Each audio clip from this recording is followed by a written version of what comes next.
Give it a few seconds just to make sure. And good evening. Welcome to Fantastic Dimensions.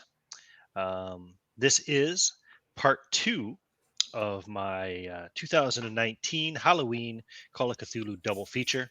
So this is the second feature. It's a little less than 24. That's less than 20 hours, I think, actually, since we played the first feature. I've had a little bit of a nap, so I'm ready to go again. We are playing Night Floors. This is a Delta Green scenario from the 1999 publication called Delta Green Countdown, which is a very cool out of print book that the only way you can get it nowadays, I believe, other than paying an arm and a leg for an old print copy, is you can buy a scanned copy from I think it's Pagan Publishing. Yeah, it's got to be Pagan Publishing. I think they sell it through Drive-Through RPG for an exorbitant amount of money for a freaking PDF, but whatever. I guess it's worth it. It's a really good fucking book, in fairness. It's one of the original, I think it's one of the first 3 Delta Green books ever printed. So, yeah. So, I got 3 players here, 2 of whom are playing Delta Green agents who also work in the FBI, New York, Manhattan office. The other player is playing a different kind of character. He's kind of like, I guess we could call him a friendly. He's not aware of the Delta Green conspiracy, doesn't know that it exists yet, but he's kind of being tried out as a potential future agent, perhaps, or something. So he's a civilian kind of specialist contractor who does work for the FBI. So I will quickly go to you guys one by one, and you can just introduce your character to us, not in scene or anything, but just tell us who the character is, where they're at in their life, what they do, that kind of thing, something like that, And yeah, and then I will kind of do my little bit of scenario introduction. So let's start first with. Actually, put you right on the spot. Our civilian contractor. Rob, go ahead and tell us all about you. His name is Gary Herbert Ilo. He's a professor. He was born, his birthplace was Providence, which I would assume would be Rhode Island.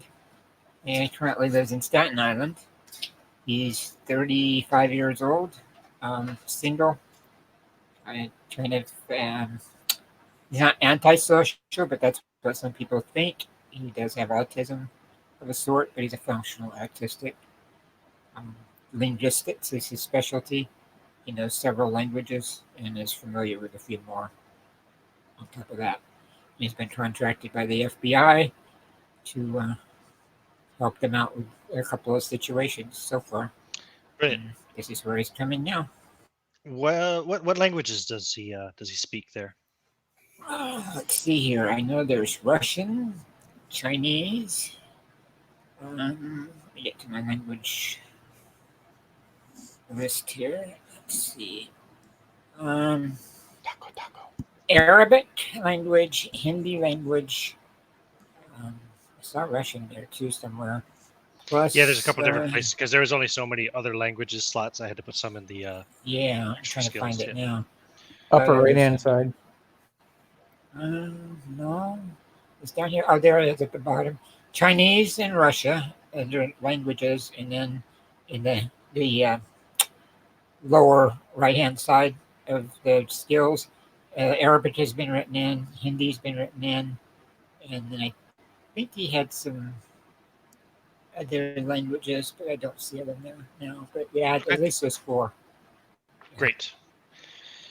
That's pretty impressive anyway, to be able to speak and communicate and write and read everything in that many languages. So excellent. Yeah. And also English, of course. Yeah. Oh yeah, of course, English. Yeah. Great. Yeah.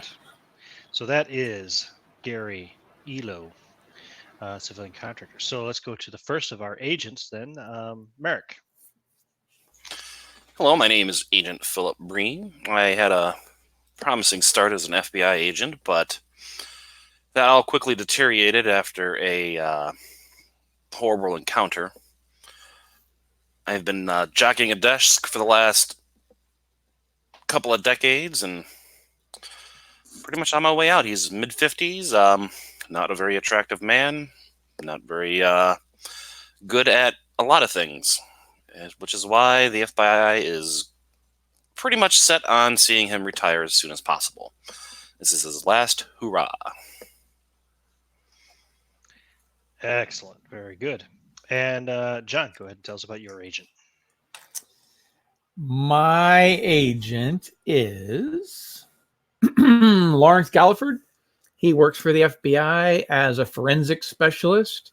He was also a civilian CSI when he first got started.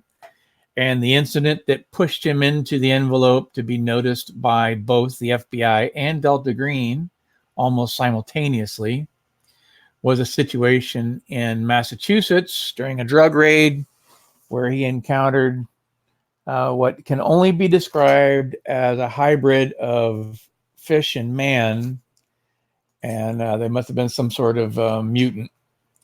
But that encounter is what drove him to want to know more, which got the attention of Delta Green. So he has been playing the dual part, trying to find out what was responsible for all the strangeness then, and that he's found out more of since then. But primarily, he is a specialist in forensics and evidence recovery. All right, cool. So, let me see. How do I want to start this off? I'll give you the. Well, first of all, of course, Gary, you were contacted by the Federal Bureau of Investigation's Manhattan office and asked if you would be available to accompany a couple of agents on a case, a location-based case. It basically would be cataloging for several days, potentially a couple of weeks, in fact, the contents of an apartment in a missing persons case.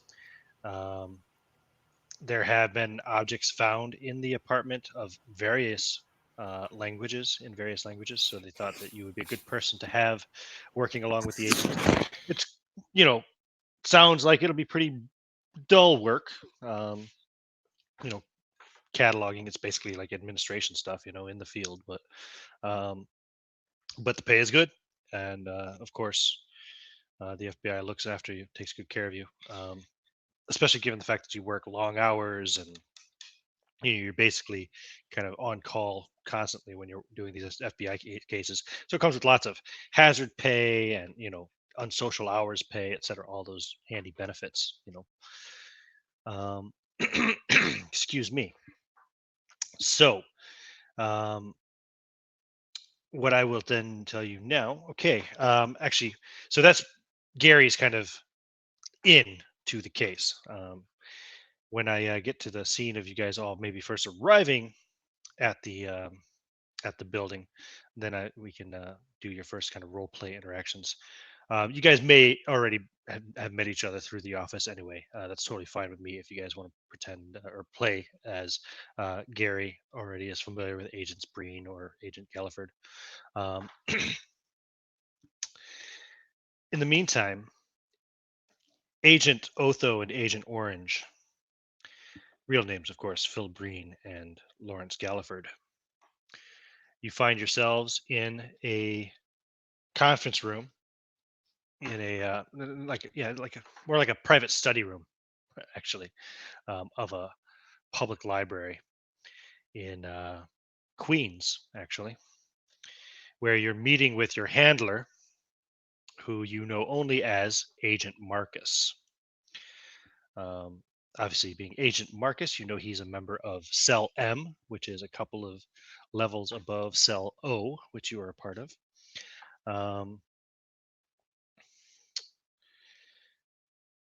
He's a relatively young man, in his 30s.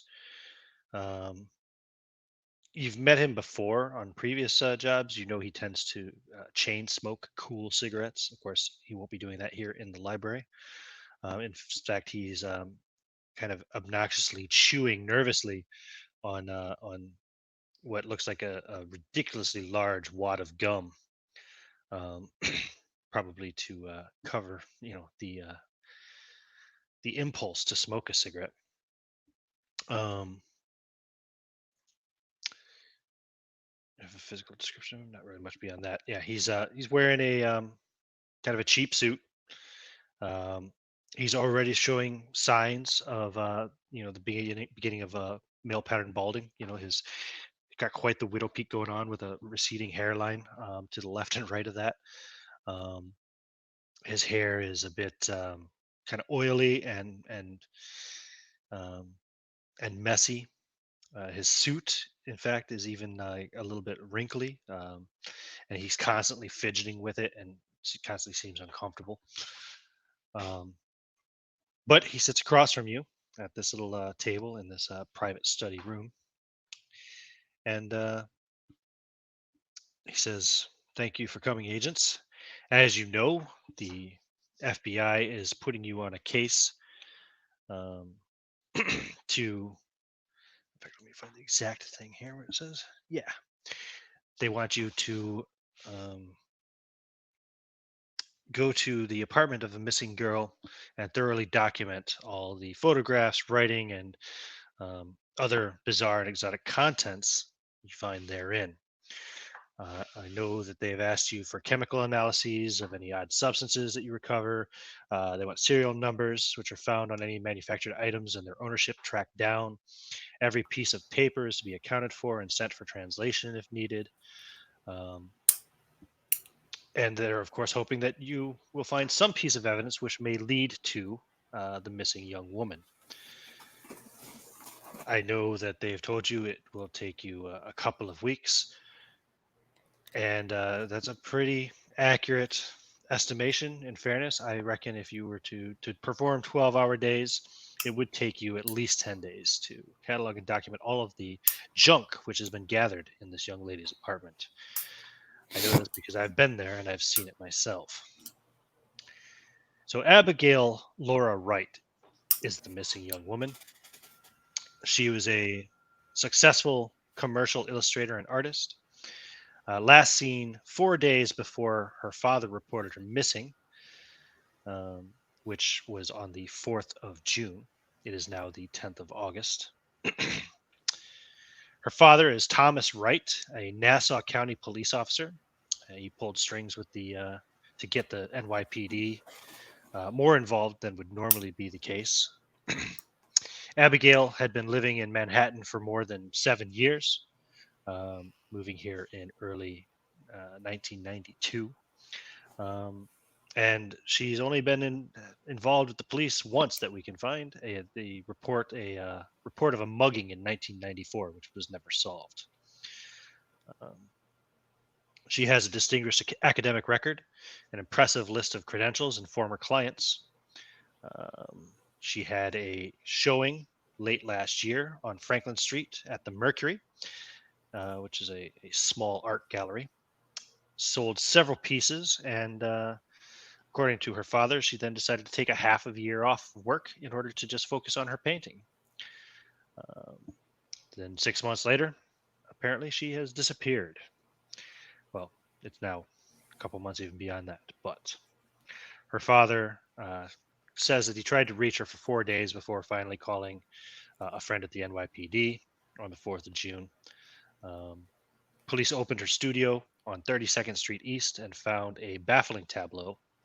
And he pulls out an envelope and sets it down in front of you. He puts out some pictures. There's a picture of the young lady. That's Abigail Laura Wright. A picture, actually, of her father, Thomas Wright. And then he puts out another picture of the, what you assume must be her apartment.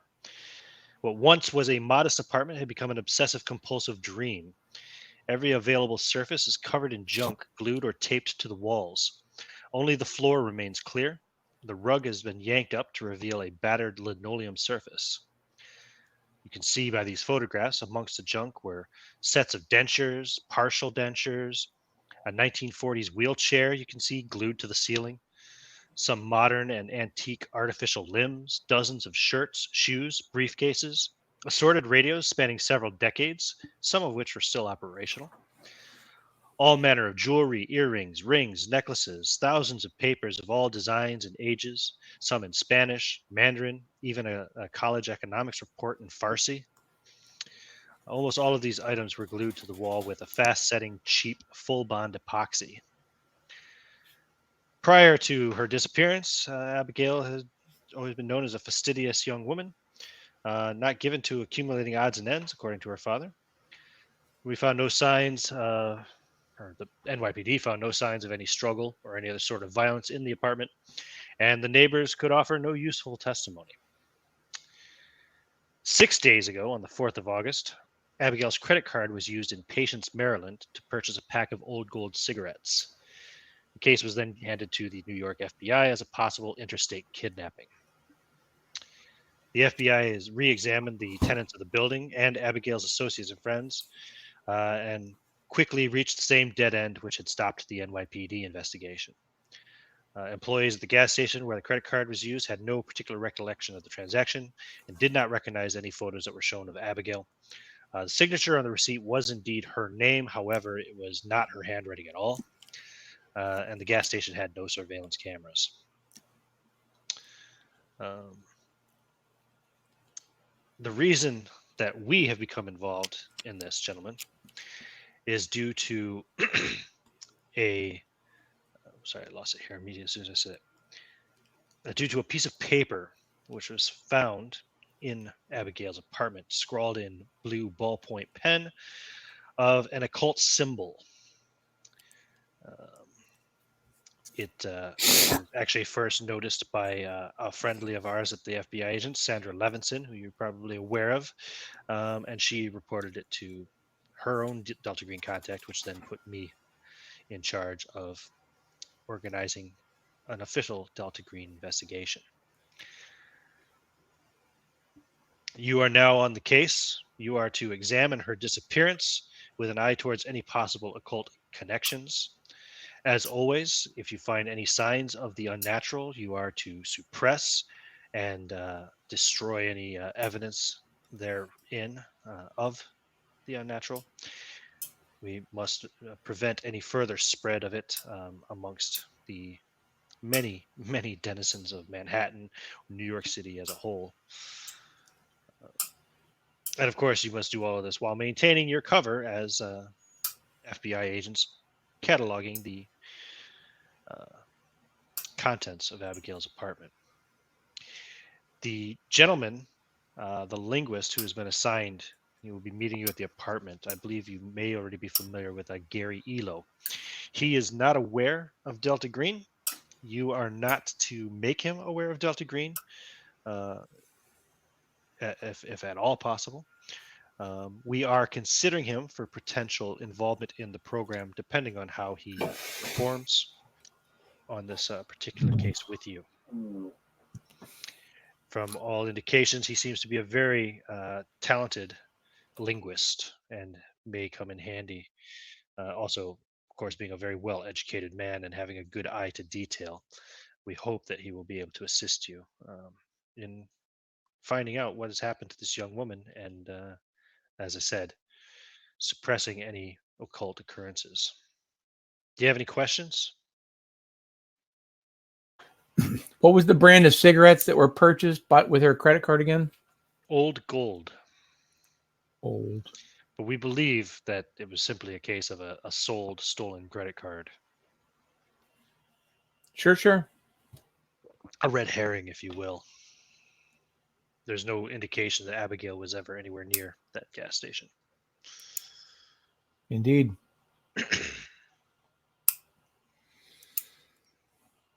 All right. When do we get started? Immediately.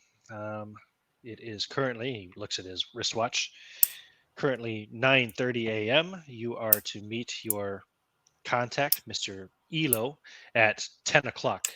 I assume you are going to be late. Agent Orange gets up and walks away. Oh, before you go, take this. And he hands you a card, which just has a phone number on it. He hands one to each of you. He says, that is my pager information. If you need to contact me for any pressing matters, you can page me on that number, and I will call you back as soon as I possibly can. Very good, sir. Agent Otho, shall we? Oh, yes, of course. And get up and rub my leg a little bit and limp out of there.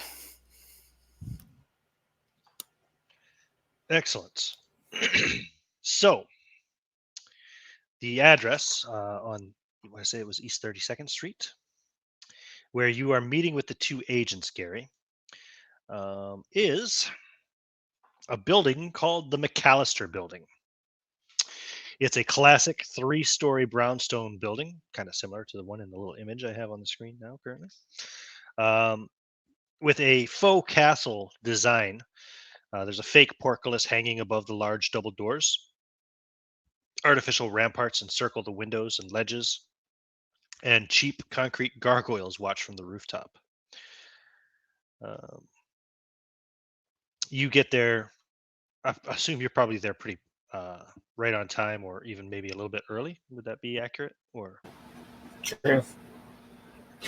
so yeah, you end up having to wait for the agents, who won't be arriving till at least 15 minutes past the originally ordained time, because they had to get waylaid and talk to their Delta Green handler along the way. But you don't know that. You just know that they're late. But it's New York. Things happen. Traffic, who knows? God only knows. God forbid. Hopefully they're not taking the subway. But about 10:15, agents Breen and Galliford will arrive. I presume, actually, I didn't even think about it, but I presume one of you probably drives. Or would you take a cab? You could take cabs, whatever you prefer. Doesn't matter. We would probably drive because he would have equipment that he would bring with as a forensics guy, and I would have things as well. Yeah, that makes sense. Yeah, you should drive. Notebooks. Galliford probably drives, since he's more of a field agent. Where you've been working more of the desk for a while. Makes sense. Indeed. Sorry, I was muted. I was all talking and stuff. You eventually find street parking in the neighborhood here in Manhattan. You know, I assume that the FBI doesn't pay the meter, so you just have your FBI tags or whatever it is on the car that identify it as a police vehicle, as an FBI vehicle. Who's going to give you I would assume that Galliford would have a van, to be completely honest. Just a Sure. Classic government panel van. Sounds good. As you approach the same building which I just described, you will see Gary standing outside, I presume. What are you doing, Gary, as they walk up?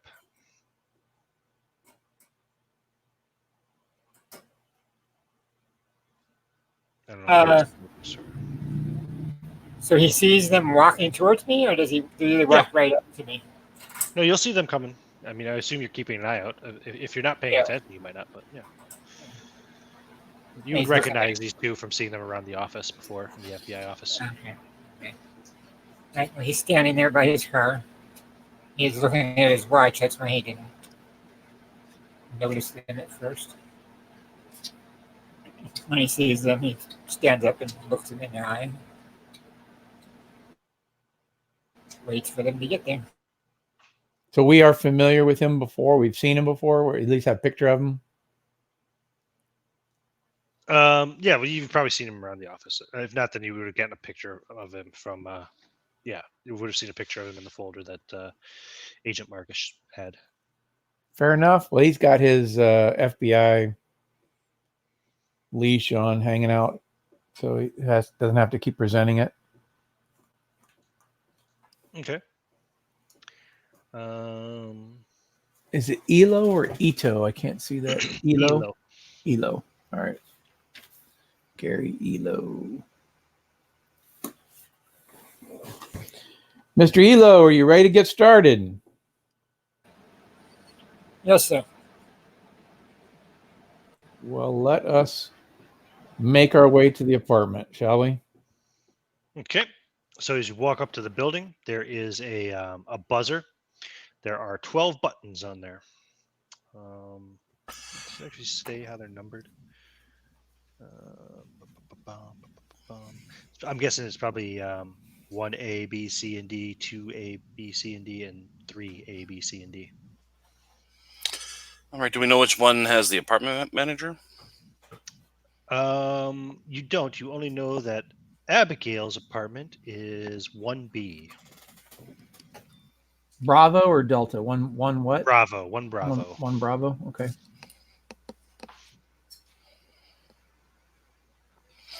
All right. If you look through the kind of little glass on the door, you see there are mailboxes inside the little kind of foyer, if you will. It's a small marble floored room. There are a bunch of several old newspapers, sale circulars, and pizza coupons scattered about the floor. And if you give me a spot hidden roll, you may be able to see names on the mailboxes and try to figure out. Spot hidden. Hey, let's see here. A 43. And his spot hidden is, survey says, Pardon me. 70. So it's a regular success. Oh, yeah. Okay, so as you're looking through there, Larry, you don't mind if I call you Larry, do you? No, I'm good. Okay. I could think of worse things to call you. So, Larry, as you're looking through, you can notice that it looks like most of the apartments actually don't seem to have any nameplates on the mailboxes. There are only 1, 2, 3, 4, 5 of the 12 mailboxes that actually have names on them. Actually, go 1A has a T Manuel. 1B is A Wright. 1C is R Carvin. Oh, say R Carun, Carun. Then 2A is L Post. 2B is M Van Fitz, and the rest are blank. Don't have any names on them.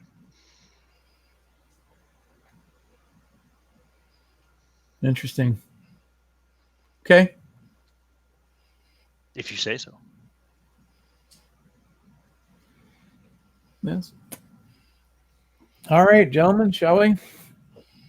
Do we have a key already, or are we gonna have to secure one? No, you don't. Actually, wait a minute. Would they given you a key? Would we have like a search warrant too, and things like that? Well, I would believe it's cordoned off, policed, and all that. Yeah. The Abigail Wright's apartment would definitely be. You'd have access to that.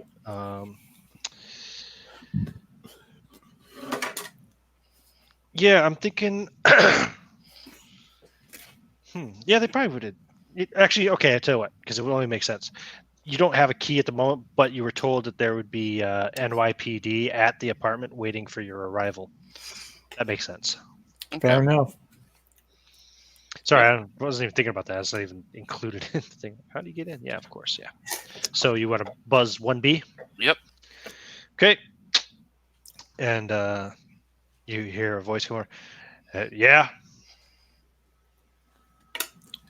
We're here to begin the evidence collection for the FBI. Oh, yeah, sure. Hang on. Bzzz, the buzzer goes. And the door rattle. The sound of the rattling in the electronic lock on the latch. And you can open it up and enter said kind of sloppy lobby. Mr. Elo, he'll hold the door for him as our resident expert. He walks through the door very carefully, not to touch the other two as he passes through the door. Sure. And there's the kind of foyer like I already described, and then beyond that, the second inner door, the inner door, I guess. Yeah, you buzzed in the outer door, but the inner door then opens onto a single hallway, which runs the length of the building, carpeted in plush burgundy, with 2 apartments on each side. There are 2 staircases which run up and down on either side of the end of the hall. You know, of course, that there are 12 apartments in the building. Yeah, let me see here. In fact, I can give you a map of the building as well, I think. Do I have it here? Let me go to the Facebook chat. Boom, boom, boom, boom. That's the one. Oh, that's the wrong button. Push this button. Here's my building map. I'll give you that. I don't think there's any spoilers on there. No. And it'll make sense for any future comments, but what month is it? It's August 10th. Right, August. That's right. Okay, very good. It is the 10th of August, yes. Okay, that map has now gone into the chat.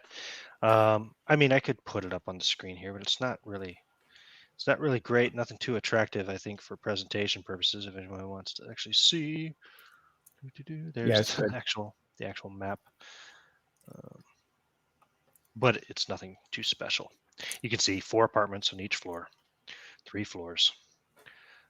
And I'll get rid of that now because it's ugly.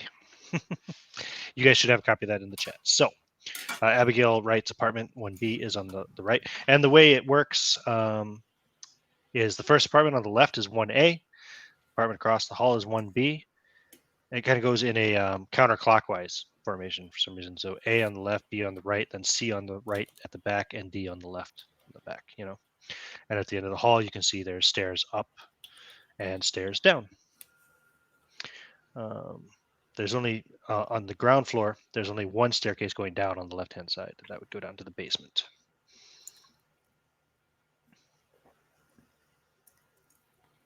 So,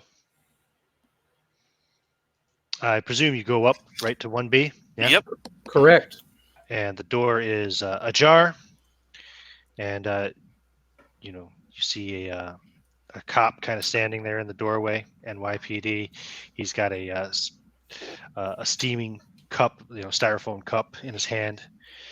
He says, see your credentials, gentlemen. Yep. Show my badge. Mine's hanging from a leash. Here you go. Agent Breen, Agent Galliford, welcome to the McAllister building. Pleasure. He gives his name. What would be a standard, like, kind of patrolman's rank? Would be lieutenant? No. No way. No. Lieutenant's an important guy. Whatever. Deputy or officer, whatever. Yeah. Mhm.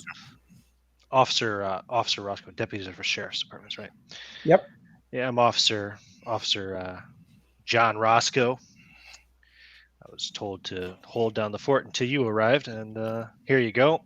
This is a key to the apartment, and that's the key to the front door. And here you go. This is a key we got from, you know, he shows you a 3rd key that's on there. Actually, 2 more keys. There's the mailbox key, and the 4th key here. That's the one that opens the door up to the roof in case you want to go up there for any reason. We got it off the building manager. Will you be staying, Officer Roscoe, or are you going to be relieved at this point and go on about your duties? No, I got other things to do, gentlemen. If you need anything, you can, of course, always contact the PD, but I don't need to tell you guys that, do I? No, sir. You have been relieved. Thank you for your service. Happy hunting. And he says, oh, and if you need to contact the building owners at all, it's Art Life. They're at 23rd and 3rd Street East. All one word, all capital letters, Art Life. Some nonprofit firm that works with artists and shit like that. Very good, sir. All Be right. safe. Get home safe. He walks out.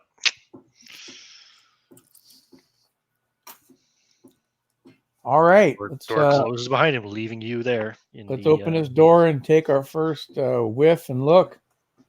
So, Abigail Wright's apartment is it's quite a mess, like a testament to a slow, methodical madness. The walls and ceiling are covered in layers of materials, papers, small items, larger things, epoxied in a bizarre and seemingly meaningful pattern of strata. Many of the items cannot be unstuck without damaging them, so very little has actually been taken down by the NYPD. So far, the only few things, if you examine and look at the photos that you had from before, only a few things that are missing that the PD must have taken were 3 radios, 1 transistor radio, 1 small tape player, and 1 CD Walkman, which you can see where it's been wrenched from the wall and left behind a chunk of the plastic from its casing, an obnoxious plastic yellow 90s kind of color. The floor is bare. Like I said, the rug has been ripped up and taken away, exposing a battered and stained linoleum surface. There is no furniture. You would know from the case file that some of her possessions, such as her TV and VCR, did have serial numbers registered with the insurance company, but none have turned up in any area pawn shops or police seizures yet. Nothing has turned up. Yeah, so there you go. It's The symbol. as you're kind of looking around, and it's really just kind of like a big one. Well, it would be a big one room, I guess. Yeah, it's pretty much a 1-room apartment. There'd be Studio. there's a bathroom. Yeah, a door that goes to the bathroom. There's like a walk-in closet, and then just a pretty much 1-room kind of thing with a little kitchenette in the corner. The noted symbol. Did we ever get it to see it? Copy of it? It is not in your folder. No.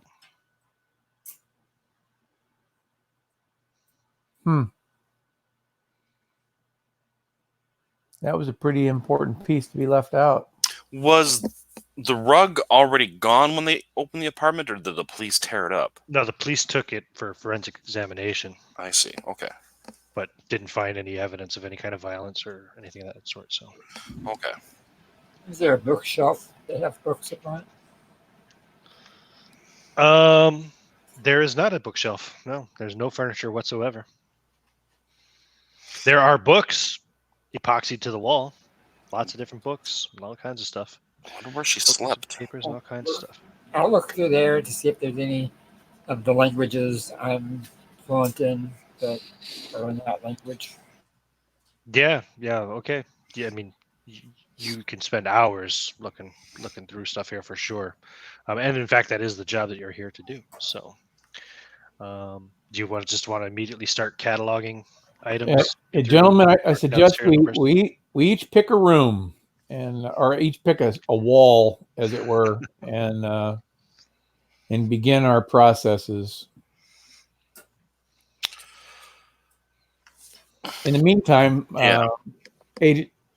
Agent Galliford's going to get on the pager and page him non 911 need info. Mm-hmm. And I'll just send that off to the pager. Okay. What phone number are you putting in for him to call back? Where are you calling from, for that matter? 1999. What was cell phone technology like in '99? Motorola's, right? The flip phones. Yeah. Okay. Or so the slide phones. One of the two. I'm trying to remember. 1999. They had them on the X-Files back in the 90s. They had those razors too, right? Remember those? Yeah, no, they had. Oh yeah, no. You got it's the kind of the handset, just looking Nokia's, no real display to talk about. Just a number maybe. The ones that last forever. Mm-hmm. Yeah, let's see. Oh. Whoa, that one had menu animations. I guess you could send text messages too then. Yeah. So, yeah. At that time I had, for military, I had cell phone and pager. Yeah. Sometimes 2 pagers, one for tech and one for supervisor. So like about 40 seconds after you send the page, your phone rings. Agent Galliford? Something wrong? The symbol. That seems like a fairly important thing to leave out of our dossier. Is the symbol still here? Did we identify it? Probably would have been a good thing to ask when you were here. Had we not already been made late for our appointment, I probably would have followed up on that. But we've made our appointment, and I'm following it up now. All right. Well, anyway, the symbol it was an occult symbol, one that is well known to the agency. A very dangerous symbol. It's been destroyed.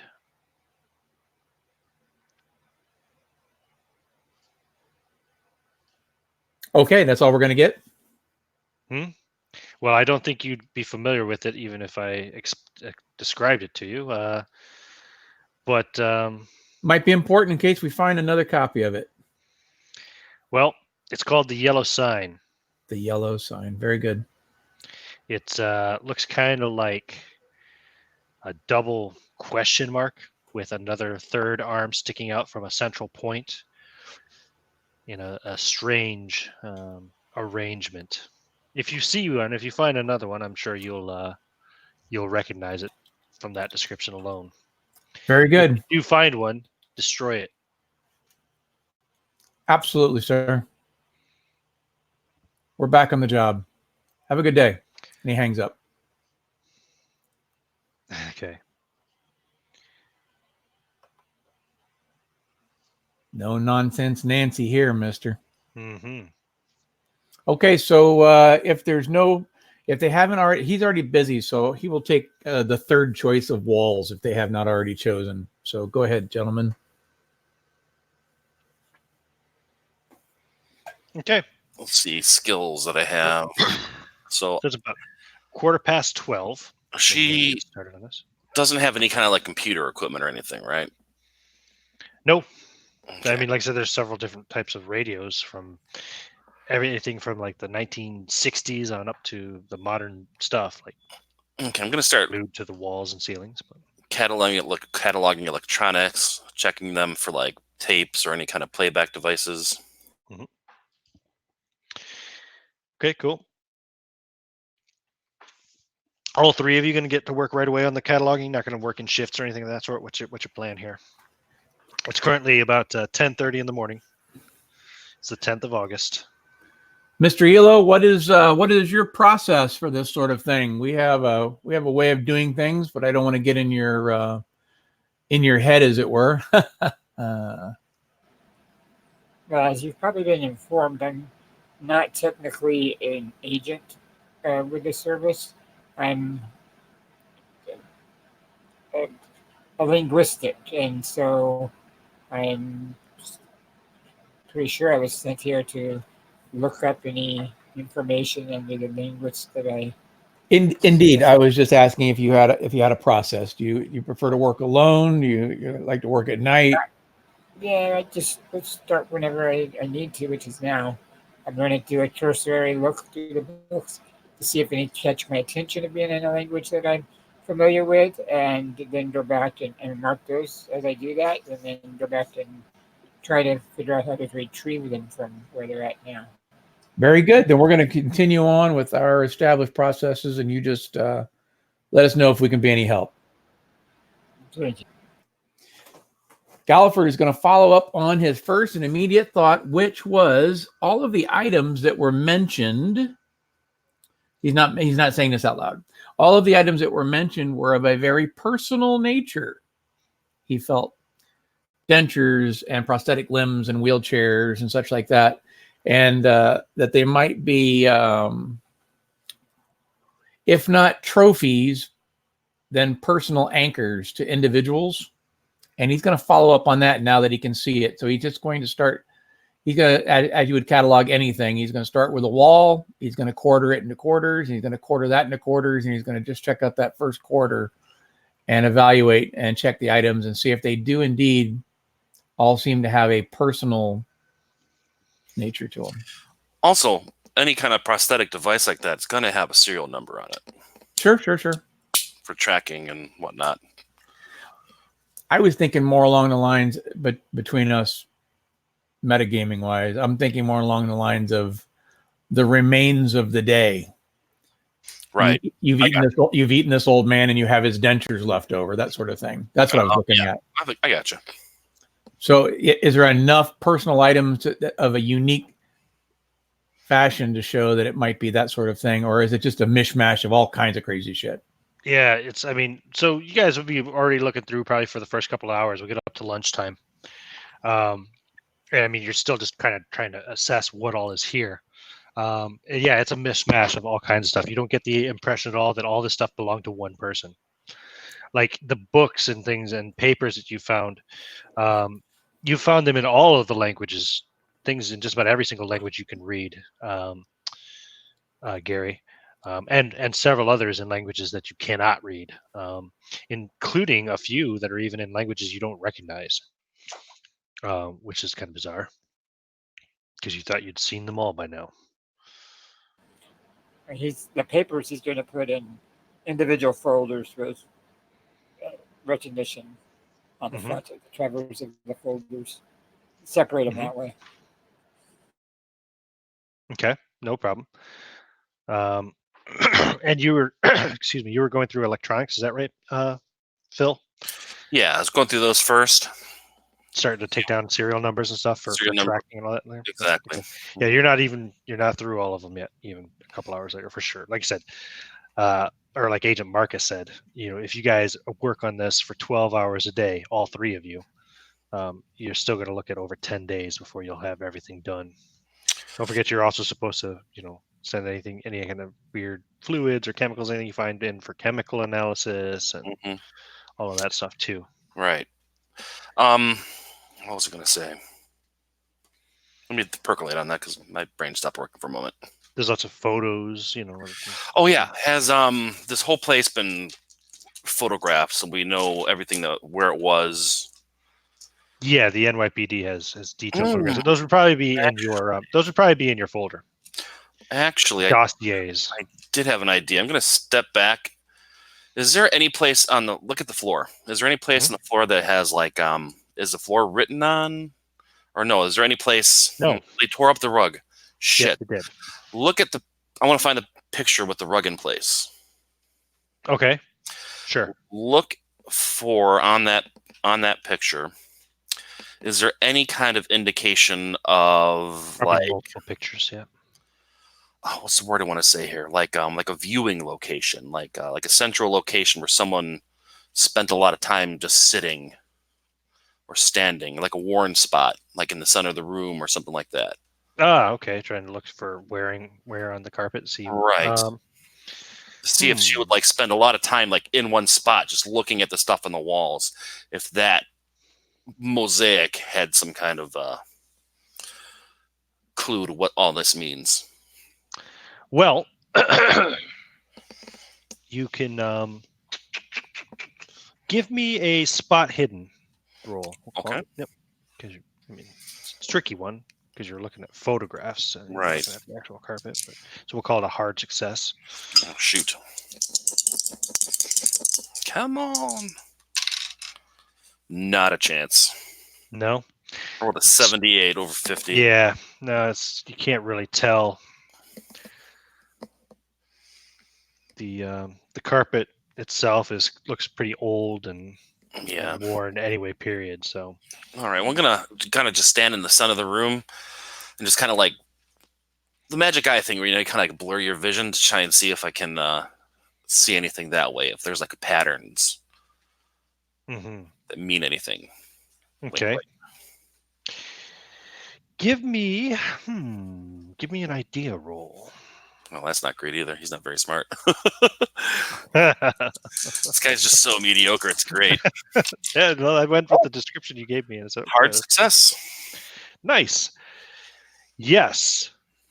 As you're doing your magic eye thing, kind of just not focusing on anything, but just looking at it all and kind of glaring around, you start to feel and pick up like a pattern almost of, you're not exactly sure what it is, and you're kind of turning around in the middle of the main room of the apartment because the bathroom does not have. It's just in the main room of the apartment has stuff covering the ceilings and the floor, ceilings and the walls, ceiling and the walls. So as you're doing this, anyway, how tall was she? 5'6". So not that much shorter than I am. So I'll squat down, like bend over just a little bit to try and get my eye at her where her level would be. Cool. And as you're doing so, um, you hear. You're not actually sure if you hear it or not. You think you hear like a strange piping flute-like sound. And give me a Constitution roll. Oh boy! As you're getting very dizzy. Oh, I made it. Your vision's blurring, and not just from trying not to focus. You're feeling dizzy, and you hear this weird piping sound, and you feel like you're going to pass out or fall down. What do you do?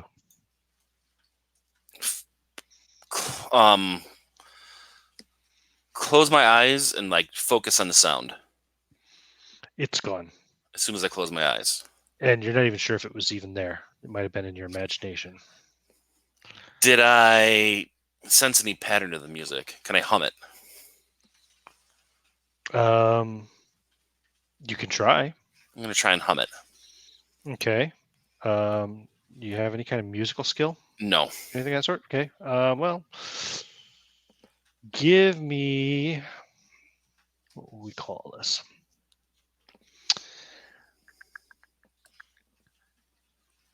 Give me an intelligence roll. Oh boy. Looking for an extreme success. You don't have any knowledge of music or anything of that sort. Right. You're trying to kind of hum it in your. I rolled a 22. I need a 10. I want to spell 12 luck. It's a one shot. It's up to you. You might need that luck later, or you might not. Don't know. Spend it. Okay, you spent 12 luck. Yeah, you were able to kind of remember the tune.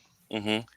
And as you're humming it, you hum the first few notes, and then you get to a part that you can't replicate because it's a bizarre note, almost like an alien note, if you know what I mean.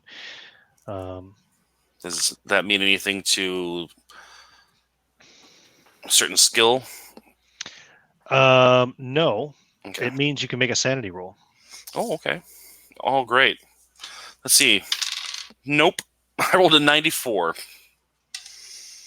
Okay, lose 1 point of sanity. Oh boy. From the bizarre experience, like maybe you're like, I'm pretty sure you actually really did hear that sound, but nobody else seemed to react to it.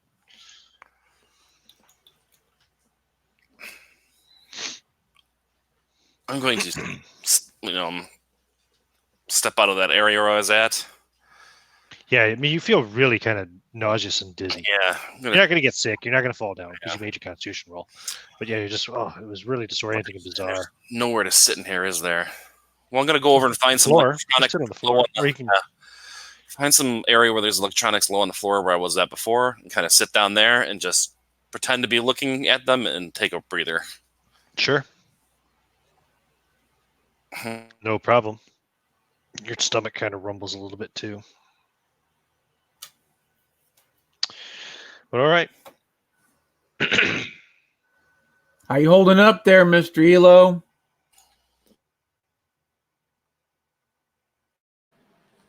Well, I have found a few things that would be something I'm going to look further into. I'm trying to get a start on how much there actually is to go through, and when I go back to it, and I will categorize them in the importance that I figure they may be. You're currently looking at a collection, a book that turns out is a collection of Mandarin. What's the word I'm looking for here? Like children's stories, and it's dated 1873. Now, that may catch his interest. So I would think he would open that one up and give it more of a look, just because of the date is so old.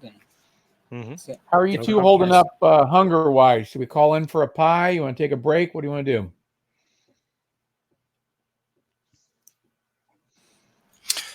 After I've recovered a little bit, I'm going to pull my phone out and put the record function on. Okay. and hum what I remember of that song into the phone. Mm-hmm. You get kind of like 3 notes, and then you can't replicate. Right. It gets in your memory. Even it's as you think about it, it makes your head hurt. It's Yeah, kind I of like almost try not to dissonant think and about like what are those called? Like multitonal. You it. know. Okay. Yeah, we'll get those 3 notes in at least. Mm-hmm. And then make a note in my second notebook About the notes. about the music. Okay. And then stuff that back away in my coat pocket. Agent Sure. Galliford being ignored by the unusual and mundane Agent Breen. He looks to Consultant Elo. So, I guess it's up to the two of us. Do you want to take a break for lunch? You want to work through it? You want to order a pie? What are you thinking? What time is it now? If I look at my watch, 12:30. what time would it be? 12:30. Yes, this is a good time to eat. Thank you. Huh? Lunch? Did that answer your question? Breen, you staying here? We going to order in? What are we doing? I'm okay for either. The idea of some fresh air sounds pretty good. Yeah, let's get out of here. All right, gentlemen, hold your spaces and mark your places, and let's lock it down. He's going to check, make sure any windows that have been opened, if they were opened or closed, and They have not been opened, no. he's just going to go through the routine. Yep, no problem. Gonna check all the doors. Sir, if you don't mind, I would prefer to stay here and continue what I'm doing. And if you guys are going somewhere to get something to eat, just bring me back a little something that will tide me over till dinner, please. Very good. Do you have any preferences? Do you have any sensitivities? Any allergies?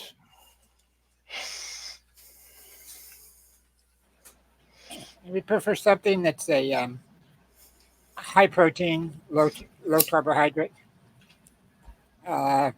Preferably a tea with no sweetener. You're not a hippie, are you, Mr. Elo? No, sir. FBI doesn't look favorably on hippies. No. Just kidding with you. Just kidding with you. All right, we'll bring you something. You want me to lock the door behind us? No, it's fine. Thank you. And you notice that he's looking at a little bit, feeling his hair to see if his hair feels a little longer than it should be.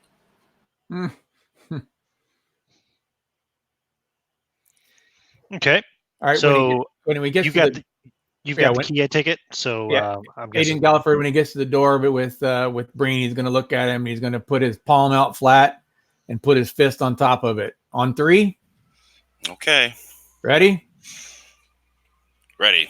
1, 2, 3. Rock. I won. yeah, You won? wins. All right. I'm going to stay behind. I can't let a civilian stay here by himself. Before I head out, sorry, I might have been a little distracted, but I was just kind of taking in the whole tableau in there. I could have sworn I heard some kind of weird music. I got hit in the head recently. I hear music all the time. Yeah, this is the kind of stuff that Like an earworm. yeah, if the earworm was gonna crack your skull open and eat your brain, Dude. that kind of stuff. Something's weird about the placement of those objects. You've been sipping a little of the magic juice before you came to work? Whatever. What do you want to eat?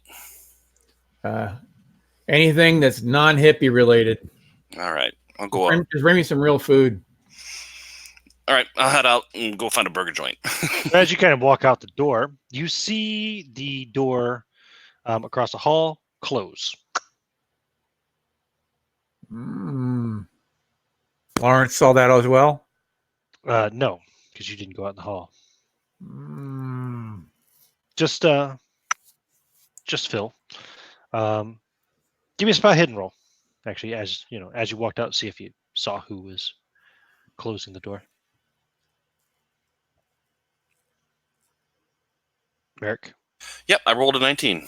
Okay. Yeah, you got a glimpse of kind of looked like a young man with long black hair, and yeah, looked like a man of Latino or Hispanic, I should say, ethnicity. Just kind of, like he was like looking. Say, here's the door. He was looking and then closed the door as you walked up. I might have to have a talk with him in a bit. Okay.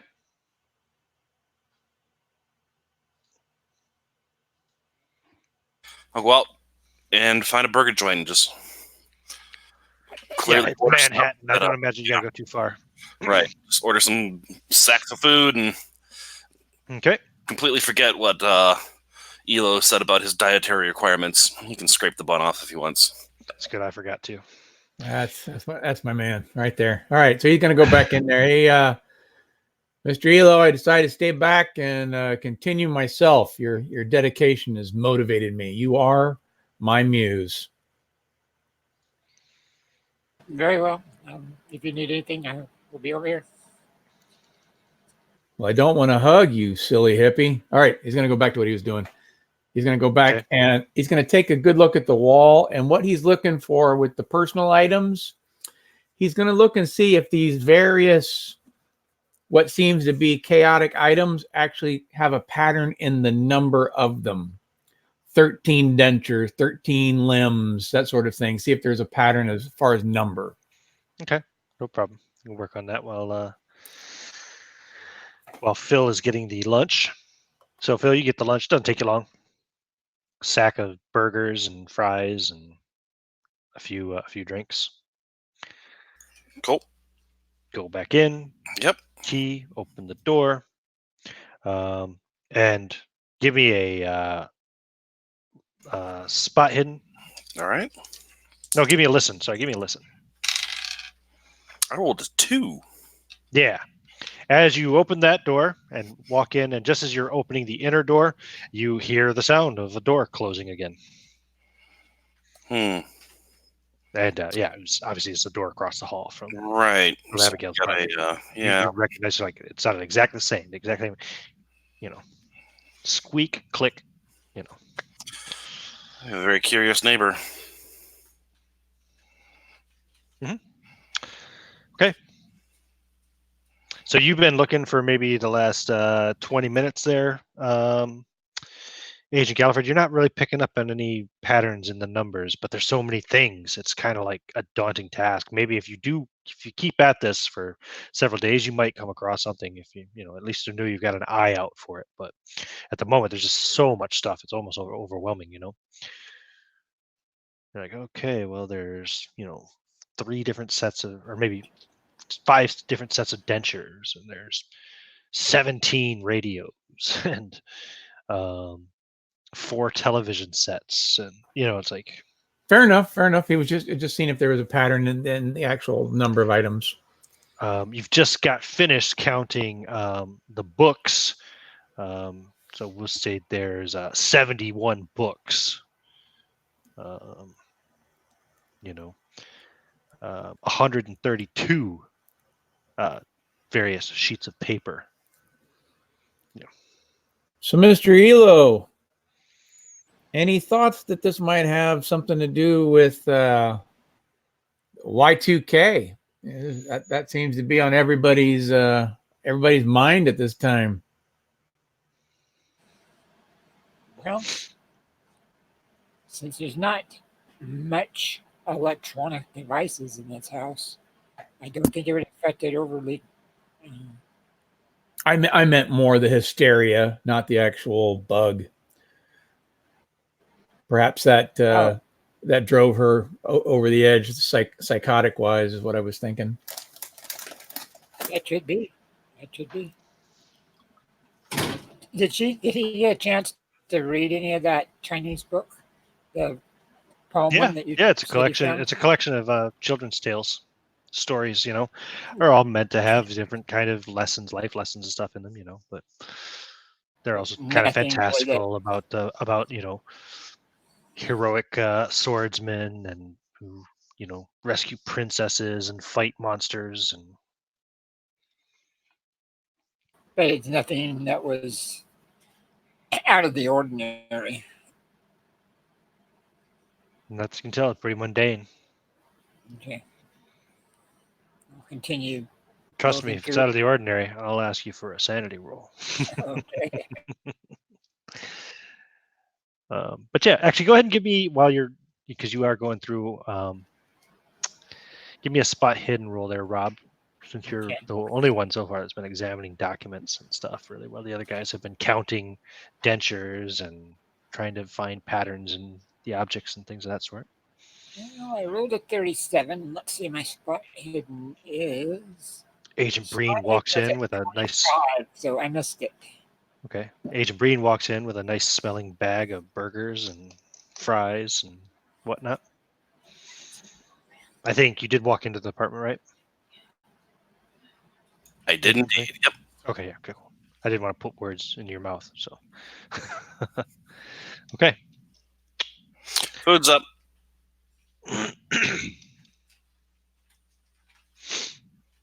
All right. You guys can eat. Get back to the detailing or whatever you want to do. What was it that you brought me? Oh, I brought burgers and fries. Okay. He'll take the hamburger and tell him thank you. And he'll walk over and drop the 2 buns into the garbage. Eat the meat and lettuce. Okay. Did you bring anything to drink? Yeah, I got some pop. Okay. He'll take one of them and start to take a sip of it and then just set it down on the table. Okay. I would work that, or he wouldn't look rude. Oh, yeah, there is no table. You sit it on the floor. Okay, sets it on the floor, kind of in his area. Mm-hmm. The only waste basket you have is the little one you pulled out of the bathroom. Right. It's before we get carried away, we're going to be here for a while. Make sure you police your area. We don't want to compromise any evidence with introduced items. Keep all your stuff close. He picks up the soda. He walks towards the bathroom, and you hear something being poured down the toilet, and they kept dropping into a garbage can. If you want to make a listen roll, that's what you'll find out.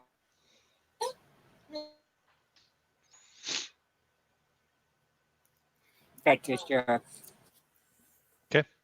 Once it's clear that the numbers are not going to jive, he's going to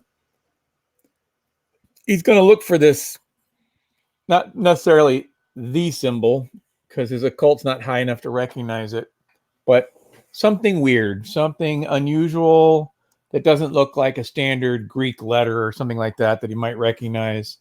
And he's going to do it by trying to put himself into the mindset of someone that's batshit crazy. So what he's going to do is he's going to look at the wall that's directly in front of him. He's going to face it, but he's going to look sideways at the wall to the next to him, just kind of glancing to see if he can notice if there's some sort of pattern in the stuff. If it's glued up into a sort of a chaotic sort of, it looks like a huge pile of shit, but actually is it in a swirling pattern like an uzumaki, or is it in a shape of a K? Mm-hmm. Is it a bunch of circles, that sort of thing? That's what he's looking for now. Mm-hmm. Give me an idea roll. Idea roll. Stand by. Rolling. Ooh, yikes. 76. Let me see what I got. My idea is a 60. So unfortunately, it did not work this time. Give me a spot hidden roll. Spot hidden roll. Stand by. Spot hidden roll. Oh, that is a success for sure with a 20. Let me see how good that 20 is. It is a hard success and a few points away from an extreme. Okay. Your eyes lock onto the spot where one of the radios has been taken down off the wall by the police. Yes. Because there's something there now. There is a page of paper. sitting there, like seems to be glued there to the wall. And I presume you go over to it to have a look at it. Of course, yes. I will send this also in the Facebook chat for you. It looks to be a single page, triple spaced, of some kind of play. I've sent the page to you. I'm looking now. Now, does it look like it was behind the radio, that sort of thing? No. No, it looks like it was placed there, after the radio had been taken down. All right, gentlemen, stop what you're doing and come over here and give me your opinion on this. I would like you all to roll, we'll call it spot hidden rolls. We'll call it a hard success. Woo! 13. I already know that's an extreme success. Spot hidden. 14. 14 is an extreme success for me. So I guess, I'm below. I have an extreme success. Yeah. I did not make it. I got a regular success. You are positive when you first came in, you were looking around counting things. That paper wasn't there an hour ago. Okay. You're positive it wasn't. We have not left the room. No, you and I'm saying this out loud. We have not left this room. One of us was here at all times. This spot was blank when we came in, where they had removed an item, and now we have this page that's stuck here. So the page says, I'm going to read it out loud for anybody who's watching too, since you guys are all aware of it. It says, "Scene: the smoking lounge, a large parlor on the 4th floor. In the room are the dog, Thomas, and Michelle. Enter Mark Rourke. Mark: Abigail is gone. She moved upstairs today. Thomas: and Mark: I miss the kid. Michelle: her dad, that pig, came around. He doesn't like you, Mark. No one likes you. Anyway, she ran off with that salesman. Everyone knows it. Mark: fuck you, you cunt. Thomas: come on, guys, come on. The dog barks. Someone is heard coming up the steps, a loud racket reverberating up and down the staircase. Mark: who is that? Everyone stops to listen. Michelle: who could be down there? Who is that? Mark steps to the doorway and leans to look down the stairs. Mark: hello? Hello? Enter FBI agents. That's the end of the page. That's odd. Okay. Abigail's name is in there. I believe there is a Mr. Thomas Marquez across the hall. And there's a Michelle in the building as well. Mr. Manuel? Yes, Thomas Manuel. He's been eyeballing us the whole time. I've seen him twice now, peeking out his door. Oh, he definitely did not get in here and do this. There's a Michelle in the building. There's no Mark that I know of from the report. I haven't heard any dogs barking, but you said this wasn't here. No. This is one of the few blank places on the wall where the police had removed it for evidence recovery. How excuse me, but how, if it wasn't there, how did it get here? I've been in this room the whole time, and I've been listening with my ears.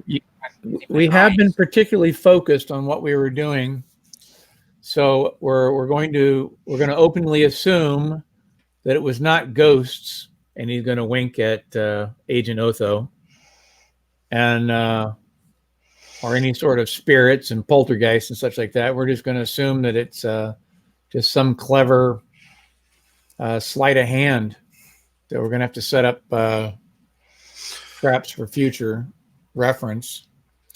The only thing that caught me off guard here is that, or not off guard, that catches my attention is Abigail is gone and she's moved upstairs today, and that he misses the kid. So I think that's noting that she's dead and has gone to heaven.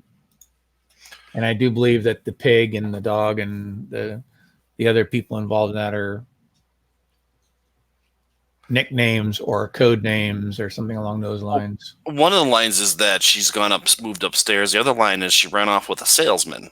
And that Right. pig is made in reference to her father. And you Right. Just so you Yeah, know. I suspect if you're following the same logic of moving upstairs, that the salesman would be God or Jesus or Yeshua or whatever you believe in. You know, salesman, religion, that sort of thing. Anyway, that was my initial thought. I've had to deal a lot with Moonies and such like that, so I'm kind of willing to second guess myself at this point. But in the meantime, the door has been secured. Let's go over our security profile here. The door has been secured this whole time, except when we went in and out for food. Correct? Yeah. As far as I know, yeah. Okay, so he's going to walk to the door. He's going to lock it, and he's going to say, "All right, Agent Breen. head over to the windows, and All right. let's search the room. Obviously, there's somebody else here. If I didn't do it, you didn't do it, and our friend Elo here didn't do it, then somebody's in the room." Is it handwritten or is it typed? It's typed. It's exactly typed. like the handout I gave you. From a typewriter or from a memo Yep. machine? Yep. Or It's typewritten. Yeah, that's typewritten. is there a typewriter in this room? There is a typewriter. Yes. Glued to the ceiling. Glued to one of the walls, actually. But yeah. Is there any? An old typewriter. It looks like it's from the 1970s. That when he looks at the paper, is there any something obvious that was wrong with the typewriter that made a mark or whatever, a certain letter different that he could go and test with the typewriter that's in there? Typing that would show that. Let me just look at the page.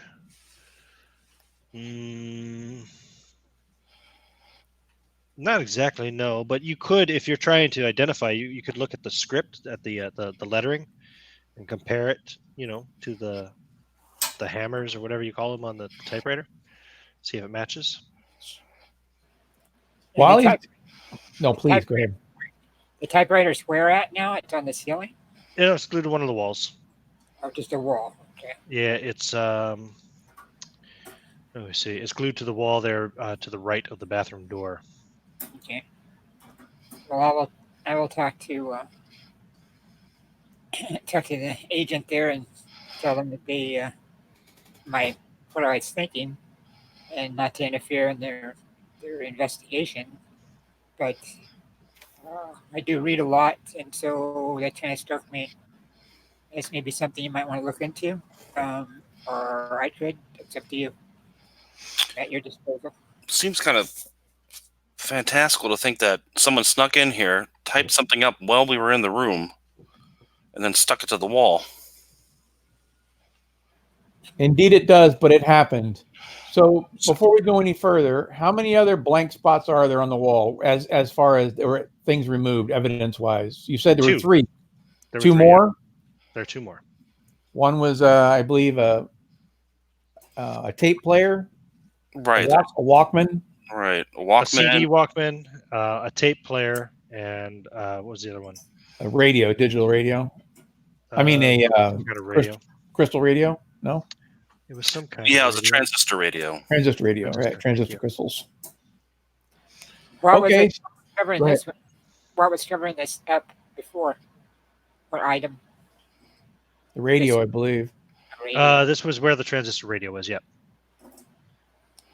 Okay, so if we follow the pattern, if there's any more of this, it should follow that these other two spots will be notified. Now, looking at the walls and such, does it look like there's really no other empty spots? Has every spot on the wall been covered? I mean, there's a little bit of space between items, but yeah, no Nothing significant- that a page could fit in. No, How is this page attached? nothing even that a drink coaster could fit in. How is this page attached to the wall? It was glued. Yeah, don't touch it though. We might be able to pull fingerprints off of it. Right.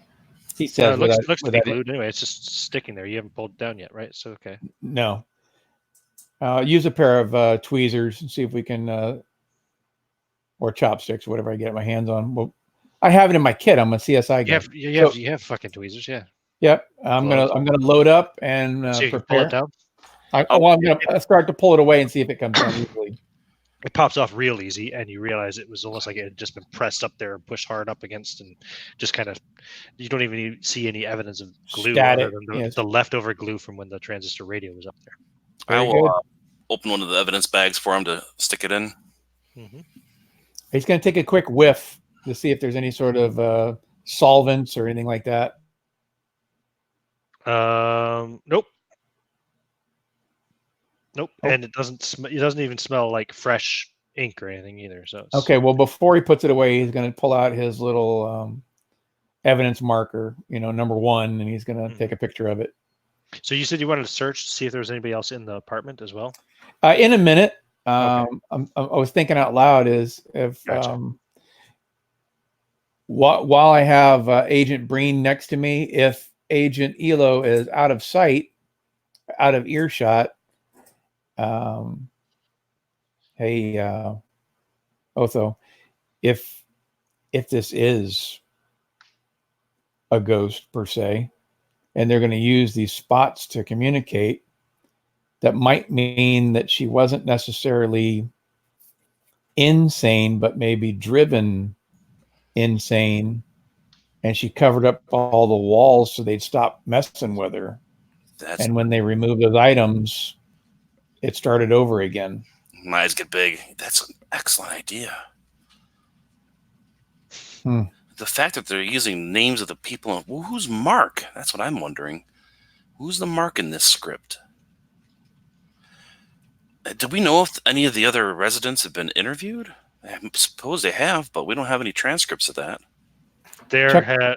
You just know that Thomas Manuel, Roger Caron, I'm going to say Caroon, Roger Caroon, Michelle Van Fitz, and Louis Post had all been interviewed by police, but there was nothing really of any kind of significance determined from those interviews, other than like little bits of background information, which I already gave you about, putting the page into a clear protector.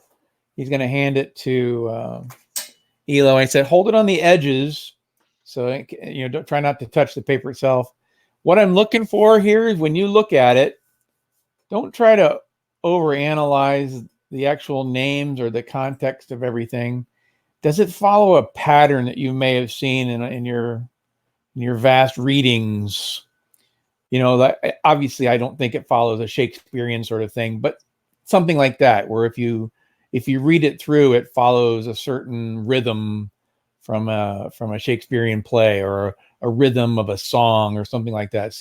Does anything come to mind when you look at it? You're saying that to Elo. Elo. Question to the game master. Mhm. The Asian book, the Chinese book that he read, Yeah. they have a way they do poetry. Is that similar to how this is written? No, Like haiku or something? not at all. Haiku is Japanese, but no. I know. I realize this. 575. I know. I'll tell him. I'll tell the agent that yes, I'll look and try to figure it out. You're gonna study it and try to figure that out. Yeah, you can. I'd be more comfortable if you knew that they're where that person is hiding or how they're getting in here, putting that on the wall. But that's your guys' job, not mine. So, Speaking of that person, while you do that, I'm going to continue checking the room out. Okay. I will assist. Breen, Not a very you big go that way. I'm going to go this way. I'm going to check. There is nobody in the wall closet. There is nobody in the walk-in closet, and there is nobody in the bathroom. Bathroom window is closed tight and latched from the inside. What Should I do about a heating vents and such like that? Is there a vent big enough for someone to squeeze in? No. Nope, they're old radiators. Is there a couch in the room? No No, furniture. there's no furniture. Okay. The only thing like that you could actually sit on properly would be the toilet in the bathroom or the edge of the bathtub. So regarding this paper, could I roll my intelligence to see if there's any kind of thing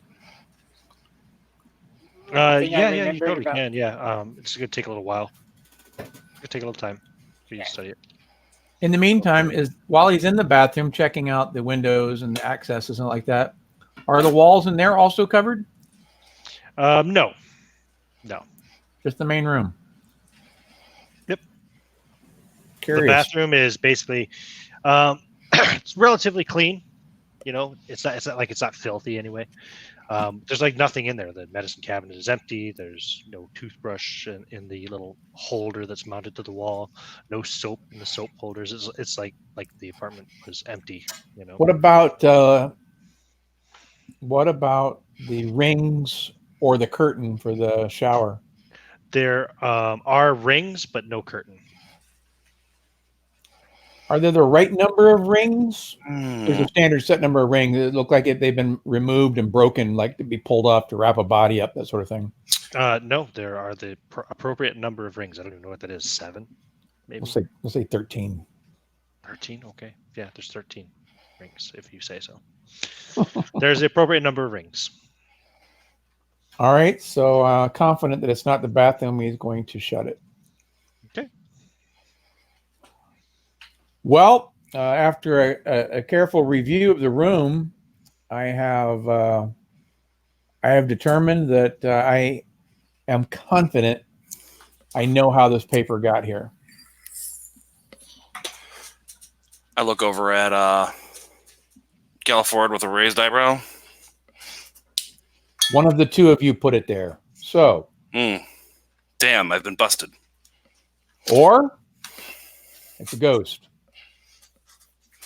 So given those options, Mr. Elo, you have some explaining to do.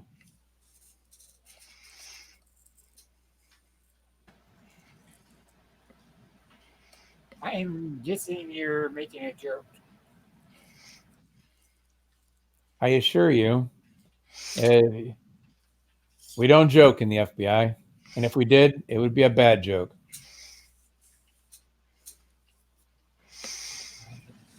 I think you disproved that.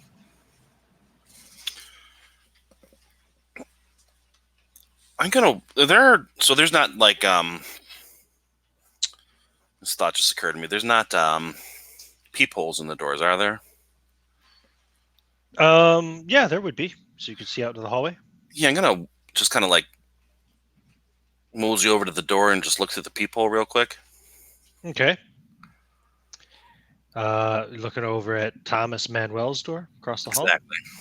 It is ajar, several inches. And you believe, although it's hard to tell through the peephole, it looks like the silhouette of a person standing there, inside the door. While Breen's over there, Galliford's going to look over at Elo, wink, touch the side of his nose, and whisper, "It's a ghost," and go on about his business.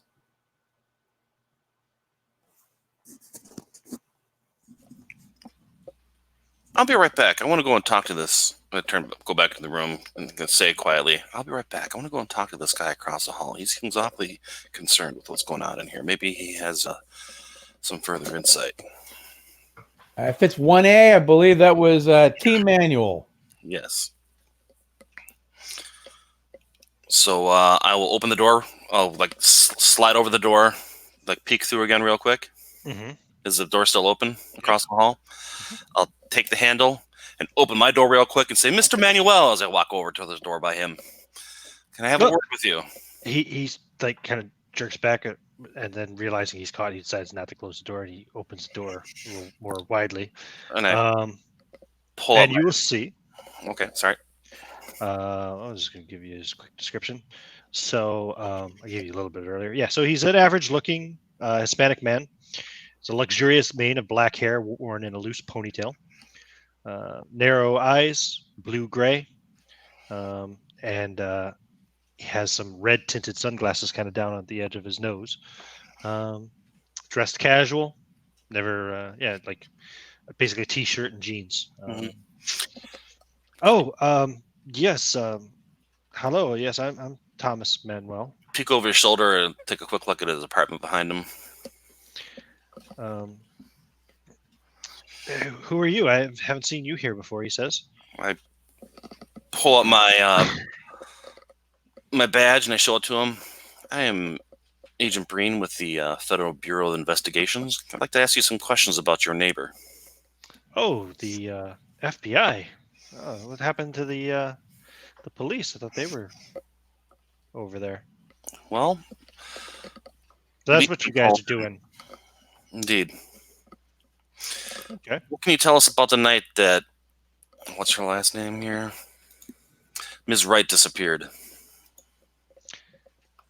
Oh, well, not much, I'm afraid. It's kind of weird standing here in the hall. Do you want to come in? Since you already busted me eavesdropping on you. Sure. So he invites you into his apartment. It is, to describe it in a word, austere. Okay. Bachelor. Yeah, no sign of really comforts and luxuries. There's no art of any kind present. No books, no art materials, no paintings on the wall, nothing. Basically, it's a bare minimum. Looks more like a cheap hotel suite than like a home. He says, "Oh, I'm sorry. What was the question you asked him exactly? Can you say it again? When was the last time you saw Ms. Wright?"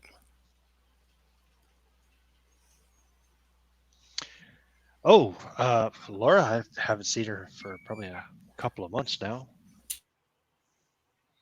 It would have been back in May before she left.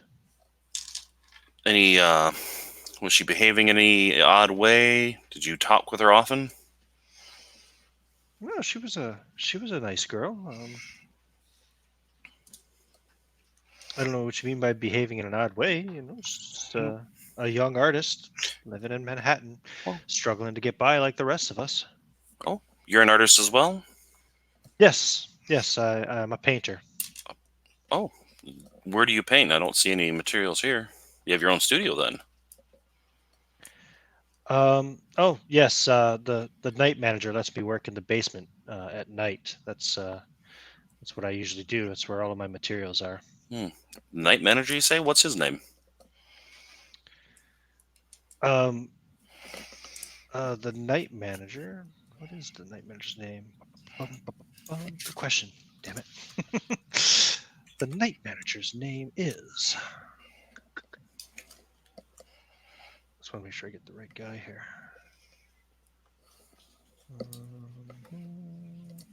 Mark. Oh, does Mark have a last name? It's Mark. Is it Mark?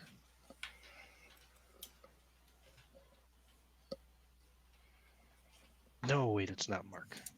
Oh, darn it. Sorry. Take that off. Sorry. I wrote that before you the name. That's the character in the play. Sorry, Right. Mark.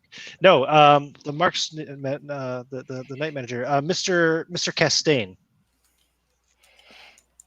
I was like, man, it's a really informal name for a night manager. Hey, Mark. Mr. Castaigne. He's the night manager, yes. Guess he doesn't live in the building? I don't know where he lives. Seems to be an awful lot of empty apartments here. Anyone else move out in the time that Abigail's been missing? No, she was the last one to leave. There were 5 of us here. I guess there's only 4 now.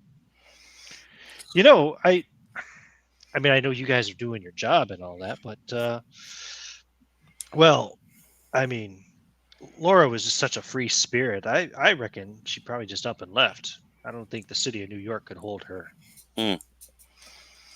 So she wasn't acting afraid or anything? No, not at all. Why would she be afraid? Well, perhaps she had got into a fight with someone. Did she know if she had a boyfriend? Was she dating anyone? Did she have frequent visitors? Well, I mean, I don't know that much about her personal life. Hmm. I know her father came here looking for her at some point.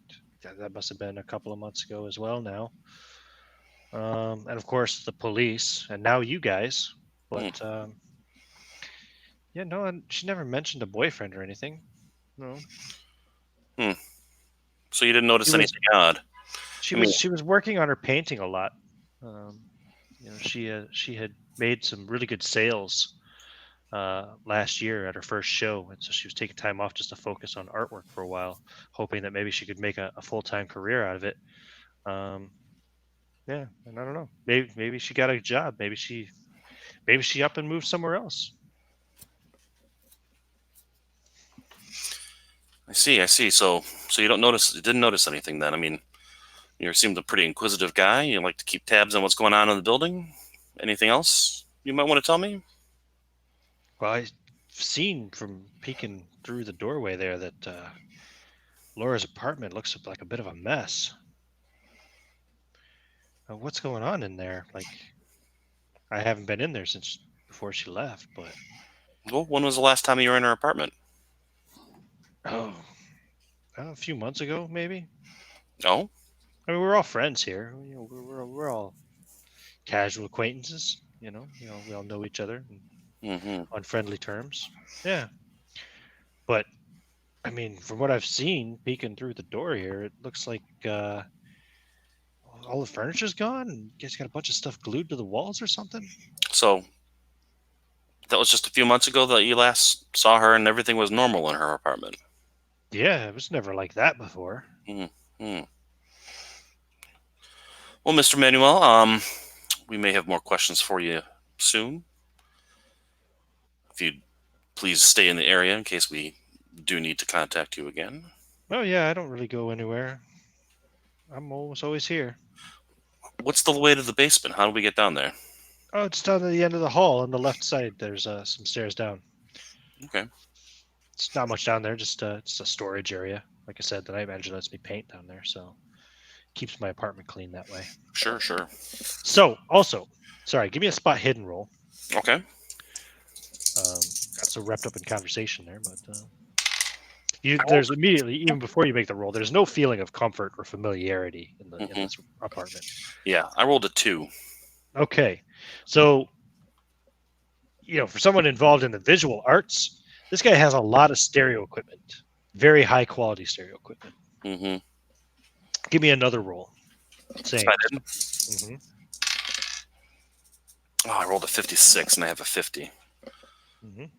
Just spend 6 luck. I do. Okay. So he also doesn't seem to have any books, magazines, cassettes, or compact discs. Interesting. So he's got a nice stereo, but no compact discs. Yep. No cassettes either. No records. No.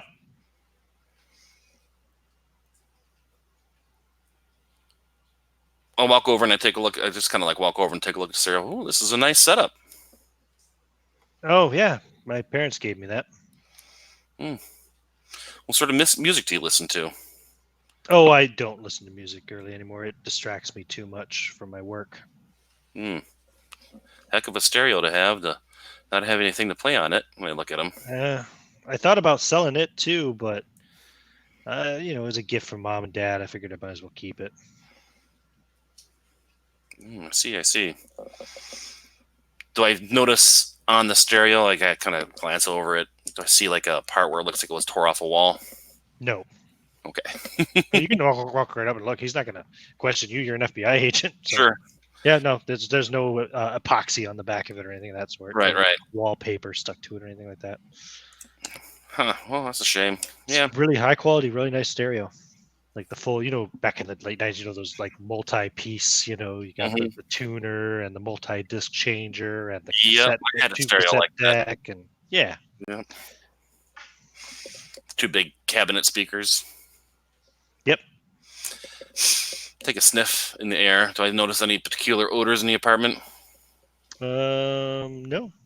Okay. Wonder if maybe he's dealing something. Hmm. All right. Well, we'll be in touch, Mr. Manuel. Thank you for your cooperation.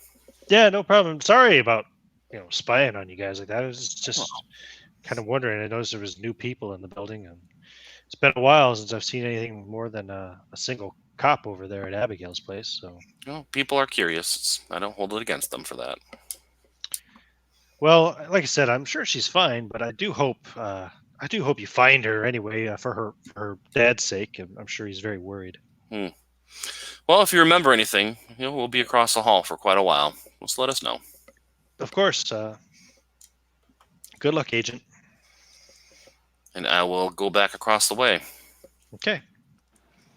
and relay this information to Galliford. That guy appears to be a painter. He's got nothing in his apartment. Real nice stereo with nothing to play on it. Apparently he does all his work in the basement of the building. Some night manager apparently lets him work down there. I want to leave the building or the room. So you're saying that he's an artist, he's a painter, but he has no paintings in his apartment? Exactly. I would think even if he was, trying to keep living a frugal lifestyle, you'd want to keep examples of your work in your own place, right? I would think you couldn't help it. You'd always have your work with you at some point or another. At least sketchbooks or something. Yeah, that is curious. Whenever he gets an idea, he's got to run downstairs and slap it on a board? That seems odd to me. There's something going on over there. He's also awful curious, considering how long he's been peeking through the doors there, and for him not to notice anything going on. Apparently, he says that just a few months ago, this apartment was just a normal apartment with furniture, everything. He didn't notice her dragging that stuff out of here.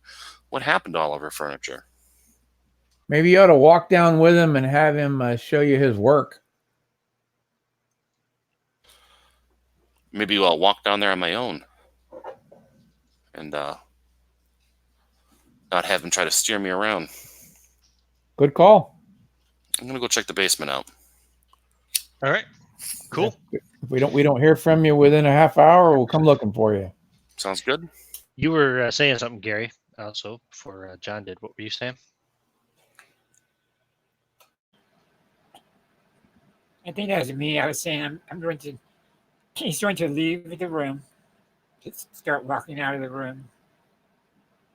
Okay. Out of the room where? Like into the bathroom or out to the hallway? Out to the hallway. Okay. He's going downstairs, out to the street. Okay. And look back at the building. Okay. See if there is any attic looking thing or any space between the floor that we were on, which is the third floor, which is the top floor. No, we're on the first floor. The first floor. Okay, then the third floor is the top floor. Yeah, there's 3 floors in the whole building. Three floors. Okay. So, is there any room above what would be the third floor? No. Could be something for an attic or something like that. Nope. Nothing. Mm-hmm. Okay, then he walked back in. Okay. Cool. All right, let's take a bio break then. Cool. Before Agent Breen goes to the basement. Bio break.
All right, I am back.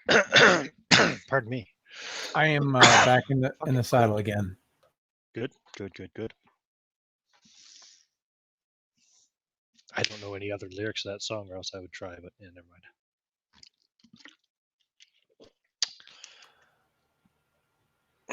I believe it repeats it a couple more times. Well, I know that, but I mean, there's got to obviously there's verses. So while y'all were away, I did not break. I actually was trying to figure out that if Hadron Collider opened up a gateway to like another planet in the like an ocean, how much Okay. fluid would flow through per second? Okay. And I've got it figured out. It's because it's 27 kilometers, and then I figured out the diameter, and then I got the cubic. I got Jesus Christ, you fucking nerd. 60,000 cubic meters per second. Jesus Christ. 36 million cubic feet. I'm That's trying to, yeah, like I'm just going to go with the per second. 60,000 cubic meters of water per millimeter per second. Okay. That's how I'm going to flood the world in my game. All right, carry on. That's how the entire loop opened to like one giant portal. Yep. If it was just at the bottom of the ocean, say in a prehistoric time, that's how much fluid would flow through until it didn't have any more fluid. So now that that information's out there, back to the night floors. So, yes, Agent Breen, you're going to go down and have a look at the basement. And Gary has gone outside. Mr. Elo has gone outside and taken a look at the building, trying to see if there was like an attic floor or a fourth floor, which there is not.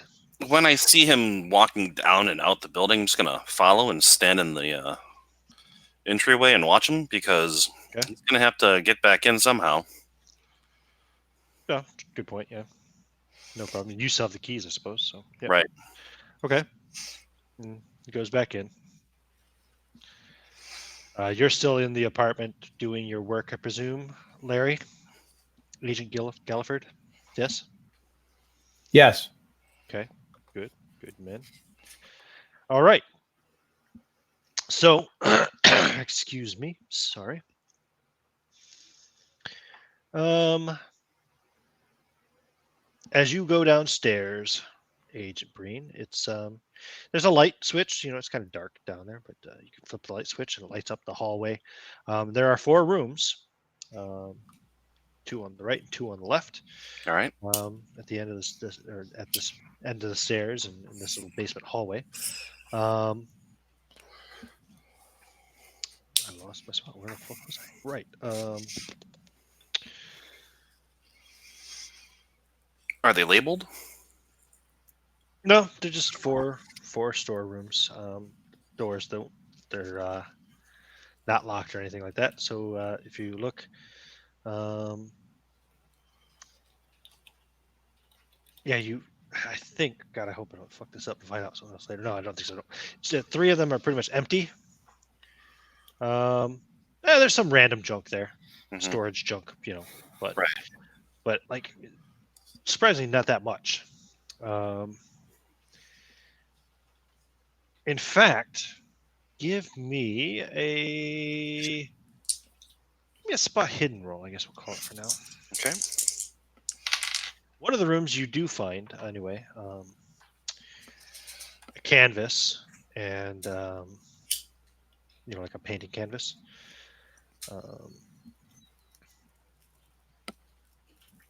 And what else is on there? And a collection, a whole bunch of audio tapes. Audio tapes. How'd you do in your spot hidden roll, though? Normal success. Normal success. So the other 3 rooms. So the one room is pretty much cleared out of everything except for this canvas and does it say how many there are?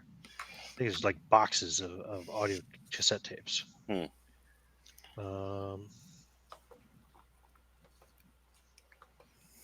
Are they labeled? But the other 3 rooms, anyway, that do have things in them, Mhm. you kind of realize it looks like, and maybe it's nothing, but it looks like number one, it looks like there used to be more stuff here. Mm-hmm. It looks like somebody's been going through this stuff. Hmm. Are those tapes labeled? But you made your spot hidden roll normal success. Yeah, okay, cool. Yeah, those tapes in the room with the painting canvases. I'm sorry, there are multiple canvases. There's one easel, right? Easel, is that what it's called? Yes. It's called an easel. Yeah. So the canvases are all blank. As are the audio tapes, but except for one thing that's written on each of them, on the canvas and on the audio tapes. The only thing written on any of them is "My great work," followed by a number. So 1, 2, 3, 17, 19, 24, etc. Sequential numbers, It's written on there with like a marker or paint? Like a pen. Huh. Okay. Yeah, like a blue ink pen. Shit, like tilt the canvas into the light to see if there's like well, take one of the ones that's not on the easel, like the Mhm. last one that's Sure. not on the easel. Like Yeah, there's a separate light in this storeroom too, which you can turn on. Yeah. turn that light on and like tilt the canvas into the light to see if there's like a contour, like it's painted white with Mhm. something is painted on there in white. Give me an idea roll. Sorry. Yeah. Wow, I made it. Okay. Success. You lose 1 point of sanity. Oh crap. It's completely blank. It's completely blank except for "My great work" 13 written in the corner. My great work, M, G, and W are all capitalized. Hold it up to the light and look through the canvas.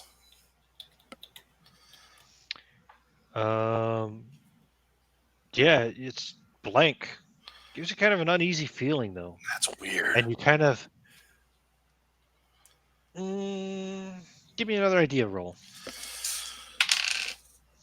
You have this really uneasy feeling. You I can't failed that. place it. You're not sure what it is, why, but you feel really uncomfortable. Failed. Similar to the feeling you had when you got dizzy earlier and heard the music. But yeah. Take out my camera and take a picture of the canvas, and then take a picture of the canvas on the easel. Okay. My phone, I should say. Those had cameras on them back then, right? If they did, they weren't very good. No. No, you probably would use an actual camera. But I have a camera on me, though. Probably not.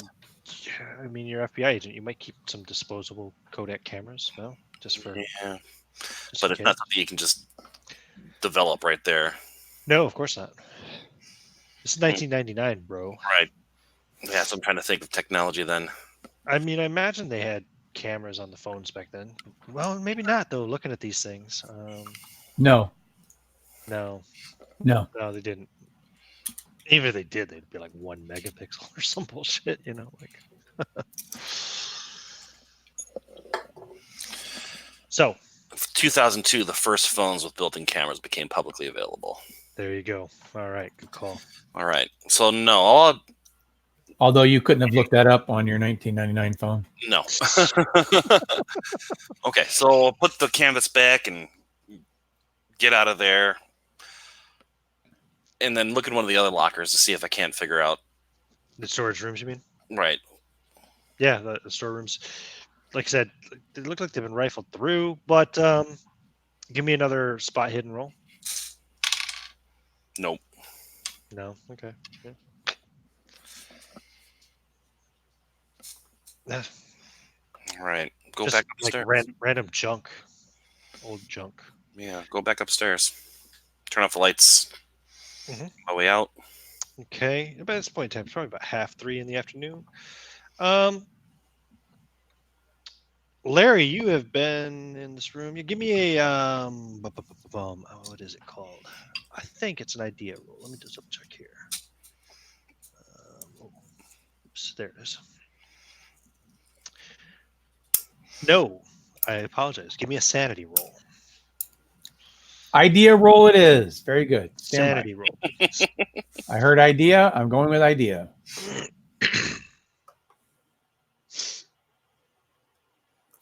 Well, shit. I'm pretty sure that's a failure. I got a 23. Hold on. My I'm pretty sanity. sure you have a 23 sanity. Oh, I thought it was the 19. You've got the 19. I got a 23 on the nose. I had the 19. Okay. Congratulations. You passed. Okay. Cool. So That's Agent it? Agent Breen comes back. Presumably, yeah. You return to the room. No, Just for being in the room, I had to roll a sanity check. He does not return. I get to the stairwell, and I stop and I think, and I look at my notes to see, look at my notebook to see what apartments are occupied, and then I walk to the first one on my left, Roger Carvin's apartment. Roger Caroon. Caroon's apartment, and knock on that door. That is apartment 1C. Okay, so you knock on the door.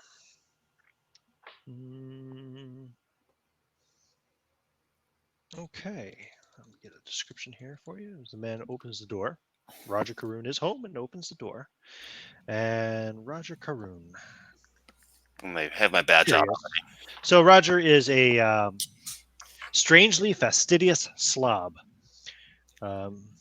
His attempts at cleanliness only exacerbate his naturally sloppy nature. Glasses are crooked, his hair is unkempt, his clothes are clean but very poorly pressed and mismatched. He is short and has a very forgettable face, but he speaks in a quiet, furtive voice and says, "Hello, can I help you?" Mr. Caroon, Yes. my name is Agent Breen. I'm with the Federal Bureau of Investigations. May I ask you some questions about your neighbor? Abigail. Yes. I guess. Yeah, sure. He's also middle-aged for whatever that's worth. I don't know. When But, do you remember the last time that you saw her? It was a couple months ago, probably in May. Could you describe her demeanor at the time, how she was acting? She seemed pretty normal. Yeah, nothing special. Just saw her, yeah, at the mailbox getting her mail as I was coming in. She smiled and said hi, and I just kind of nodded. And then I went to my apartment. Have you noticed any did she make any, was she a loud neighbor? Quiet? Did she keep to herself? Were you ever bothered by noises? No, there was one time. Only time it ever really bothered me was it was a New Year's party. Got a little out of hand. Mm. Oh, that must have been that was 1995. Well, that can Other than that, though, we really rarely spoke. see. That day, we spoke that day. All right, yeah, I went right over there and I knocked on that door and I asked them to turn that music down. How'd that work out They, for you? they did. Oh. Are you an artist as well, Mr. Caroon? I'm a writer. Oh, what sort of things do you write? We're all artists here. The the Right. building is owned by What is it? Art something for- Flow? Art Life. Art Life, yes. Yeah, they only rent to professional artists. I see. What sort of things do you write? Science fiction. Oh, have you been published? Have you ever read Nightsea? Let me see. Let me roll my luck. Does your character like science fiction? He does. He's that kind of guy. Okay. I rolled 2. I keep rolling 2s. Yeah, I have, in fact. Yeah, that's me, Roger Caroon. I thought the name was familiar. Oh. Well, fancy that. Small world, eh? Yeah, guess so. Did you Well, like it? I did. Oh, it's very good. I wish I had a copy on hand I could autograph for you. Do you have one? No, unfortunately not. I keep all my books at home. Oh, okay. Not much call to have them Well, on if you come back tomorrow and you bring your book with you, I'd be happy to sign it. Well, I'll keep that in mind. And take a quick look over his shoulder at his apartment. Just, you said it's like just messy and. Yeah, it's his apartment is an extension of his own personal grooming habits. Mhm. You see, the groundwork of order has been laid out, but never really followed up on. Right. Kitschy furnishing, somewhat old. You can see an aged word processor on a desk. Okay. Yeah, No typewriters or. no. Okay, so pretty sure he's not our mysterious playwright. Well, thank you, Mr. Karoon. If I have any other questions, I will be sure to stop by again. And if I can find that book, I just might take you up on that offer of an autograph. Good luck. Good day. He goes back in and closes his door. I will go back to the apartment. Okay. You find Gary and Larry. Gary and Larry doing whatever Gary and Larry are doing. What are So you guys doing? I've spoken to our neighbors, Mr. Manuel and Mr. Karoon. Karoon is an author. In fact, I've read one of his books. He doesn't strike me as a type to. Oh, you only read one of them? I don't know if I've read more of his or not. Probably. Night Sea is a series. There are Oh, it is. Well, then I would have read. books. Yeah, I probably would have read all. If there's a whole series, I would have read them all. Okay. I read his books. Apparently, Book 7 is meant to be out anytime now. Now that you think about it, but I can't imagine that he would be involved in anything going on here. Mr. Manuel, however, our great artist, there's definitely something odd with him. So I went to the basement to check things out. I found his studio. His great work is basically blank canvases with him writing in ballpoint pen, my great work, number such and such, 1, 2, 3, and so on. He had boxes and boxes of cassette tapes as well. Did they also have like my great work written on them? Yep. They also all had my great work. And they were numbered. I imagine they're just blank cassettes. I didn't grab one. I mean, you'd have to listen to them. All right, I didn't think to grab one. When I said they're blank, I meant the the sleeve. Well, yeah. But considering his prolific art talent, I can't imagine that he's prolific in music either, or whatever it was he would put on those tapes. Something very odd there, and a little disturbing, I gotta say. And I grabbed my handkerchief out and wiped my brow off.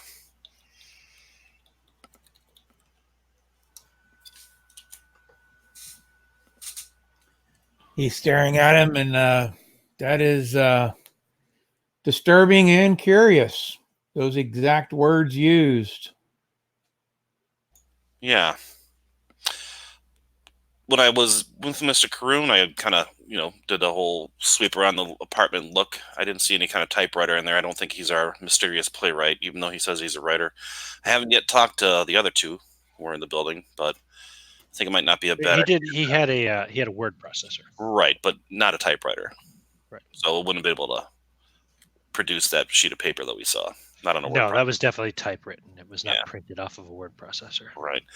I haven't talked to the other two yet, but I'm thinking of heading upstairs to talk to them. Maybe even check out the roof, see if that's they got tables and stuff set up out there. Maybe that's the 4th floor lounge. Well, I am going to stay here and keep cataloging. Feel free to check that out. Mr. Elo, did you want to stretch your legs? Did you want to go walk around, see what you see? Yes, I guess so. It's been sitting here too long. Thank you. So Galliford's going to stay behind in the inferred suggestion that he was going to continue working, and he'll wait till they leave. Okay. So where are you guys going? Well, I'm going to head up to the 2nd floor. Okay. Excuse me. No worries. While they're gone, he's going to apply fingerprint dust, a fine layer of fingerprint dust, to the open areas, including the 3 open areas that had the items removed. Okay. The Walkman, the CD player, and whatever Tape the third, the radio, the transistor radio. Resistor radio, tape deck, or tape recorder, and yeah. Right. And that way that if anybody else comes up there to do anything, they're going to leave marks within the dust. Cool. Okay. And he's going to mull over the situation, because other than just saying out loud seriously that it's ghosts, I'm not saying it's ghosts, but it's ghosts. Okay. So he's got to take a few minutes to digest all this by himself. That's what he will be doing. Okay. Where? What are you doing when you get to the second floor? So there. Before I head up, I stop at the unoccupied apartment on the first floor and check the door. It's locked. Okay. And then I will actually go down to the basement again. Okay. And go back to that room where Are you following him around, Gary, or yeah? Where are you going? I Tagging head along? upstairs. No, I head upstairs. You're going upstairs. Okay. You go Yeah. downstairs, and Gary goes upstairs. Yeah, I go back to the little art studio, and those boxes of tapes are like piled up. Yeah. I'm gonna say there's like 2 boxes, basically just 2 boxes. Okay. Each box probably has 20 tapes in it. All right, I'm going to take the top box and move it aside. Mhm. Just look at the tapes in there and just grab one at random. Okay. Yep. Up in my pocket. My great work number 37. Okay. Put the box back on top, about where I was at, and then head upstairs Okay. to the second floor. What were you doing upstairs, Gary, when you went up? I was going to see how many stairways there were going up. Oh, How okay. far I can Well, go. yeah, there is from the ground floor. There's 1 stairway going down and 2 stairways going up. One on the right, one on the left. When you go up to the, well, it would be the second floor, because this is America, not maybe in Manhattan. Do they do ground floor, first floor, second floor, or do they do first floor, second floor, third floor? You used to live I there, have no John. John, Say that again. Sorry.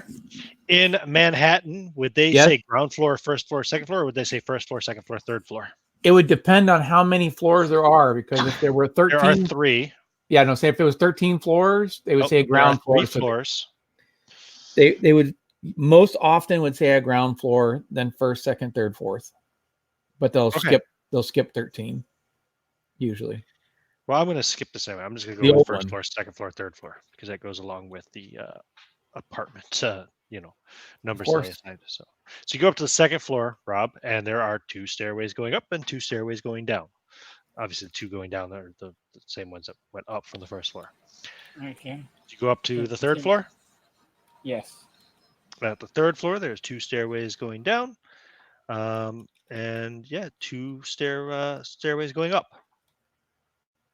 Okay. I'll do it. Okay, and you come to a closed door, locked door. A regular door or a more security door? Yeah, it would probably be a secure door. That makes sense. Like a door that would lead to the outside? Mhm. Yeah. Exactly. That'd be a roof door then, probably. Yeah. Okay. So I'm going to go. Uh-oh. Did I lose you? You're going to go where? I think, you muted yourself. Sorry. I'm going to go over to the other set of stairs and see what's up on them if you go up on them. The same. The same thing? Mhm. Another door then. Okay. Yep. All right. So I'll walk down that set of stairs. The stairs I didn't come up, I'll walk down just to see if there's any differences. Okay. Yep. You go down and you are on the second floor. Same. Nothing's Okay, I'll changed. just go all the way down to where the apartment. And is. actually, as you're standing there on the second floor, is when Agent Breen is coming up from the first floor. So Okay. I'll walk over to meet him then. Talk to him. Find anything interesting? Uh, well, I was wondering if they had some kind of attic in here. I know you said something about the roof. I think you're probably right upon that. I walked up to it and it was a locked security door, like one that would be opening to the outside. Yeah, we instead do. of the room. Yeah, the police gave us a key for that. Oh, did they? Oh, Check it yeah, out. you have the keys. Yep. would you mind if I accompany you? I'm kind of interested in this now. Sure. I was gonna stop and interview the people on the second floor here, but yeah, let's head up first. See what the roof looks like. Okay. Let's see here. Slim my way up.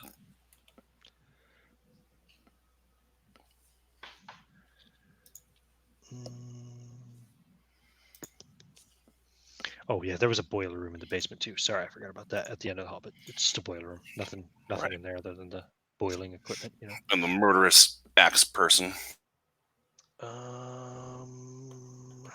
Roof. You know what?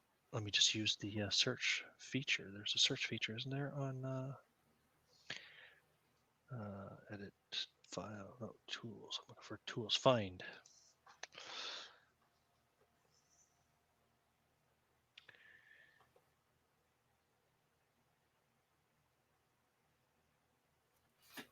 Yep. So the door leads out onto the roof. God, is there anything else? There's got to be more to that.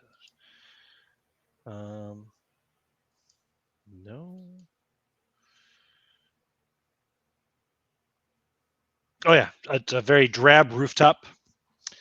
You know, looking out Manhattan, and so you're only on top of a brownstone. So there's lots of other buildings you can see that are much taller, but No, like lounge, like chairs, like no, or anything. Just I'm- like nope. Just a I'm looking on the gray ground. concrete. You know, I'm going to look on the ground for cigarette butts. They called it their smoking parlor. Yeah. Okay. You don't find any. No rooftops. I mean, on the roof you can find like the cable junctions and stuff, you know. But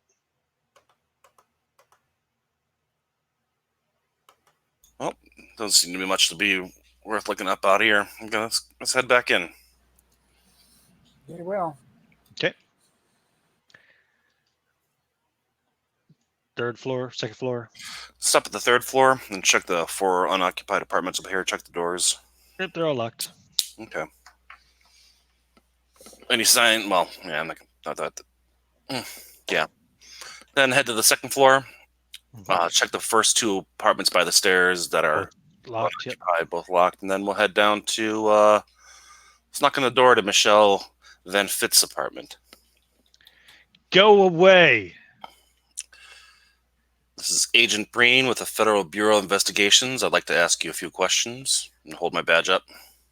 Oh no, she didn't open the door. She's You're got a holding up. You're holding up in front of the people. yeah. She goes, Agent Breen. She says, "How do I know you're a real cop?" And I'm holding my badge up. I just kind of like move it forward a little bit. I could buy one of those myself. That would be a violation of federal regulations, ma'am. Mm-hmm. Doesn't mean people don't sell them. This is New York. You think anybody cares about the rules? I care about the rules. I'd like to ask you really, about your you neighbor. really are a cop? I am indeed. Well, then fuck off. I got no time for your establishment. Well, perhaps I could ask you questions here, or we could take you downtown and ask you questions there. Hey, I know my rights. You got a warrant? I don't need a warrant when I'm pursuing a fugitive. Obstruction of fugitive? justice. Obstruction There's of no justice fugitives here. crime. And you hear the sound of the door unlocking. And the door opens, and you see, hold on, Michelle Van Fitz. Here we go. A squat, distressing woman with a permanent frown on her face. She has a shirt with Che Guevara on it. All right. She's got a Mustafa hat, African beads, hemp vest and pants, and glasses that don't look like prescription. That's fine. She says, "What do you want?" I'd like to ask you about your neighbor, Abigail Wright. When was the last time you saw her? Let's see, Abigail Wright. Abigail Wright. Abigail Wright. Oh, that's the girl that went missing down on the first floor. Correct? Yeah, NYPD already asked me questions about them. I didn't know her. Never had any much interaction with her? Nope. I try not to interact with any of my neighbors if I can help it. I can understand that. So, you're all artists in this building. Can I ask what kind of art you produce? I write feminist poetry and fiction. Excellent. Just released my first short story collection with Berkeley Publishers. All right. Congratulations. She doesn't thank you. Well, I think that's... No, take a quick look over her shoulder to see if there's any, like, She kind of stands to try to block your view. smile. Thank you for your time today, Miss Benefits. You're welcome. Good luck in your career. When I turn around and knock on Good the luck door, sucking the man's cock. And she closes the door.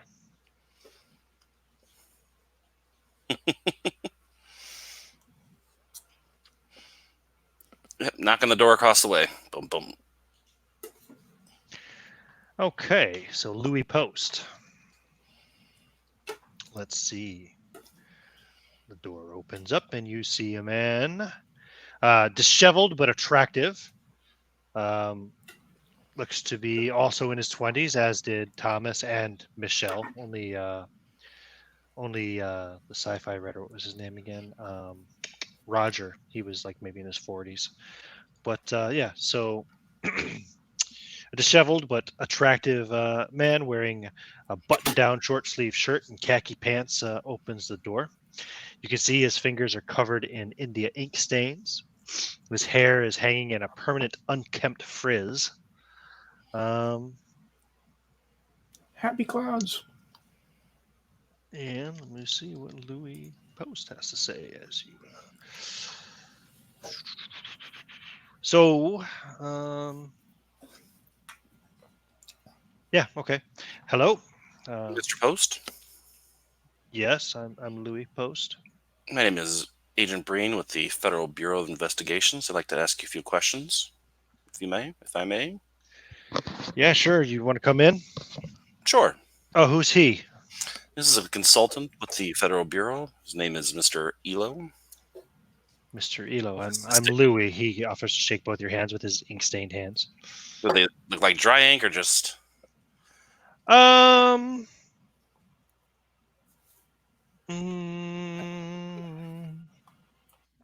Yeah. All right. Yeah. I'll shake his hand. Sorry. I had to read I'll something. bow to him like the Japanese would. He doesn't know what to do with that. He just holds the door open for you to come in. So the room is a messy dump littered with grease-stained pizza boxes, paint containers, and dirty clothes. Smells of mildew. The kitchen sink is stacked high with slime-covered relics of silverware and dishes. And the garbage, which you can tell was once contained under the sink, has spread to cover most of the kitchen floor. It's filthy. Well, this guy looks like an artist. Mm. Mr. Post, when is the last time you saw your neighbor, Abigail Wright? I don't know. It must have been a few months ago, I guess. I didn't see her very often. I'm usually working up here. What I sort of don't. I didn't socialize much with her. what sort of things do you do? I understand this building is occupied by artists. I'm a painter and illustrator. Yeah, I work for several comic book and fantasy paperback publishers here in New York. Hmm. Do you read comics? No, not for a long time.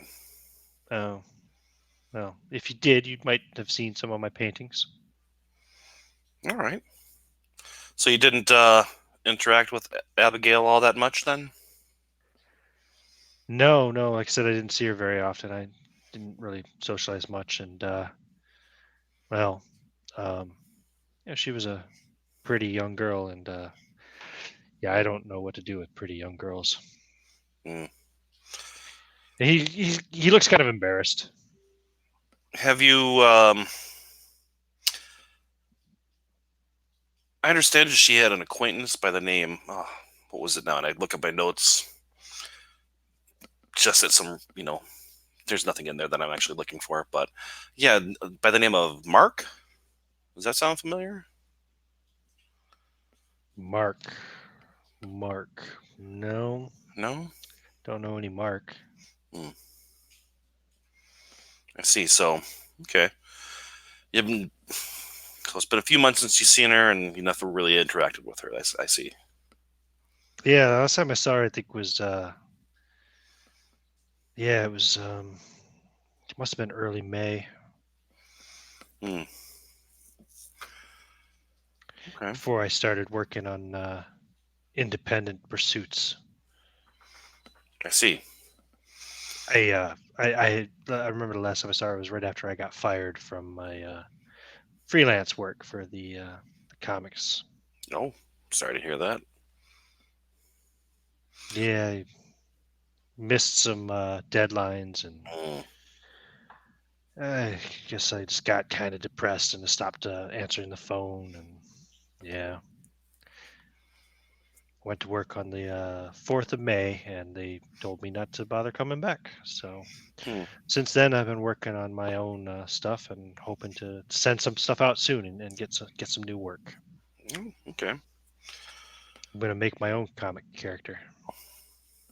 Oh, well, His name's Come On Man. interesting. Well, good luck with that. You haven't noticed any strangers around the building anytime? Strangers? No, I mean some cops came by asking some questions about Abigail, but I guess that's not really that strange when someone's supposedly missing, right? Right. All right. Well, thank you for your time, Mr. Post. I may have other questions for you again, if that'd be all right. Yeah, sure, anytime. Sorry about the mess. Just yeah, I haven't really felt like cleaning lately. Oh, that's all right. Well, Do you want a slice of pizza? And he picks a box up off the floor. no, I've already had lunch. Thank you, though. All right. Quickly saying, head to the door. Yeah, let's get out of here. What about you? He offers it to Gary. No, thank you. He opens the lid of the box, and you see what looks like maybe a 2-day-old deluxe pizza. Oh, gag. Yeah. There's only a few slices left. Ugh. You know he's going to eat them. Ugh. Let's go. Yeah, but 2-day-old New York pizza is better than like fresh Chicago pizza.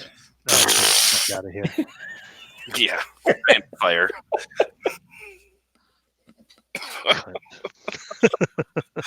Yeah. All right. Head out of there and head back downstairs. Okay. So now we've met all the neighbors. Yeah. None of them really strike me as suspects except for the first guy. John, give me another sanity roll. Damn it. Hold on. No, I failed. Failed. Okay. I only have a 23. Lose a point. Here, let me roll with You lose a advantage point? because Okay, you obviously lose 1 you wanted point. me Nope. to succeed. So let me roll Nope. again. You lose All 1 right. point of sanity, and Damn it. while you're here alone in the apartment, Of course. you You have an odd sensation, kind of like you're being watched.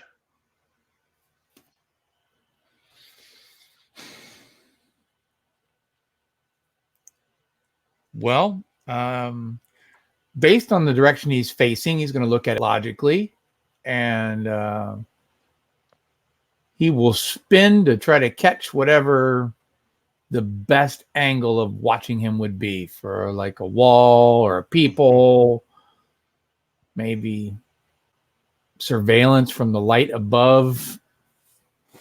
So he's going to be all frantic, obviously. Okay. Give me another sanity roll. God damn it. With advantage? No.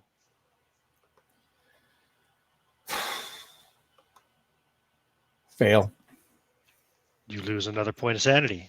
God And damn you it. hear voices coming through the walls. Sounds like laughing or maybe crying. You can't discern in words. He is going to calmly and confidently leave the room and lock the door behind him. You don't have the key. And Hmm? It doesn't lock. You have to lock it from behind, outside. Yeah, it's like this is freaking New York, man. It's like bolt locks and chain locks and He will calmly and confidently walk through the door and shut it behind him and take up a point of surveillance several feet away where he can keep an eye on the door without actually being there. okay. Very good. That is how you guys will find Larry when you return downstairs, I suppose. If you're returning downstairs. Yep, heading back down. Find Okay, him in the good. hallway. Good to see you two guys. I needed to take a break. There was a certain, miasma. I don't know if y'all dropped a couple farts on the way out, but hey, I'm taking a walk. I'll see you in a few minutes. He's going to leave. All right. Okay. Which way is he headed? I Downstairs. don't know. Well, you're on the ground floor. Out the front door. Hold on. And I jog forward and I hand him the key to get in. Give him the set of keys. Cool. Yeah. Cool. Go keep an eye on our friend there, Mr. Elo. Sure thing. Okay. All right, head back into the apartment. All right. As much as you left it. First thing Except, give me a spot in, hidden roll. I was going to say, before you say that, the first thing I do when I walk in is check the 3 empty spaces for paper. Yeah. Okay. You don't need to make a spot hidden roll. You notice that it would seem that Agent Galliford has left fingerprint dust on all 3 spaces. Smart. Check for... There's lots of stuff in this place, isn't there? Are any of these electronics working? Give me an idea roll. And yes, several of them do work. I rolled a 6. You rolled a 6. Damn, I'm rolling a hell of a great night compared to yesterday. You would not be surprised if all of this junk, this seemingly random junk, came from those storage rooms downstairs. Oh. That's why it looked like they had been rifled through. That's not a bad idea. Huh.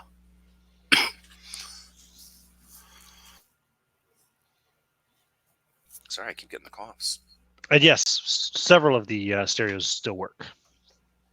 I want to find one with a tape deck. Okay. I want to put My Great Work number 37 in there. Okay.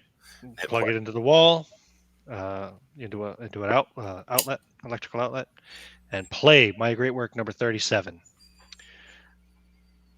What are you doing, Gary? You just have you returned to cataloging or reading or pardon me? Checking the typewriter with the typeface compared to Yeah. Okay. Cool. paper. You don't need to make a roll. You can tell right away that it is not the same typewriter. The lettering is different. Okay.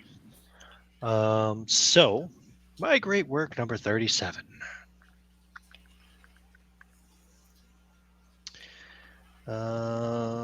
As you're playing it, what the hell is it? Here.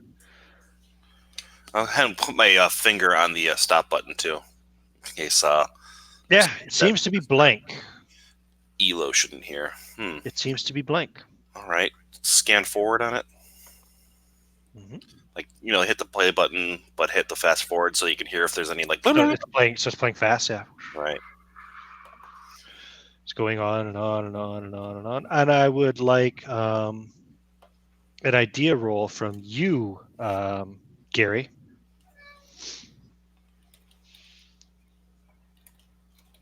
As you're hearing fast forwarded silence, that staticky kind of silence you get on a blank tape.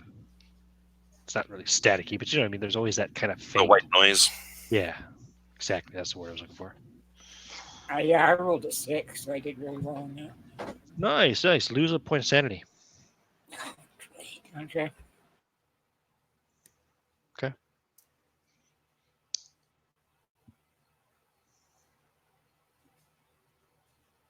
And does it get to the end of the tape and nothing happens? Yeah. Flip it over and play it back again.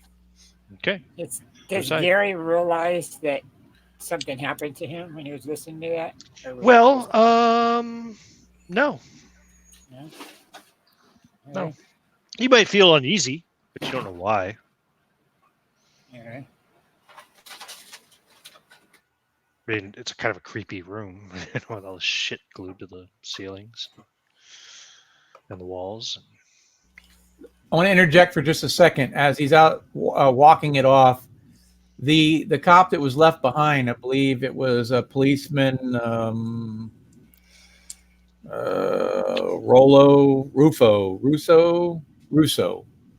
Roscoe. Okay, the one who was there. What about him? Was he actually in the room or was he outside the room? No, he was in the room.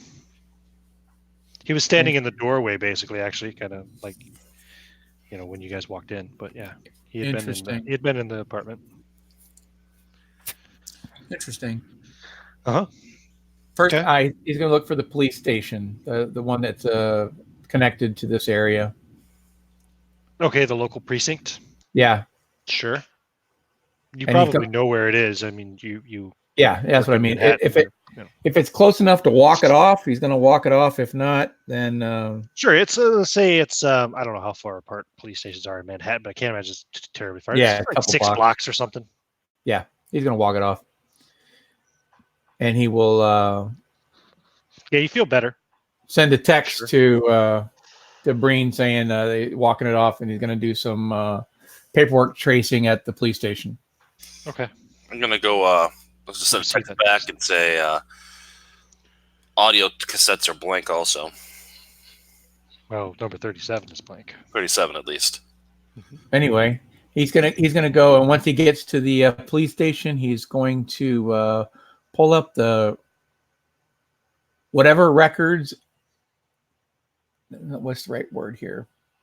He's going to pull up all transcripts and handwritten reports from anyone that's been in that room since the investigation started, and see if there's any commonalities of people feeling uneasy, nauseous, that sort of thing, to perhaps tie it in.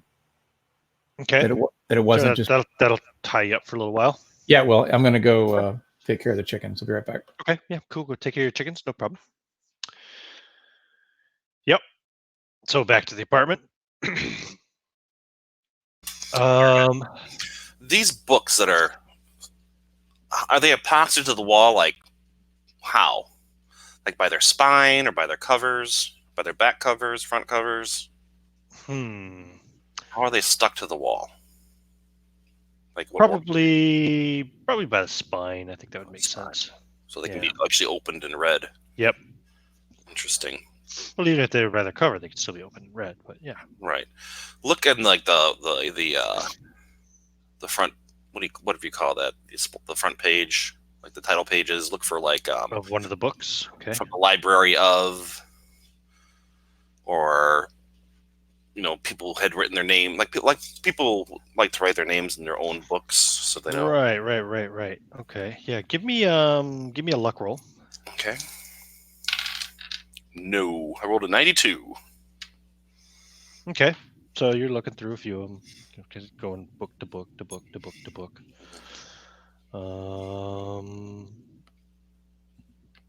Yeah, and one of them does have some writing in it, but you don't know what's written there because it's in a language you don't recognize. Elo, do you recognize this handwriting, this language? I'm holding that page. Mm-hmm. Elo, roll your luck. I have to be out for just a second. So if you want to go ahead and do it, I have luck of. Okay. Sorry, I'll be back in just a second.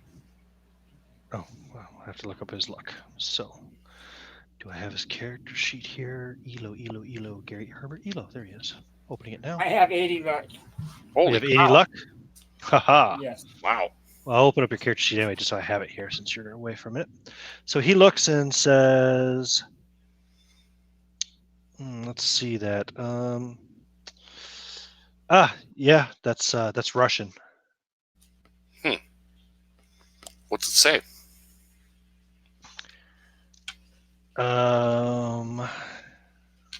It says.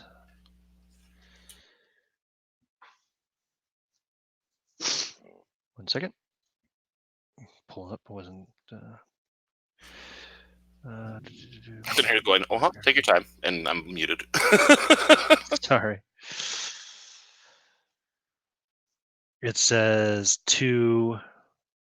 Oh, jeez, this fucking name generator sucks, man. Hold on a second. Let me get a better one. There we go. That'll be a little better. Pow. Okay. It says to Akulova Maximovna, my love. It's a name, a woman's name. Well, that doesn't seem very helpful. The book is it's a romantic novel. Joy. Published in 1981. All right. That didn't seem to help. Author's name is Gorionov Konstantinovich.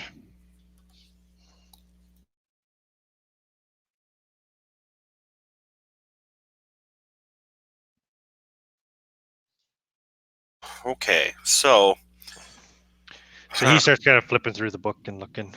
Okay. And you, what are you doing? Sorry, go ahead. Okay, so look for like handwritten pages on the walls. So as you're kind of turning, Mm-hmm. you see a person pass in front of the bathroom door. The bathroom door is open, and you see a person walk across, like they're walking from the toilet over towards the tub, very rapidly. I go and I stand in front of Elo. You do not recognize that person. Elo. Elo is still looking through the book. I'm back now whenever you need me. Okay. So the book was Russian. It had like an inscription to my love, blah, blah, blah. Yep. It's nothing really important. But I get in front of him, put my hand on his shoulder and say, move towards the door. Which door? The exit. Oh, sorry. Towards the apartment door. Okay. Do you do so, Gary? Yeah, I'm listening to what he's saying. So. Okay. I'll do it. I thought I saw someone in the bathroom. You definitely saw somebody walk past the door briskly. I will pull out my pistol and hold it in front of me and say, step out of the bathroom.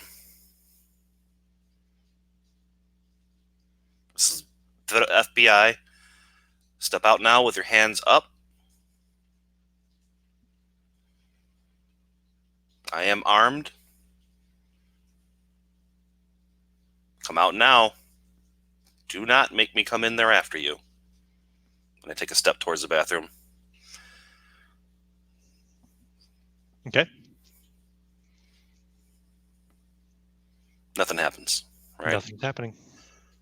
I take another step towards the bathroom. I think you're probably making Gary a bit nervous, but yeah. And I glance back at him, see that he's by the door. Mm-hmm. And I go and hold on, let me check the map here. Okay, so I go, so the bathroom door is right off of that bell wall with the closet there. Mm-hmm. So I will, the door is open. You saw somebody walk from right to left. Right to left, so towards the hallway. If Essentially, yeah.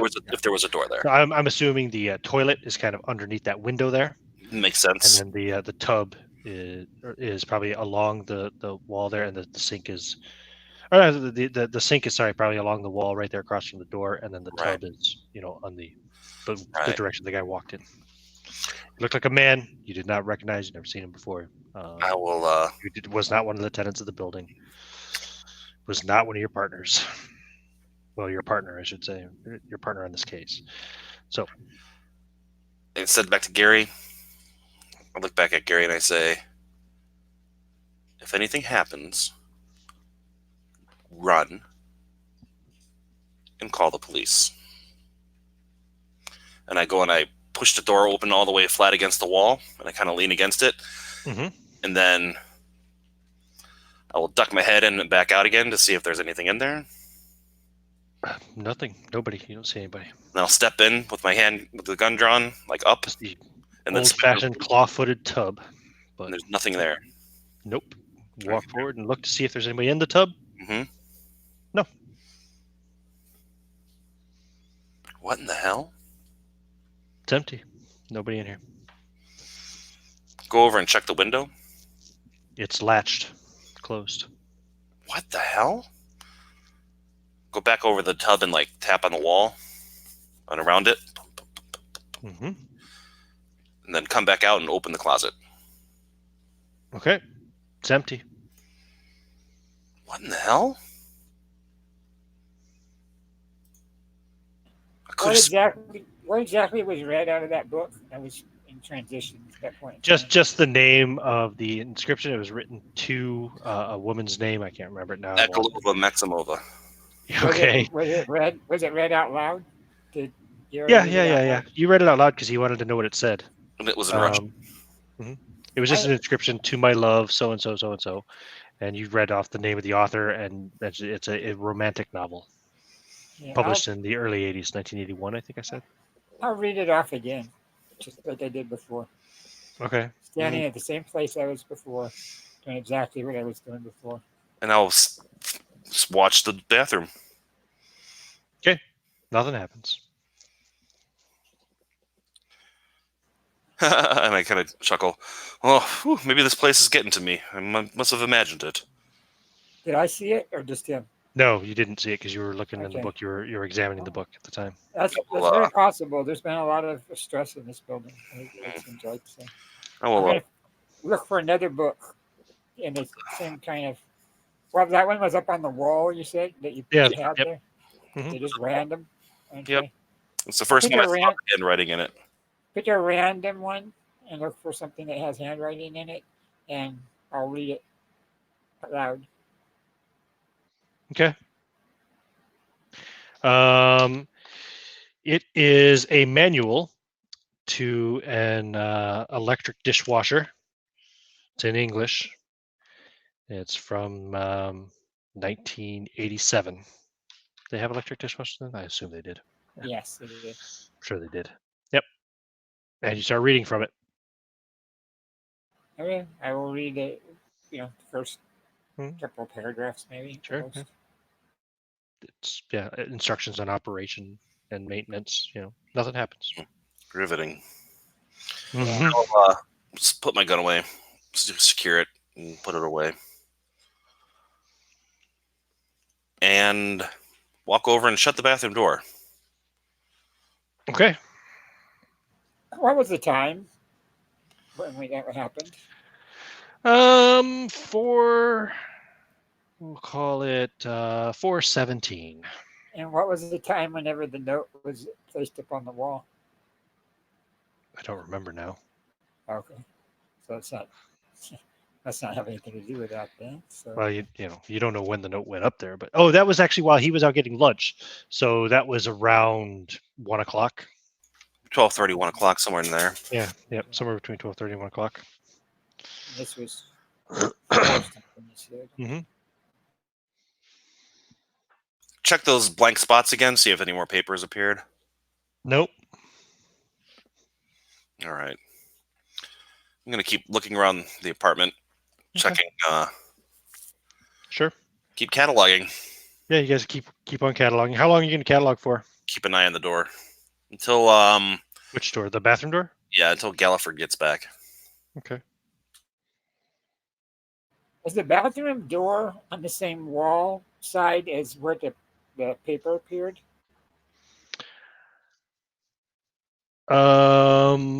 Actually, yeah, the paper did appear, if I recall correctly. I think I said it was on that wall that the bathroom's on the other side of. Good call. Good call. Mm-hmm. Yeah. Go and check that wall to see if there's. Actually, get one of the forensic photos of that wall and like hold it up and look at the wall and match it to the photo and see if anything has changed on it. Nope, Other than nothing has changed. The pulled fact off that the radio is missing. Yep. and that there was a piece of paper stuck there.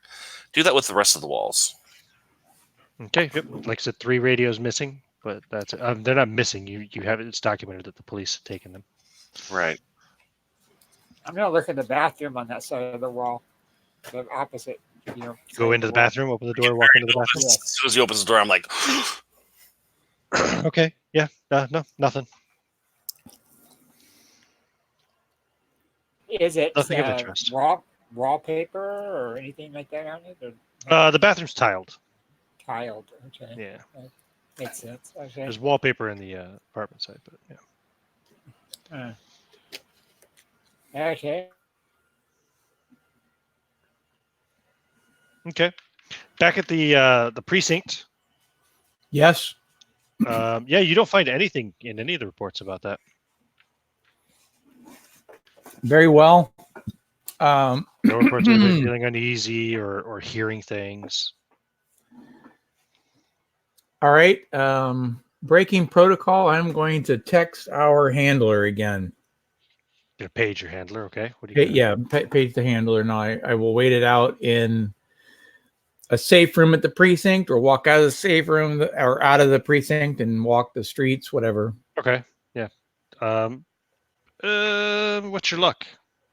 I'm guessing it's higher than 11. I rolled an 11, so yeah, they got a room that you can use there. There's an interrogation room that's not in use or something, probably. Sure, he'll Make sure to holding room. Yeah, he'll make sure to hold cover any cameras or disconnect any cameras that are in there. Yeah, sure. Okay. Handler rings you back within a few minutes. Yeah. It appears that well, I guess the first thing I got to ask is, do we have an exorcist on staff? An exorcist? Or you think the apartment's haunted? Very much so. Well, listen. All the encounters that I've seen documented with the unnatural, I've never seen any evidence that there are ghosts. What's going on? Just one piece of evidence that we had was that of the 3 spots where equipment was removed or items removed off the wall, a piece of paper typeset appeared while we were in the room. Okay. On the wall, it just appeared, and it had some cryptic conversation, and to include that perhaps the girl going to heaven and 3 people discussing it, and the people could have been.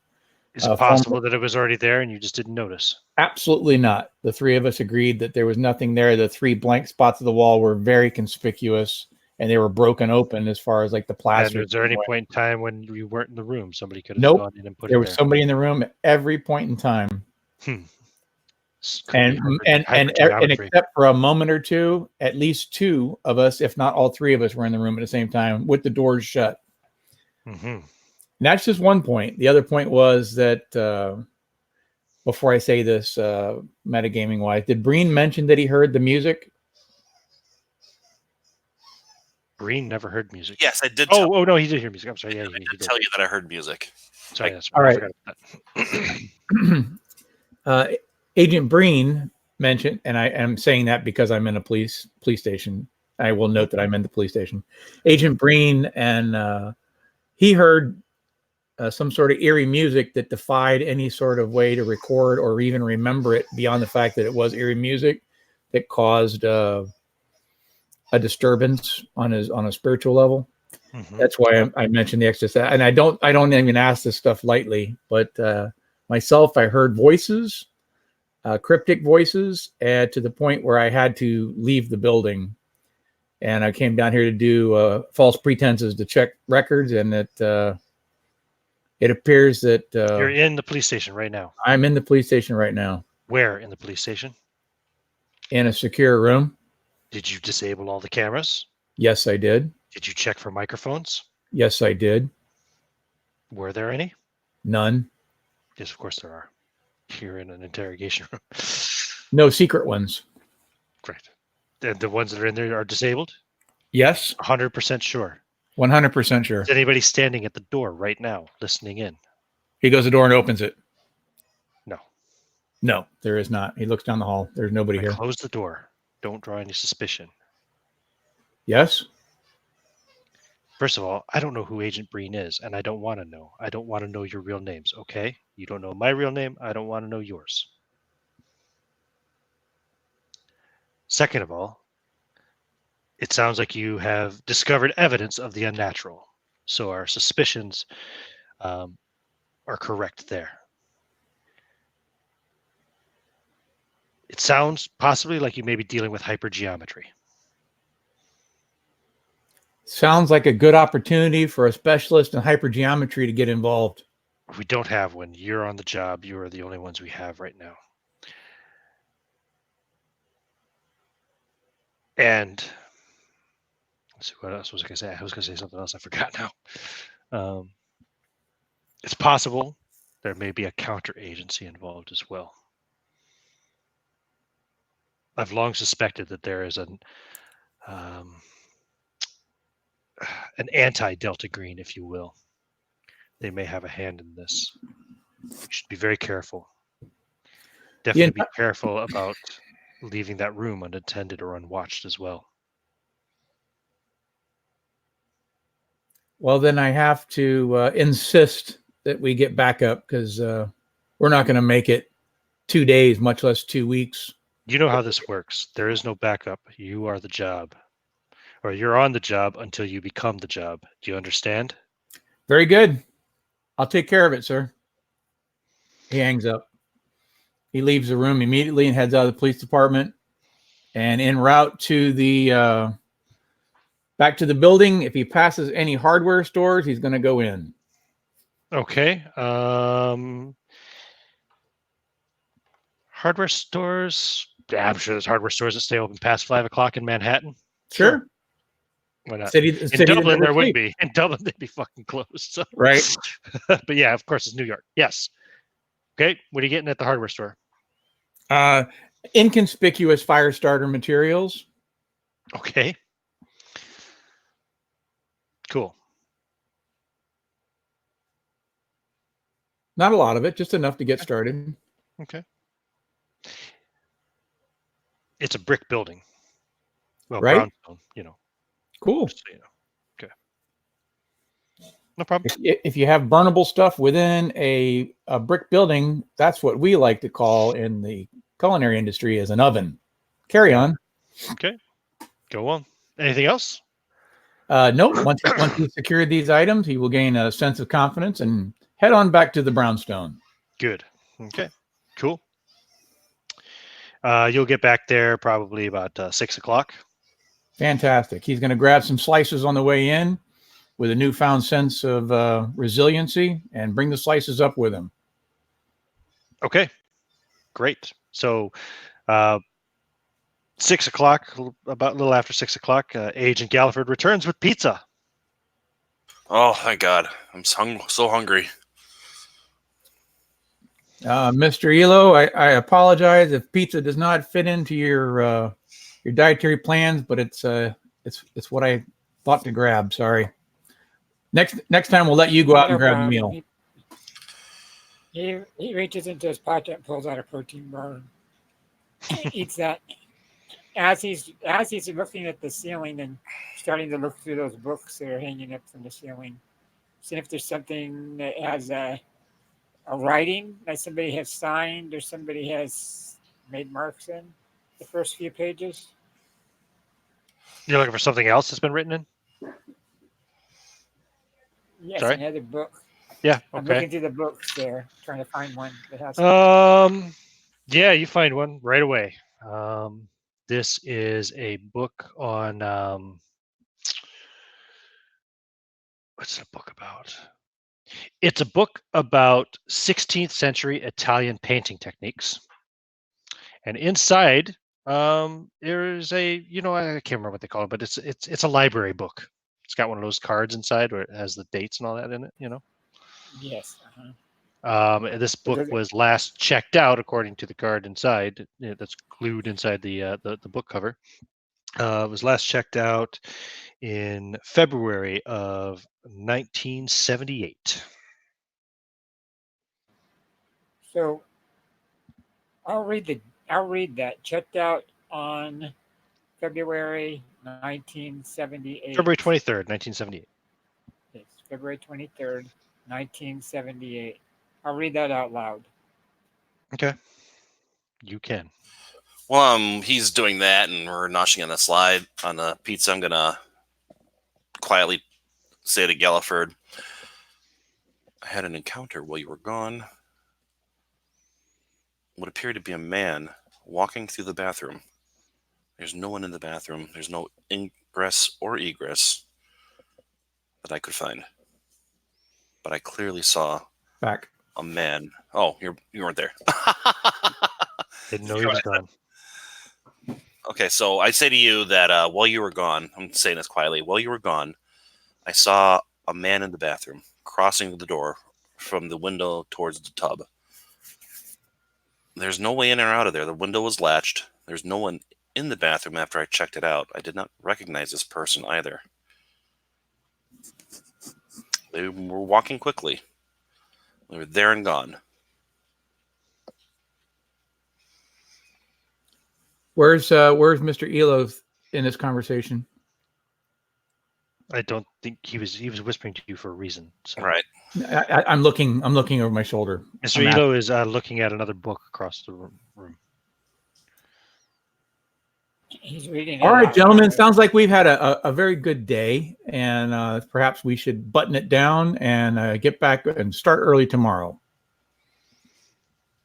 Do we want to leave the place unwatched? Unwatched. It's been relatively unwatched since we left. We can lock it. We can call for the city police to come and maintain a surveillance if you like. I'm kind of uncomfortable with that. What would you recommend? I don't know that we should leave this place unoccupied at all. Sounds like a good idea. I'll stay behind first watch. Why don't the two of you go get a hotel room and buzz me back when you got the location? Here are the keys to the van. Do you want to be left here alone? Sure. It's not a problem. It's just a building, right? I think it's more than just a building.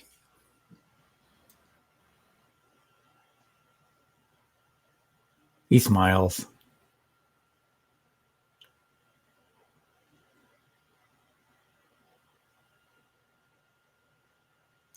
And I'm not comfortable with that guy across the hall either. There's something weird going on with him. Very weird.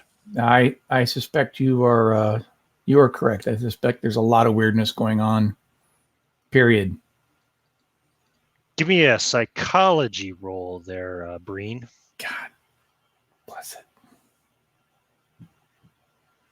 All right, let's see here. Hold on. Before you do, Holy shit. he's throwing in his persuade. How about that before you tell me his results? Persuade takes half an hour, but you can roll fast talk.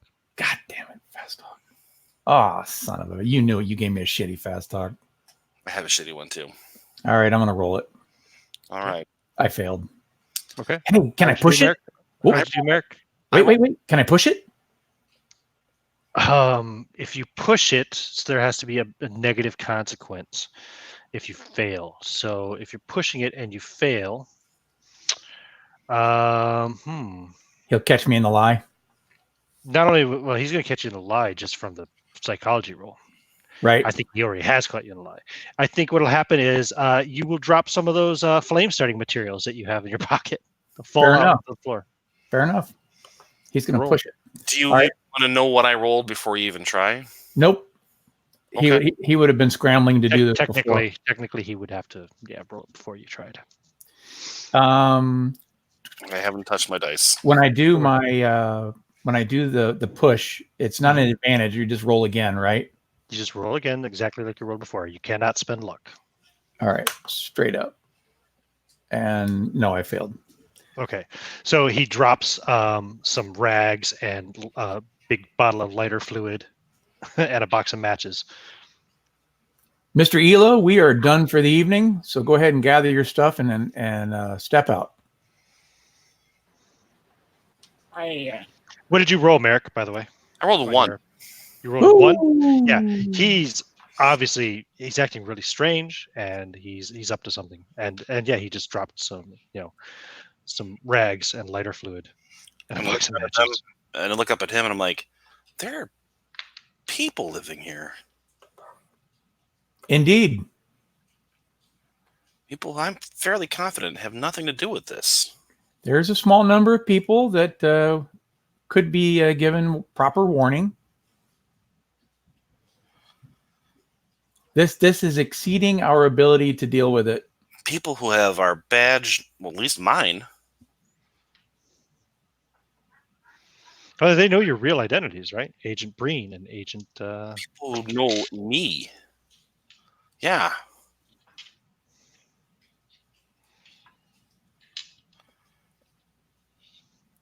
While you were gone, I heard voices in languages that I didn't understand, and I also saw somebody that couldn't possibly have been there. This is beyond our ability to deal with. I say we burn it to the ground. I think that's extreme. We don't even know what's going on here.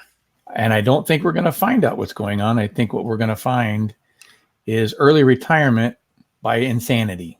And now you can hear all of this, of course, Elo, because he's not whispering anymore. Nope. What do you feel is going on, Agent? I think what we have here is a malignant spiritual presence.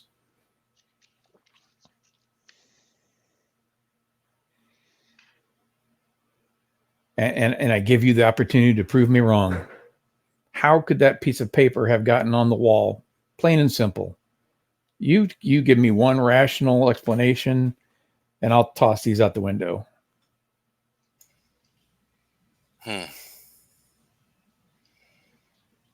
You've had plenty of time to stew over it, so let's give you, say, 10 seconds. Begin. He gathers the lighter fluid up off the floor and the rags and sets them down neatly.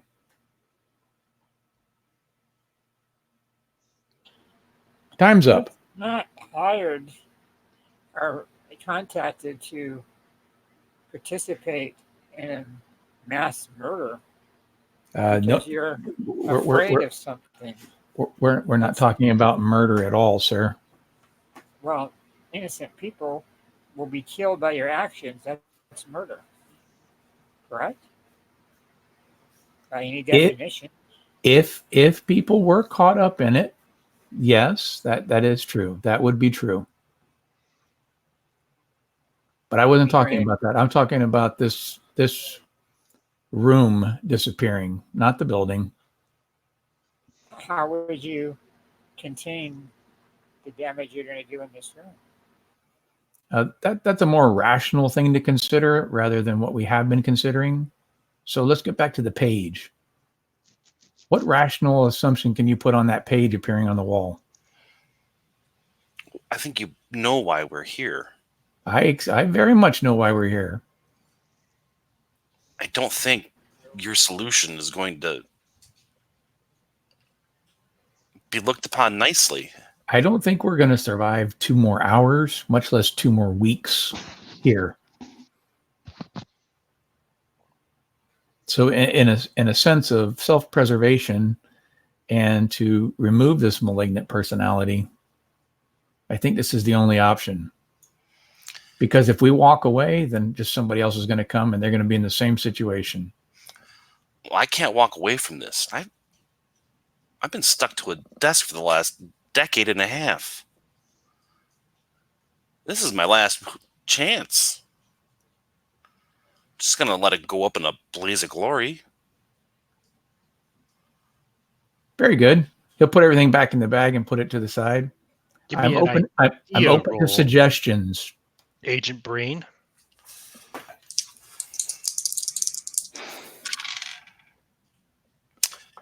Yes, barely.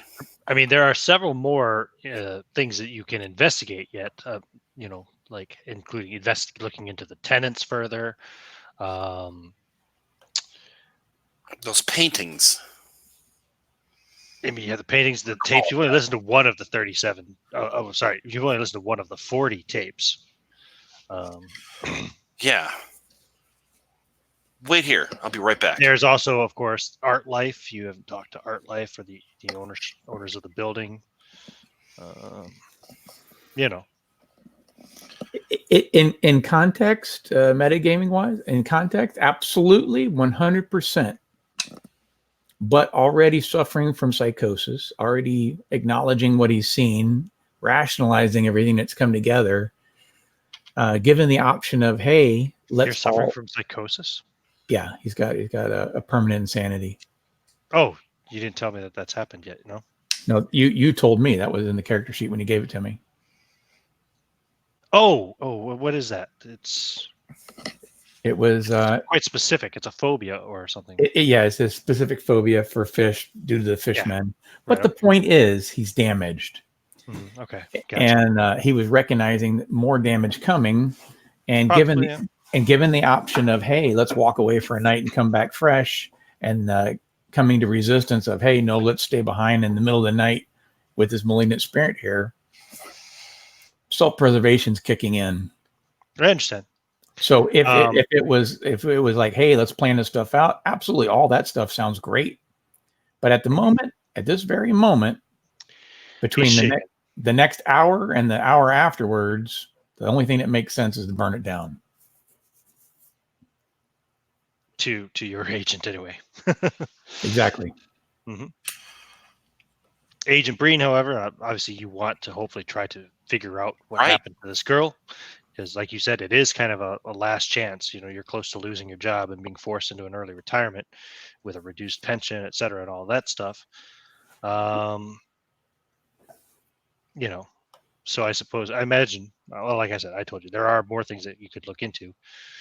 Maybe it does come down to burning down the building. That is something that could happen with Delta Green. Yeah, I know. Of course. Or who knows? Maybe Delta Green will, depending on what you discover, if you do discover more, if you get into it, they may be interested in purchasing the building. That's another thing that could happen. There could be something here that's worth looking into deeper in the future. Who knows? But as of right now, you know very little, except for the fact that you're suffering from some kind of hallucinations, it would seem, or potentially, there's some kind of ghost or something. Okay. So he's had a moment to recover his shit. No worries. I'm just talking. I'm just no. Brain his rationale since he. Yeah, no. He's calmed down to the moment. They did not accept his initial bid and walk away, or he would have burned it down. Okay, well, how about this? None of us are staying here tonight. Period. If you want to sit outside the room and stare at the door, I'm all for that. But we're not staying in this room. There's too many signs of a malignant spirit, and I don't have the experience to deal with it. You don't have the experience to deal with it, and I don't even know why you're here. So you don't have the experience to deal with it. So I like the idea of getting the precinct to put a watch in the apartment over the night under federal authority. They have been doing it for months now. Well, no, not really. For the most part, the apartment's just been kind of cordoned off and left off. Oh, I see. There was just an officer here to hand over the keys to you. There was a hardware store right down the road. I'll go pick up a heavy duty lock and latch system, and we'll latch it from the outside and put a big lock on it. You can also seal it. Yeah, you can police tape thing. with like a priest. No, with like a with like an evidence seal, like a tamper Yeah, tape. seal. Not, Oh, well, not the tape. It's like a sticker, like a real thin sticker. You put it out, you write out, sure. Yeah, we can do all that stuff too. Wait, wait, open, why- it breaks, and you can't like pull it off. Right. I don't understand the difference between tonight and today would be. You're afraid of the dark?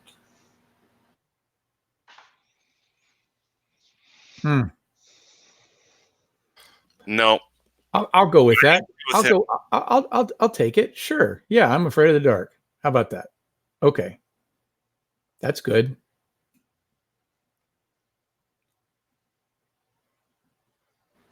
Before we leave, though, there is something I want to get, and I want you to make sure that the man across the hallway, Mr. Manuel, does not see us leaving with this. He goes over to Manuel's door. He opens it up. Is Manuel looking out the door? No, He goes up to you it. don't even have to open a door. You can just look through the people. But yeah, go up to his door, Manuel's yep. door. And he would have grabbed something, anything sticky, gooey, something from the other room and just slap it, an old sticker or something, put it right on his peephole. Okay. Well, he does that. I'm walking to the basement. Okay. Okay. And he look while he's leaving to the basement, he looks back to Elo. Yes, sir. Your conversation. I'm strictly looking out for you. This is obviously something beyond the normal. But if you want to stay here in this room tonight, you can. But I won't be responsible for you.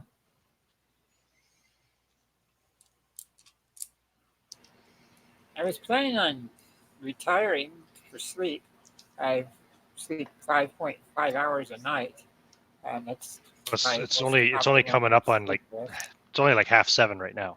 Exactly. Yeah, But we've had a long day.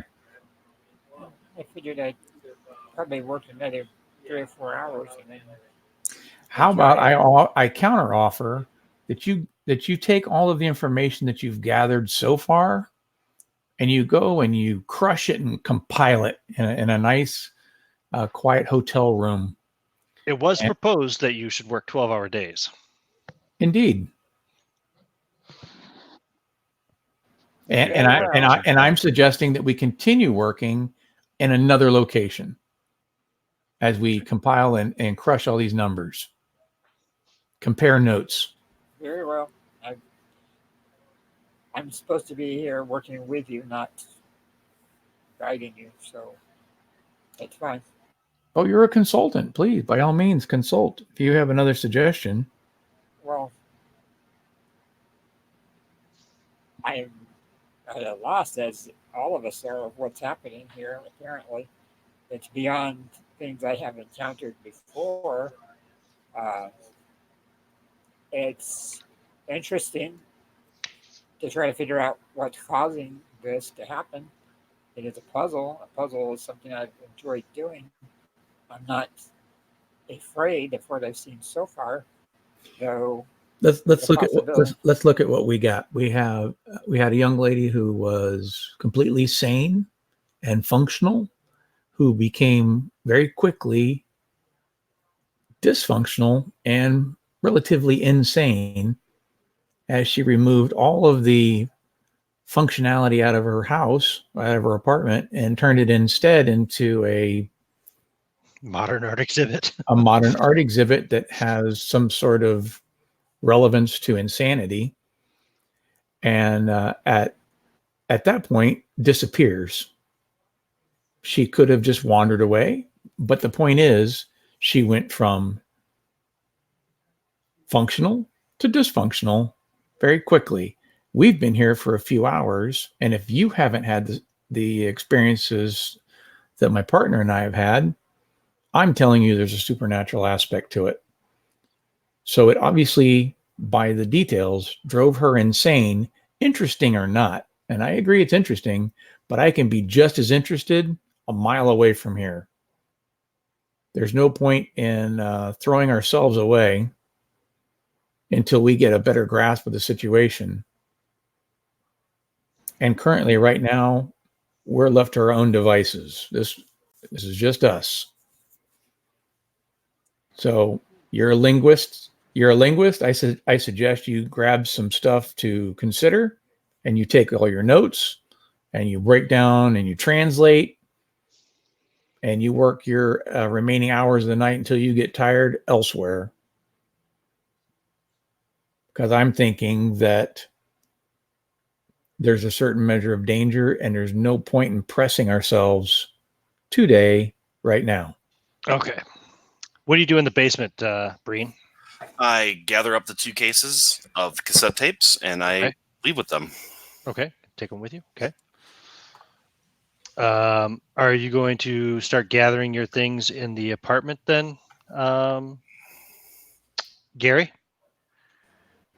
Yeah, Gathering your right. notes and anything that you want to take with Yeah. you to study. It'll probably take you a little while to do so. Yeah, I mean, so. for what he's seen, he doesn't want to be here by himself. But Okay. for all he knows, some of the neighbors could come over and murder him. He's not a fighter. He's not something like Okay. that. He's just a bookman. So Sure. they will Closing gather up it. his stuff. Closing on 8 o'clock. Yeah, and have no worries. We'll get here very early tomorrow and get a good start. Okay. What do you? So you come back up with the tapes, Breen. Gary is gone back into the apartment to start gathering things and getting ready to take notes with him so he can do a few more hours work at the hotel. Right. What are you doing while he's doing that? Are you back in the apartment as well, or are you standing out in the hallway? What's your fucking name? Galliford? He is going to go in there and very quickly with the doors open, he's going to go in there and he's going to secure everything that he can secure. Going to wedge the windows. Mm-hmm. He's going to shut and wedge the bathroom door. There is no other door, right? No. Closet. Yeah, if it's wedgeable, jam some crap in it. Okay.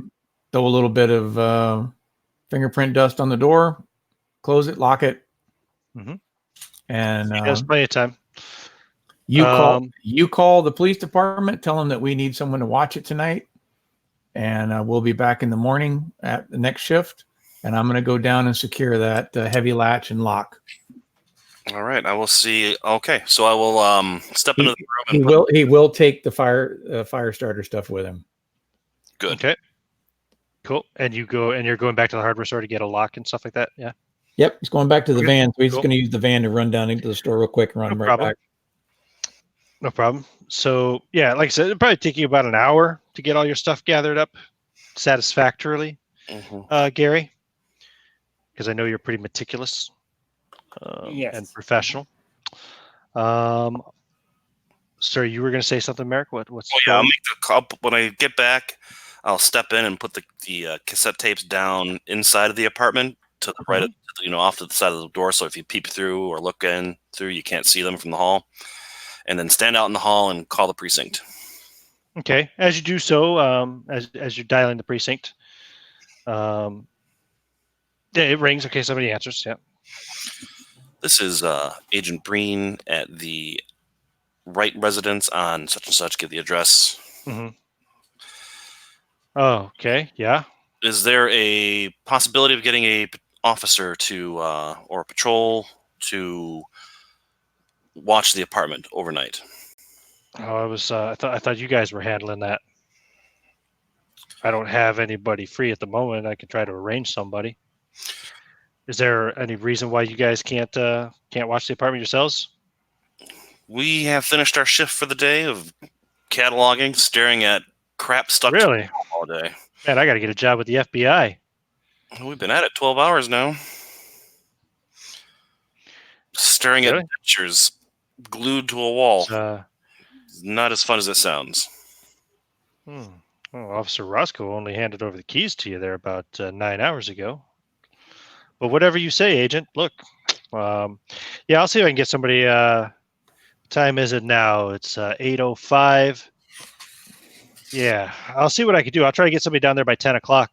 All right, as long as they can swing by, check the place out, make sure nothing's weird going on. No, we don't have the keys. I understand. Well, we probably won't be around when he gets there either.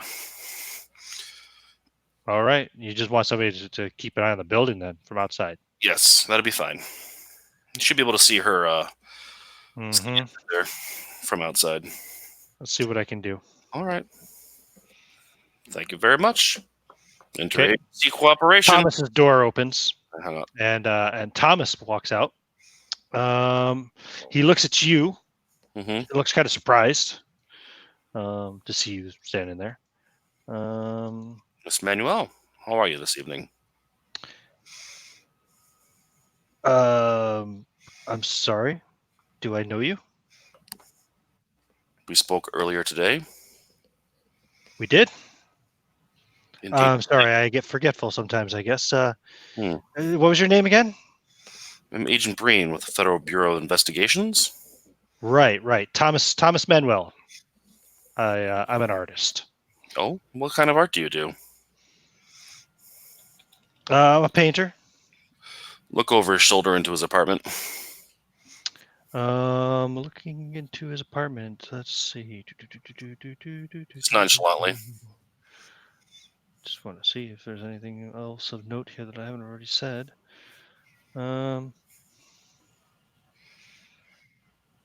Yeah, no, yeah, it looks the same as you saw earlier. He says, "So you must be here about Abigail." Yes, indeed. When's the Good last? idea roll. Mm-hmm.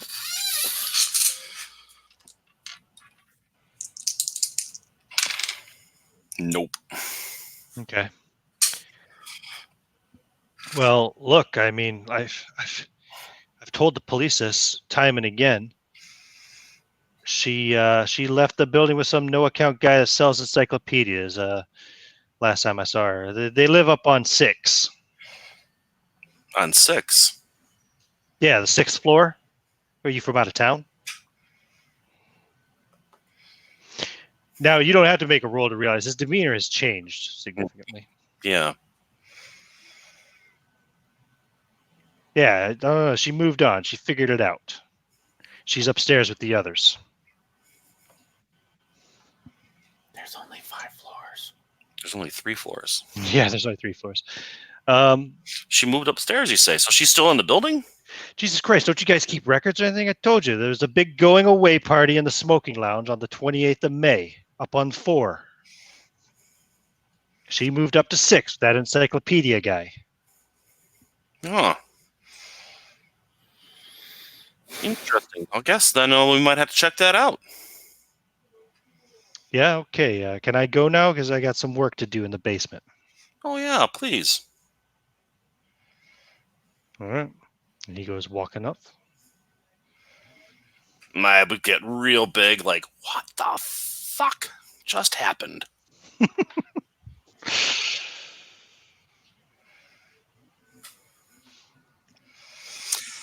Yeah, I stand there nervously waiting for Galliford to get back. Okay. Okay. What about Elo? Elo's still gathering his stuff up. He'll be done about 8:45. All right. He gets there with the latch and the hook. Galliford, you'll get back there probably about 20, 25 past 8. And he'll go right to the job of putting the lock on and the hasp and all Give me that. a listen roll, actually, Merrick, before he comes back. Okay. Oh, I might have made that. Let me see. This will be about 5 minutes after. So this is about 8:10. I rolled a 27 and I have 30. Okay. Yeah, you hear Thomas talking down in the basement. Can I make out what he's saying? Yeah, if you get close to the stairs, you probably can. Let's see here. Down there, that way. Yeah, you can't really make out what he's saying, but he's talking at great length. And then occasionally he pauses and stops, and then he talks. Sounds like he's having a conversation with somebody who's not talking back. I will step back towards the apartment, waiting for Galliford to get here, silently freaking out a little bit. Okay. Gallagher, you get back there at 8:25. And he will immediately start installing the hasp and getting the lock ready. Before I stop you, as you come in the door, I see you holding that stuff up, getting ready to work. How many floors did you see when you came in? I believe 3. Check again. Okay, you go outside and look. Okay. Still 3. 3 floors. That Manuel guy just came out while you were gone. Completely different for personality. Didn't recognize me. Talked about how Abigail ran off with some encyclopedia salesman. Moved up to the 6th floor after they had a going away party for her on the 4th floor. And now he's downstairs talking to someone who's not there. Cool. You want me to go get the fire starting stuff? No. Oh. Okay. I am tempted to go and see how many floors there are, though. Well, why don't you do that while I install this? And he starts installing the Start hasp. installing the hasp lock. Okay. I will. What are you doing? Yeah, walk over to the stairs. I'll take the stairs Mhm. opposite the ones down to the basement. Yeah. I'll start walking up. Okay. Counting floors as I go. Okay. Go up to the 2nd floor. Go up to the 3rd floor. And then you take the stairs up to the door leading out to the roof. Unlock it. And look out. You unlock it and open the door. And you open the door into a room.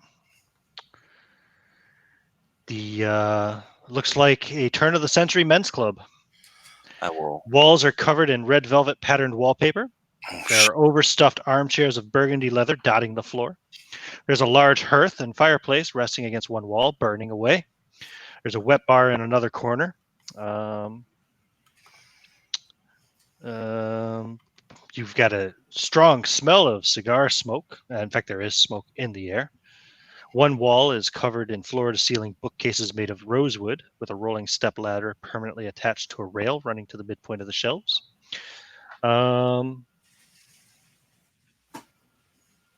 And there are, hold on a second here.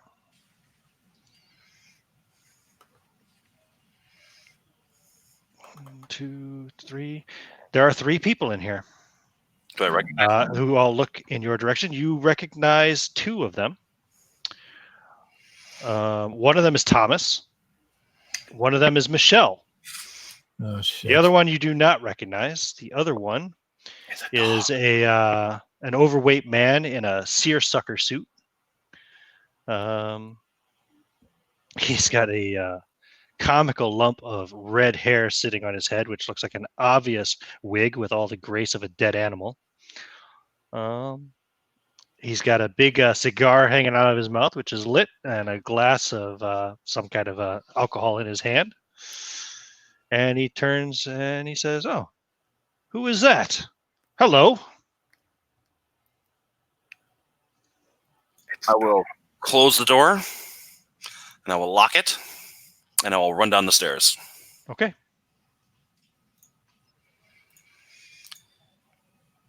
Oh, shit. Oh, yeah, give me a sanity roll. Oh, crap. Ah, I have left 18, 17. Only have 17 left. Shit. Come on. It's not going to roll for me. I know it. I rolled a 43. Okay, so that's a failure. Let me see here. How Shit. much sanity would you lose from that weird little encounter there? Well, I'm crossing my threshold at this point with that roll. Oh, I know. Yeah, you'll have an underlying insanity.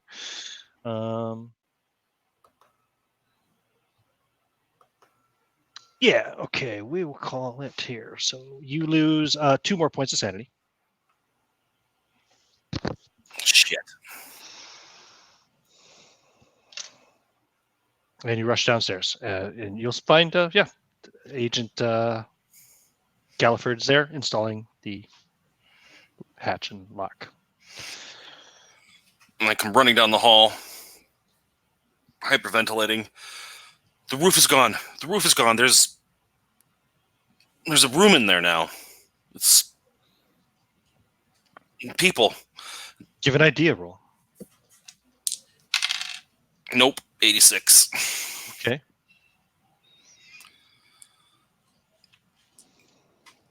I don't know where it came from. There was just a roof earlier today.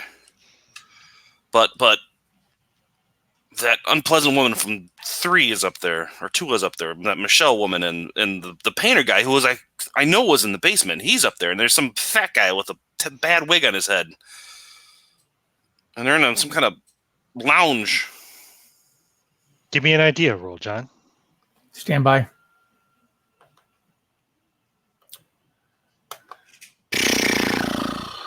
I got a 31, and I know that's under. Yeah, you got a good intelligence, I think, right? Yeah, you got like a 60. Yeah. 1 point, I can make it a hard success. I mean, a hard. Don't need to. Just a success is good enough. That page from the play. I know. That scene took place in a smoking lounge, and there was 3 people and a dog. Yeah, I know. 2 people and a dog, right? Thomas, Michelle, and dog. And Mark. Oh, and Mark walked in. Yes, that's right. No, Mark was there, but yes. Yeah, right. So Mark, Rourke. Maybe he walked in. Yeah. Mark, Rourke, the dog, Thomas, and Michelle. Mm-hmm. Oh yeah. That's right. He entered the room just at the very beginning of the scene. That's exactly. Right. So I wasn't looking at the clue itself. I was. So yeah. Lock it and walk it away, or burn it down. I really don't think we should burn this place down, but I don't get it. Locking it, and walking away. Got it. Mr. Elo, you ready? You're just about ready, yeah. Did I hear any other conversation outside the door? Give me a listen roll. Were you trying? Yeah. Well, if I heard were you interested? Were you trying to? Well, I mean, so far as he was waiting for them to come in and tell him they're ready to go, he was snatching his books. So I guess he was kind of listening for. Yeah, you can roll with a bonus die then. Okay. Let's see here. Okay, I rolled an 83, so that's not going to work. Jesus, then no. Yeah. Even with a bonus die, you rolled an 83? No, I just rolled the 100. I didn't roll anything else. Well, roll 1 extra die, so you got an 83, and roll 1d10. 1d10, gotcha. Yeah, that's 7, so that only would. So 73. Yeah. 5, yeah, 7. Okay. All right. Okay. No. Nope, you don't hear what they're saying outside. They open the door and say, "Are you ready?" You're pretty much ready, yeah. Yeah. Sweat buckets at this point. Yeah, Agent Breen doesn't look so good. He looks like he's seen a ghost.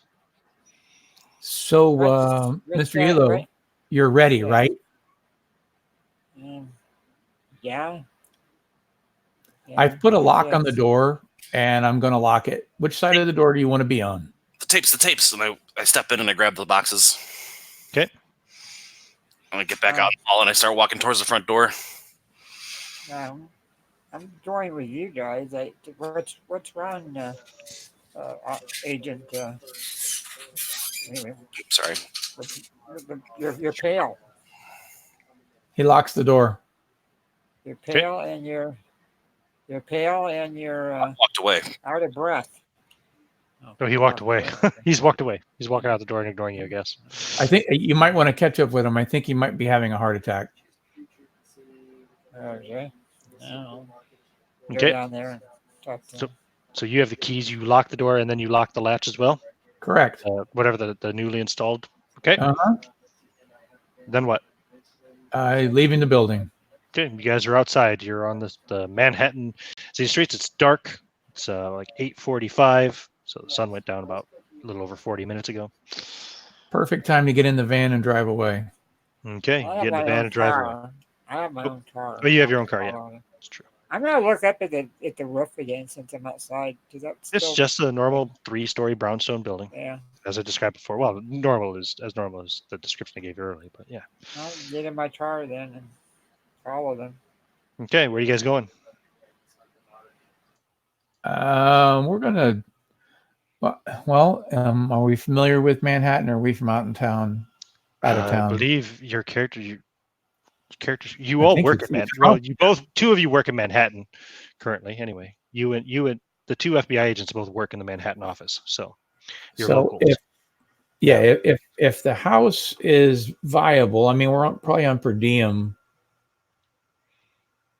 I think you were both New Yorkers too. I know your character, I think, was from Queens. Yeah, I can't remember where. I'm pulling it up now. Yeah, Live- he is. Yeah, he's from actually lives in Manhattan. Lives Well, in Manhattan. I do live in Manhattan. I'm Yeah, from you both live in Manhattan. live in Manhattan. You're from Brooklyn? Yeah. Okay, cool. I have not been. Well, I haven't even tried. I can't do a Brooklyn accent. Sorry. Don't worry What about it. what I'm about not doing access to that. Mr. Elo? Is he got a place to live? Elo lives in Staten Island. Okay, well then I'll just pull into a diner, whatever's close down the road, Okay. and pull in and we'll have a meal and then discuss the situation. Please discuss. How do you want to proceed? I want to use the bathroom real quick. I'll be right back. Okay. Is that his character or him? I think it was him. Yeah. Well, Mr. Elo, it looks like I need to set you up with the hard truth. And what kind of people are we looking at in this room, in this building? In this diner? Yeah. New Yorkers. Oh, fuck. I All mean, you're right. at a diner in Manhattan Yeah. at 9:00 at night. Yeah. Yeah. It's there's an ugly truth that we'll have to discuss another time. So, hey, let's just get a meal. And then we can discuss it outside. Nothing like a little suspense, right? Right. Partner comes back, we order the food, get the food, eat the food. Now, technically, with Delta Green Protocol, you're not really meant to discuss the reality of the unnatural with him. Of course. If at all possible, that's meant Yep. to be done by whoever recruits him into the agency, whoever pulls him into the agency, which is not your role. Exactly. And I completely understand.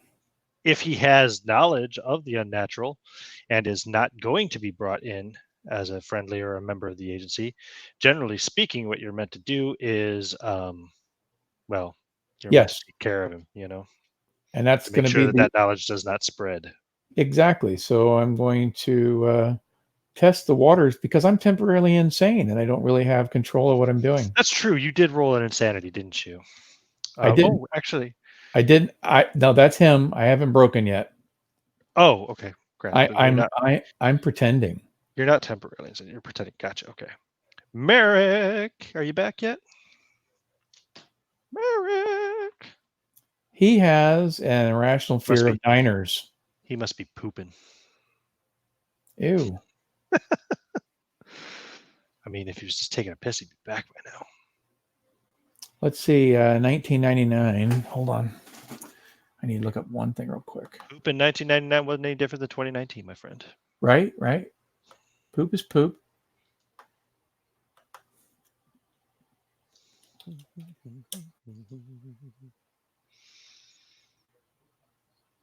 Let's see here.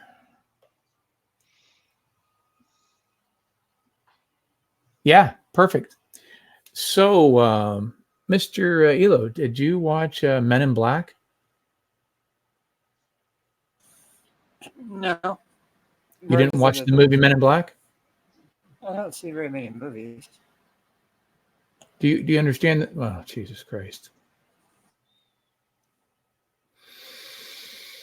Don't be a dick. He's on the spectrum. Was that a movie about priests or something? No, it's not about priests.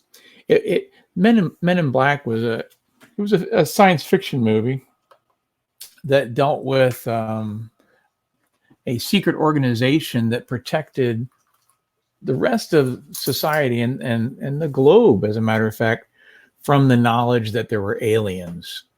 And they did so secretly, the Men in Black, those clandestine people that would show up with the black vehicles and in black and wearing black glasses whenever something, like aliens would happen, and then they'd make it all go away, that sort of thing. So it was a kind of a comedy, but anyway, it was about this organization that worked in the shadows and took care of things so that the regular folks didn't have to deal with the horrors that went around them. Do you understand what I'm saying?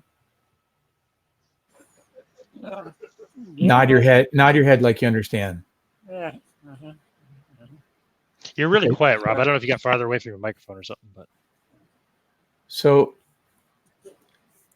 if this Men in Black organization was real, like in our real world, and they actually were trying to protect society from, let's say, aliens, is that something you'd want to know about and perhaps be involved with, or is that something that you would like want to have nothing to do with? Strictly Never really thought. hypothetical. Never Strictly, really thought about it. we'll think about it. We'll order some pie.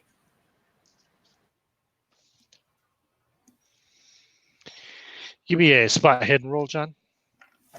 Spot hidden rolls coming. There's a lot of people in the diner after all. So. Oh, holy shit! I'm back. I got an 85. I did not succeed with that, Okay, cool. and I have a high spot hidden too. All right. And Agent Breen gets back from the bathroom. Agent Breen, I was just discussing the movie Men in Black with our partner here, who has not seen Men in Black, and describing the movie as best they could, and he was deciding if that was something that he might find interesting, if it was in fact real, which we know it's not, but it was just a hypothetical thing. Try to take the edge off of the day. How about you? If there was a Men in Black organization, would you be involved? I don't know about that, but man, right now I wish I had one of those flasher things. Indeed. So, Gary, what do you think? I'm just gonna sit there with my head in my hand. Something interesting, I guess. I mean, it's different than what I've done the rest of my life. I mean, it would be a new opportunity, but I mean, that's a movie, of course. But Sure. I mean, sometimes when I was a kid, I wanted to be a pirate too, but I couldn't be a pirate. But it would have been fun to be a pirate.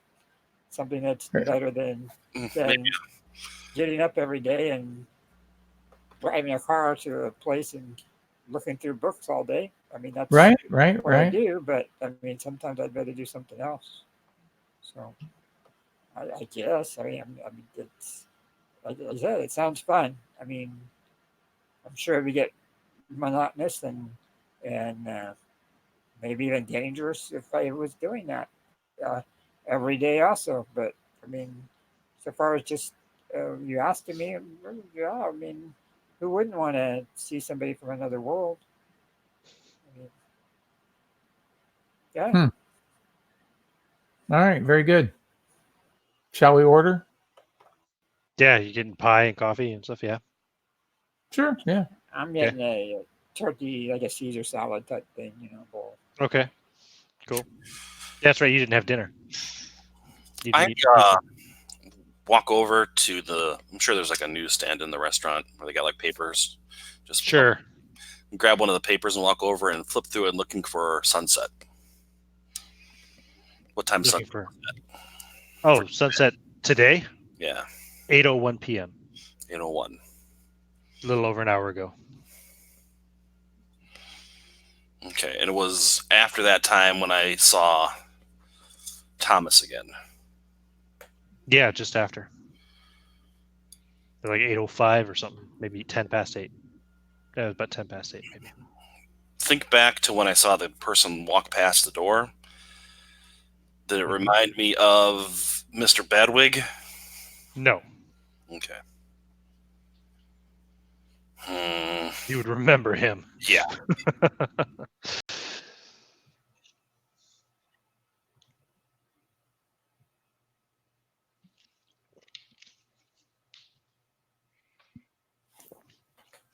Okay. So finishing the meal and deciding that we're going to either hit a hotel room close by to make it easier to get to the location in the morning, or head off to our respective homes and make our way back in the morning best we can. I'm voting for the hotel, but hotel room would be easiest, probably. Yeah. Yeah. I don't want to drive back. Sure, it's closest hotel then. Yeah, he lives on Staten Island. Yeah, exactly. I need a tape deck of some kind of cassette player.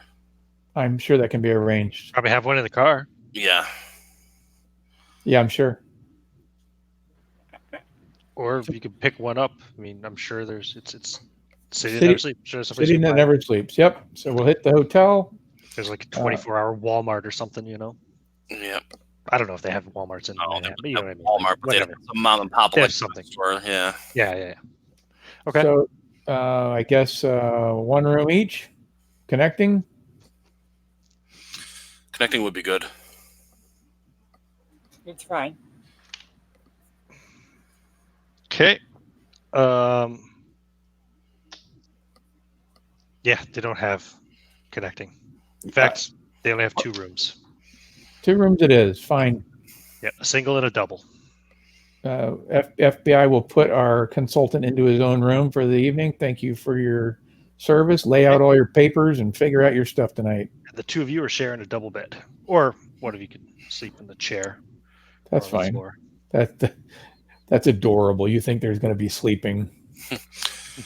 I set up the before we do that, do we need to deal with the psychosis that I have now developed? Oh yes, I'm sorry, I forgot. Yeah, please roll a percentile. All right. 23. 23. What the fuck? The fear of sharing a room with a friend. This is a very interesting little mania you've developed here. It is... God, I can't read this fucking... zoom in. Cartacoethes? Cartacoethe. Cartacoethes. An uncontrollable compulsion to see maps everywhere. So, you're like looking at the pie and you're looking at the cracks in the crust and you're seeing like a river layout with deltas and cities would be here and there, shit like that. To the point of distraction. That's not terrible. Yeah, but you won't be able to read anything because it'll look like a map. You can't watch TV because it'll look like a map. Well, you take a poop, you're going to stare at it for an hour. He's constantly getting like a map. He's constantly getting distracted, is all. Yeah.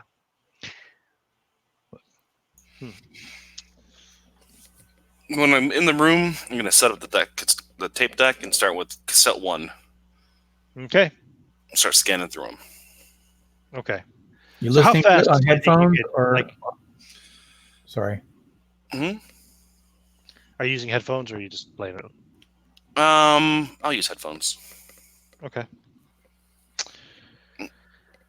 I'm just trying to think of how long it would take you to go through 40 tapes, 30 minutes on each side, Whew. playing it fast forward like that. Figure what would be the speed? Okay, hold on here. Let's Google it. Google it. What are you doing while he's doing that in the room there, Agent Galliford?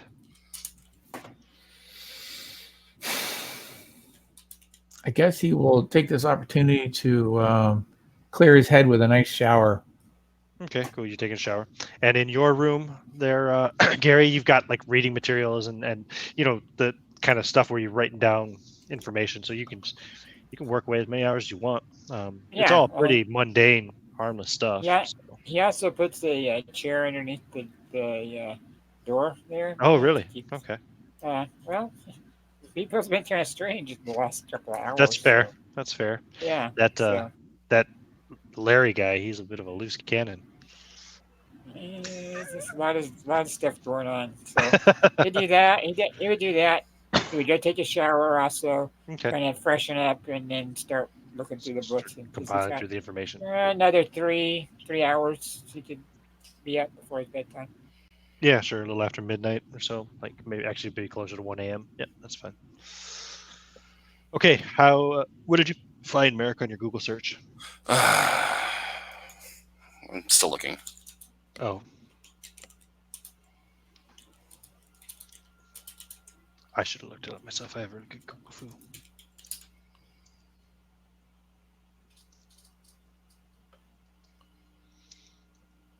$30 minutes per side.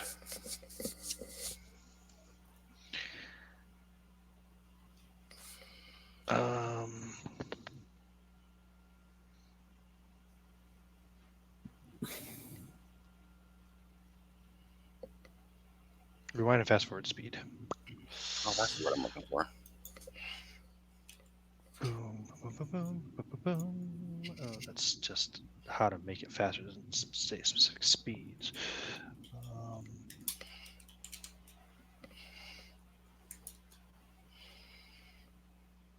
Jesus Christ. I don't know. Let's just make up a number.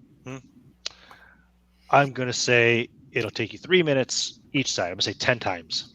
Okay. Why not? Just listening for any kind of audio.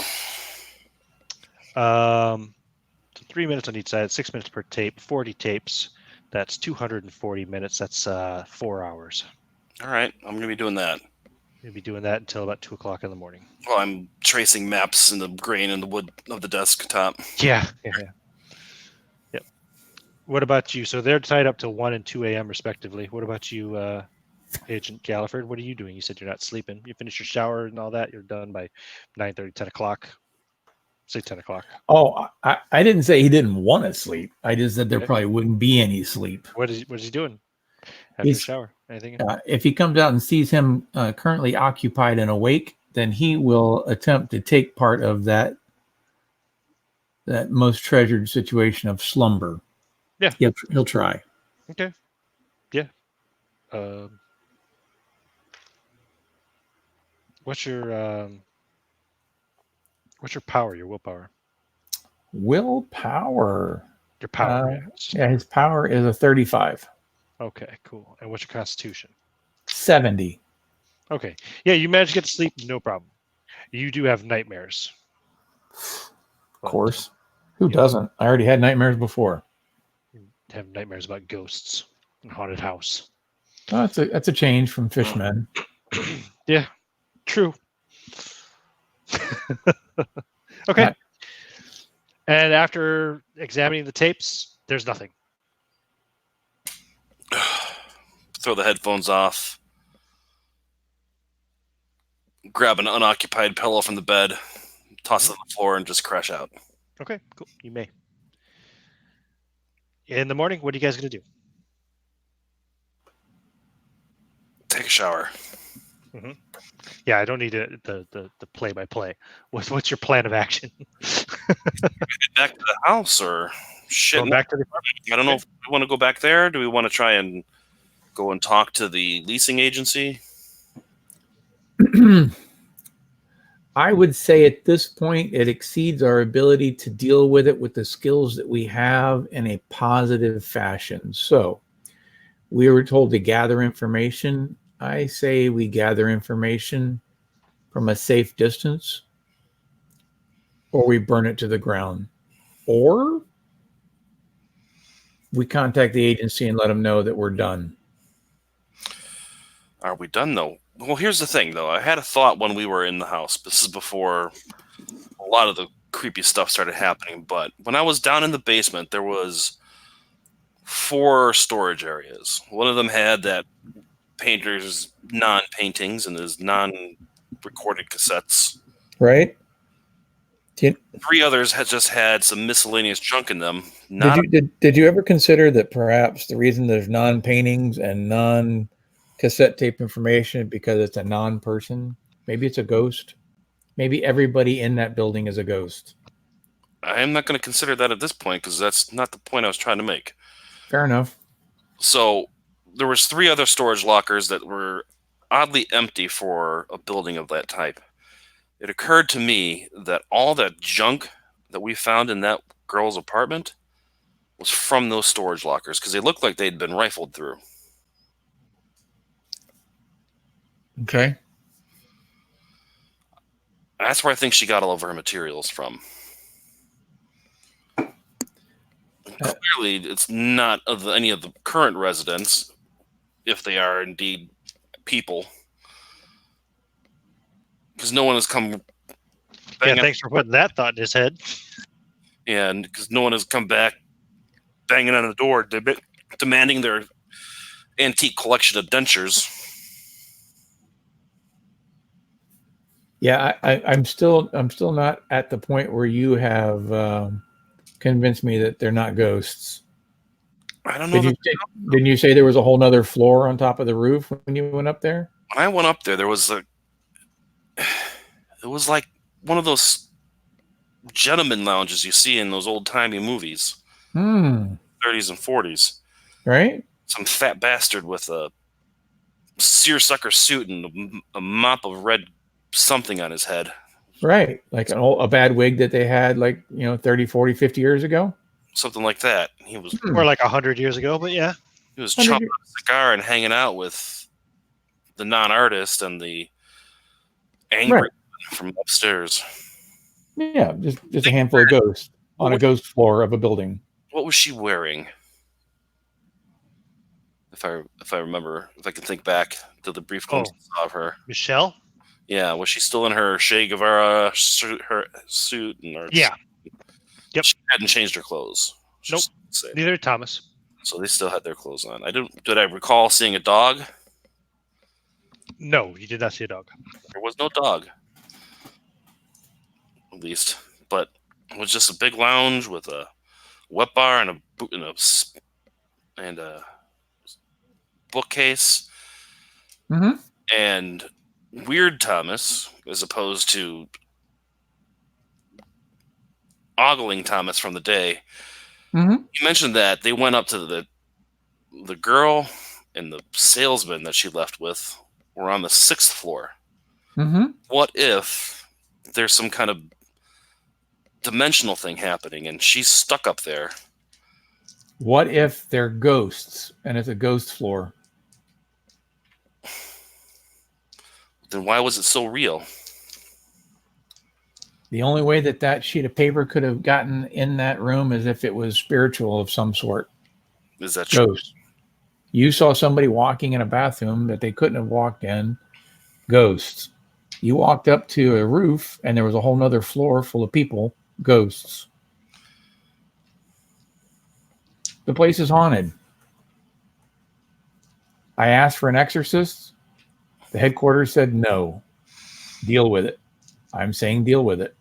Did you give them their ghost theory? Yep. And what did he say?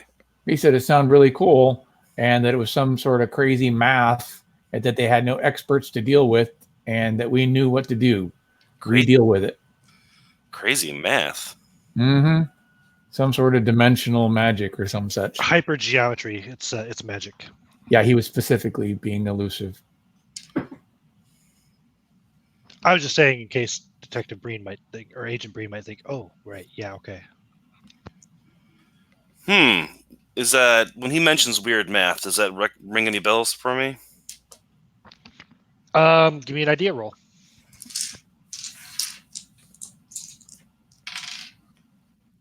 Nope. I rolled a 62. Then no. What about thinking ghosts and reappearing floors? Is that anything that... You've never heard of anything like that. Like Delta Green, deals with unnatural things. Right. You've never heard of anything about ghosts. You've heard about aliens. You've heard about monsters. I've encountered... You've heard about weird cults worshiping otherworldly deities. You never heard anything about ghosts. Well, I did have that invisible dagger incident. That is true. Yep. And with the weird monster in the basement. Yep. But that could be explained away with hypergeometry and magic. Magic is real as far as Delta Green is concerned. So, sure. And it's also extremely dangerous and needs to be, dealt with.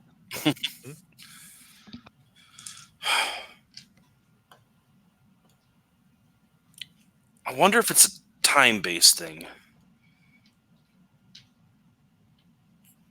Fine. Let's go with your time-based theory. Now what?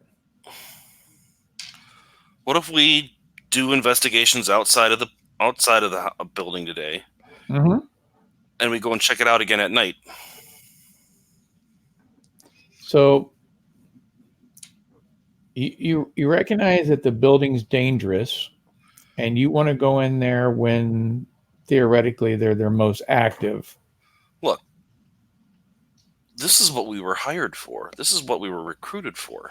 We were recruited to find supernatural and weird shit that could affect the world in a detrimental way, and contain it or destroy it. I'm saying contain it and destroy it. That's Sounds not what you were hired to do. That's what Delta Green wants you to do. What you were hired to do was to catalog all the evidence inside of Abigail's apartment and hopefully find some clues that might lead to her recovery. absolutely. I was talking about the part that has I don't know. priority. I'm just saying that is your real world job, and there, of course, can be severe consequences if you don't, maintain your real world job. True. I just see. I don't think. Remember what? Sorry to interrupt, but remember what Agent Marcus said. You do the job until you become the job. All right. I really don't think destroying the building is going to help anybody here. Fair enough.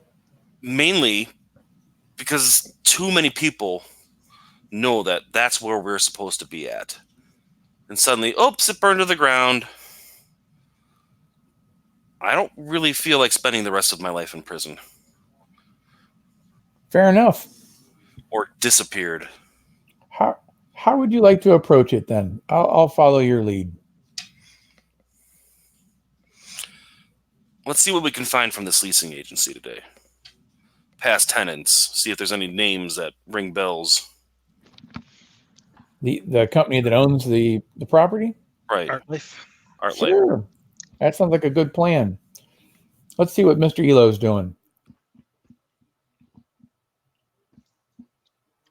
Did anything happen when I was doing any of those books in the evening? It was all very mundane, boring shit.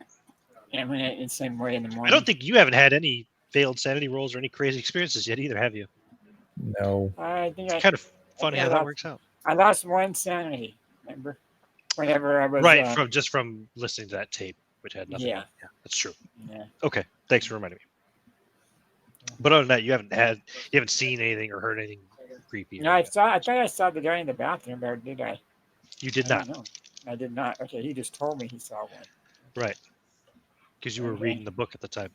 Yeah, I mean, it's been mundane to him, apparently, except for just the curiosity of the page being up on the wall, because that was something that they knew wasn't there, and then it was there, and that was it. That would be about it. Right. Yeah. Okay. Who has that page now? Do they or I?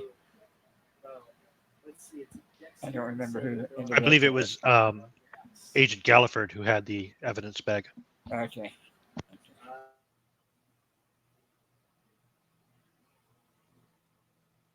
And he's happy to share whatever we've got. We've met up for breakfast and we're ready to go. Would you like to go into the building, Mr. Elo, or you want to go with us as we go and inspect, or we interview the owners of the building? I don't think my talent would be in there to interview somebody. There's a lot of cataloging still to do. Absolutely. So you're going to be heading over to the building and start with the room again. And he hands them the keys. Here you go. Okay, thank you. Good luck. Thank you. You too. We're gonna go interview. So you go to ArtLife. Is a nonprofit firm that purchases property and rents it out to professional artists at low cost to further the careers of up-and-coming artists of all types. Their offices are at 23rd and 3rd Street East, and they are open from 10:30 a.m. to 6 p.m. Monday through Friday. Is run by Cynthia LaChance, a well-to-do art collector who enjoys giving the up-and-coming art vanguard a fighting chance. Now, this is now August 11th, 1999. Oops. 1999. Holy shit, it's a solar eclipse. That's fucking hilarious on this day. How ironic is that? There's Wednesday. Cool. Just had to check the date. Okay. Yep, it's Wednesday. So the offices, yeah, we already went over that. So yeah, when you go in to talk to her, she will definitely greet you. Once you, I presume you identify yourselves as FBI agents. Indeed. Oh yeah. She looks thoroughly intimidated by that. Oh, well, what can I do for you? Partner? Ms. LaChance, we would like to see tenant records for the property on, and give the address. Oh, um, okay, sure. I think I can pull up what I still have anyway. I only have 7 years, I think, worth of records in storage here available. Did you ever meet Abigail Wright? Oh yes, yes. Geez, have you found her? Is she okay? We're still investigating, unfortunately. She was such a lovely girl. When is the last time you had any, what's be the word, interaction with her? Oh, well, when she paid her rent back in May. Hmm. And I noticed that there's quite a low Yeah, occupancy of that building. There's only 5 of. 4 now. Yeah, there's quite a few empty apartments. I mean, the entire 3rd floor is empty. Mm-hmm. Do you have trouble keeping tenants at that building? No, no. It's just even at our discounted rates, it's still pretty expensive for artists. The rent is $850 a month. Ooh, steep. Not bad for that area of the It's in city, though. Manhattan, Yeah, and they are large apartments. they're rather sizable. I'm surprised that you're able to rent them for so low. Well, yeah, that's we own the property. Um, we purchased the buildings that we rent. I see. It's very expensive, so at those kind of rents and with that low of a tenancy, you can imagine it'll be some time before we make our money back on it. Indeed, I'm surprised, yeah. Do you ever have any complaints from other tenants regarding her? Or, Um, only once. One of the one of the tenants had said she had a really noisy party on New Year's Eve several years back. That was it. okay. You know, it's strange. Nobody in that building has paid their rent in over a month. I've sent late notices, but Mm, I went to the building and nobody would talk to me. I see. Other than that, have you had trouble with any of the other tenants? Well, I mean they're behind on all of their bills. I've been in touch with I've heard from the cable company, and they're going to be having the cable, the electricity, and everything is meant to be turned off pretty soon, I believe. Hmm. I don't know. It's so strange. I mean, I've never had a whole building get evicted at once before, but it looks like that's the route things are going. Even Mr. Karen on the 1st floor, he seems to be doing well for himself. Not had any Mr. payment from Karen. the author. Yep. Hold on, sorry. Oh, yeah. Even him. It's very strange. Hmm. But um, actually, from what I understand, he may be having some kind of troubles at work. Oh.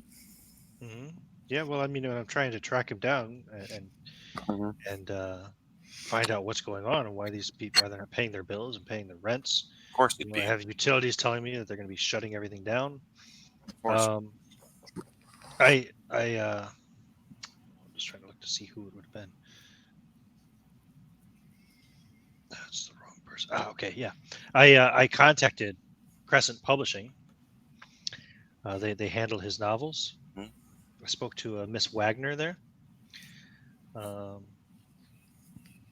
and she said that he'd been making her job very difficult.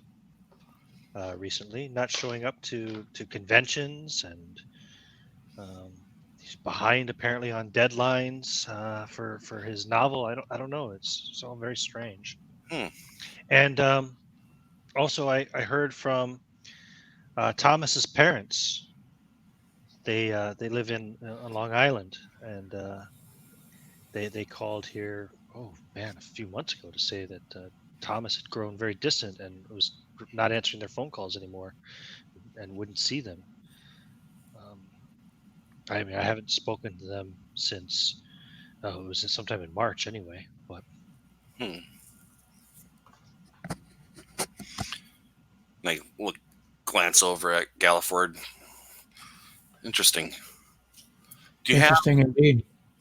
contact information for Crescent Publishing and, well, I'm sure I can find it anyway. I did when I was trying to contact Roger. I don't have a phone number for Thomas's parents, but I'm sure you could look them up. I know his mother's name is Elaine and his father is Arthur. They live in Hempstead.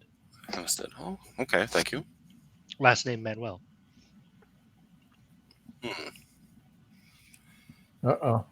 So other than lack of bills being paid, but you had no other complaints from No, neighbors regarding the building?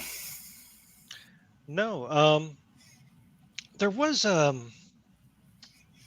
something strange. Actually, I didn't even think about it until you just mentioned it. Now I know there was a man from the cable company that was supposed to go out there and do some work or something. Apparently, he went missing. Missing. Yes, yes. He just I never heard anything more about it, but I know from the cable company that yeah, he just kind of disappeared. Just went out, was supposed to go out to the building on a job, and he just never came back. I see. Do you know when that occurred? Mm, maybe. Let me see here. He just pulls out a ledger and just looking through notes. Um, yeah, here it is. I remember it was on the news and everything. David Langford was his name. That was the 20th of March. 20th of March. Looking back through my notes here, don't have anything specific about that. He was meant to disconnect a cable junction up on the roof. Oh, jeez. Thank you very much. And regarding those past tenants and tenant Yes, records, of course. Yeah, she'll get the records for you. 7 years worth of tenants, although there's not really that many. I know Abigail's been there about that long, at least. Yeah, a little longer. Yeah, there's not much difference. Any people who are listed in those records that are no longer in the building? Yeah, there might be a couple people who moved out. But no one Yeah. specifically named Mark. No Mark. Okay.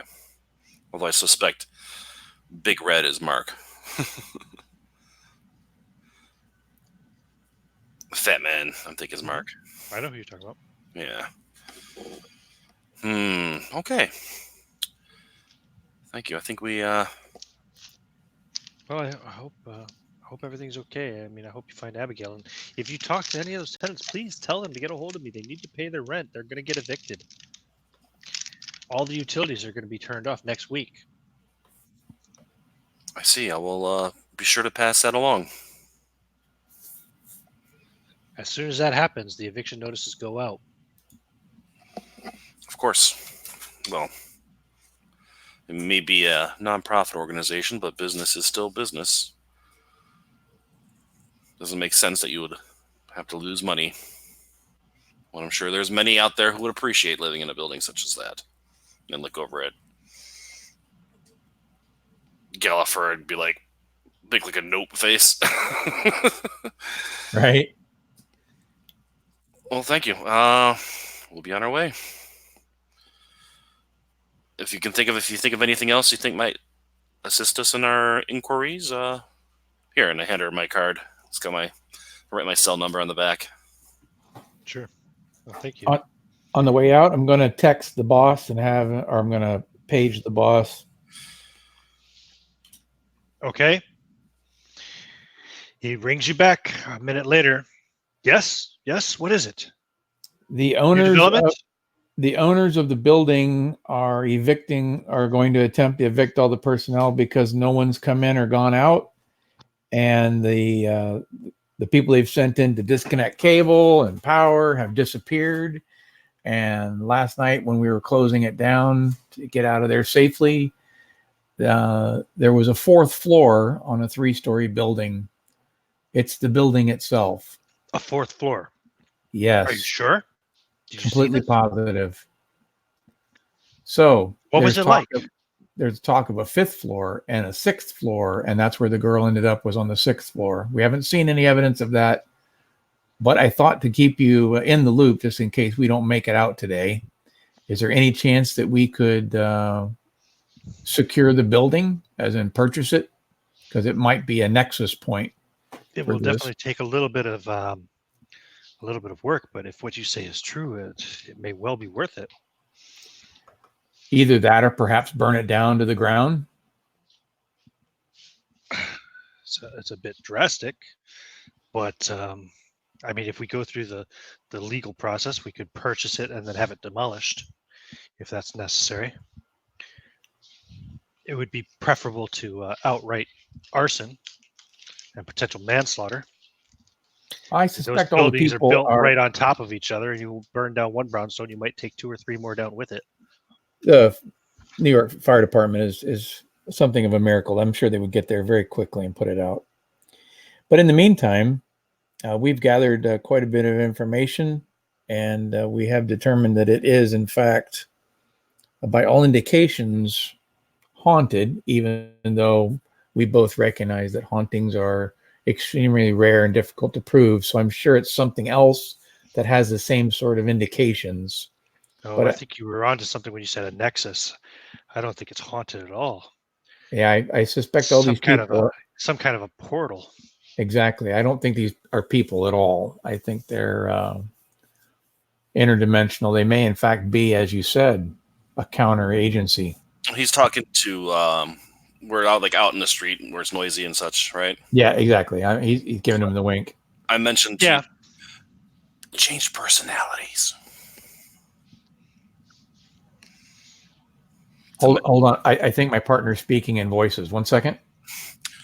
Remember mention the changed personality from the... Oh, yes, absolutely. When we went back to re-interview some of the people, their personalities were completely skewed from what they were before, as if they were different people, but looked the same. I think it may be, in fact, dimensional, that they are different versions of themselves, ebbing and flowing in and out of dimensional. I do not believe it's safe to enter the property again at this point. And we're looking for further instructions, perhaps reinforcements. And you said that the company ArtLife, they're going to evict everyone. Yep. Next week they plan on evicting everyone, and no rent, bills are not being paid. There's going to be back, costs. Exactly. Of that. I imagine if somebody made a nice offer right now, they would take it to avoid all the stress. All right. Well, what did we tell the FBI about your case? I suspect we would let them know that there's environmental issues. Maybe we can come up with radon or something else like that makes it unsafe to be there, and they have to get the people out. I'm sure we could come up with some sort of false indications to make that work. Indeed. Very good. Oh, mention what I thought about the basement thing. I say to him as he's talking. He hands him the phone. What? This is Agent Ortho. Okay. I suspect that all the paraphernalia and whatnot that you found in the apartment, that we have found, all came from the basement of that apartment, from the storage there. Storage units, yeah. I do have a set of. I did abscond with a collection of cassette tapes from one of the tenants, labeled his great works, which appear to be all empty and are all unrecorded cassette tapes. I also found a bunch of paintings down there that were just written my great work and numbered. What all have you taken out of the building? All I have taken are those cassettes. I believe our consultant has also taken some innocuous documents and whatnot. He seemed to think that they, after he reviewed them, I will send you an address for a drop. You're to take everything that has been taken out of the building to there. Very good. And leave it. We will dispose of it. Very good. In the meantime, you will be being contacted shortly by the FBI to call you away from the McAllister building due to a recently discovered environmental hazard. Understood. And Supervisor, I would like to mention that Elo has seen and heard enough. Do you have me on speakerphone? He snatched his phone back. Okay, sorry. I would also that Elo. This guy's very paranoid. You have to understand. That Elo has seen and heard enough that he is suspicious enough that a decision needs to be made one way or the other. Bring him in, or what do you think of his capabilities? Will he make a valuable asset? Absolutely, especially in the case of a librarian and linguist. I think he'd be with a little bit of training, he could be an essential field agent. So you think we should recruit him and not dispose of him? Yes. That's your recommendation? It is. Okay, well then. I give him a thumbs up. We will take him on your referral and hope that he proves to be a valuable asset. Very well.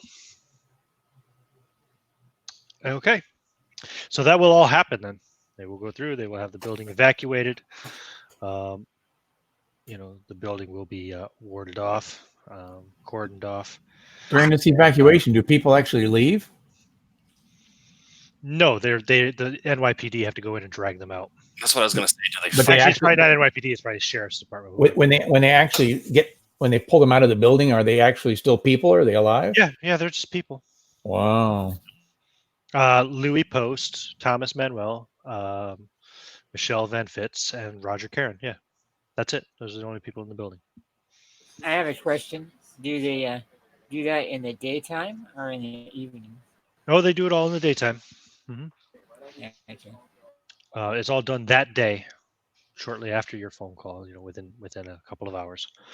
I'm going to track where those people go.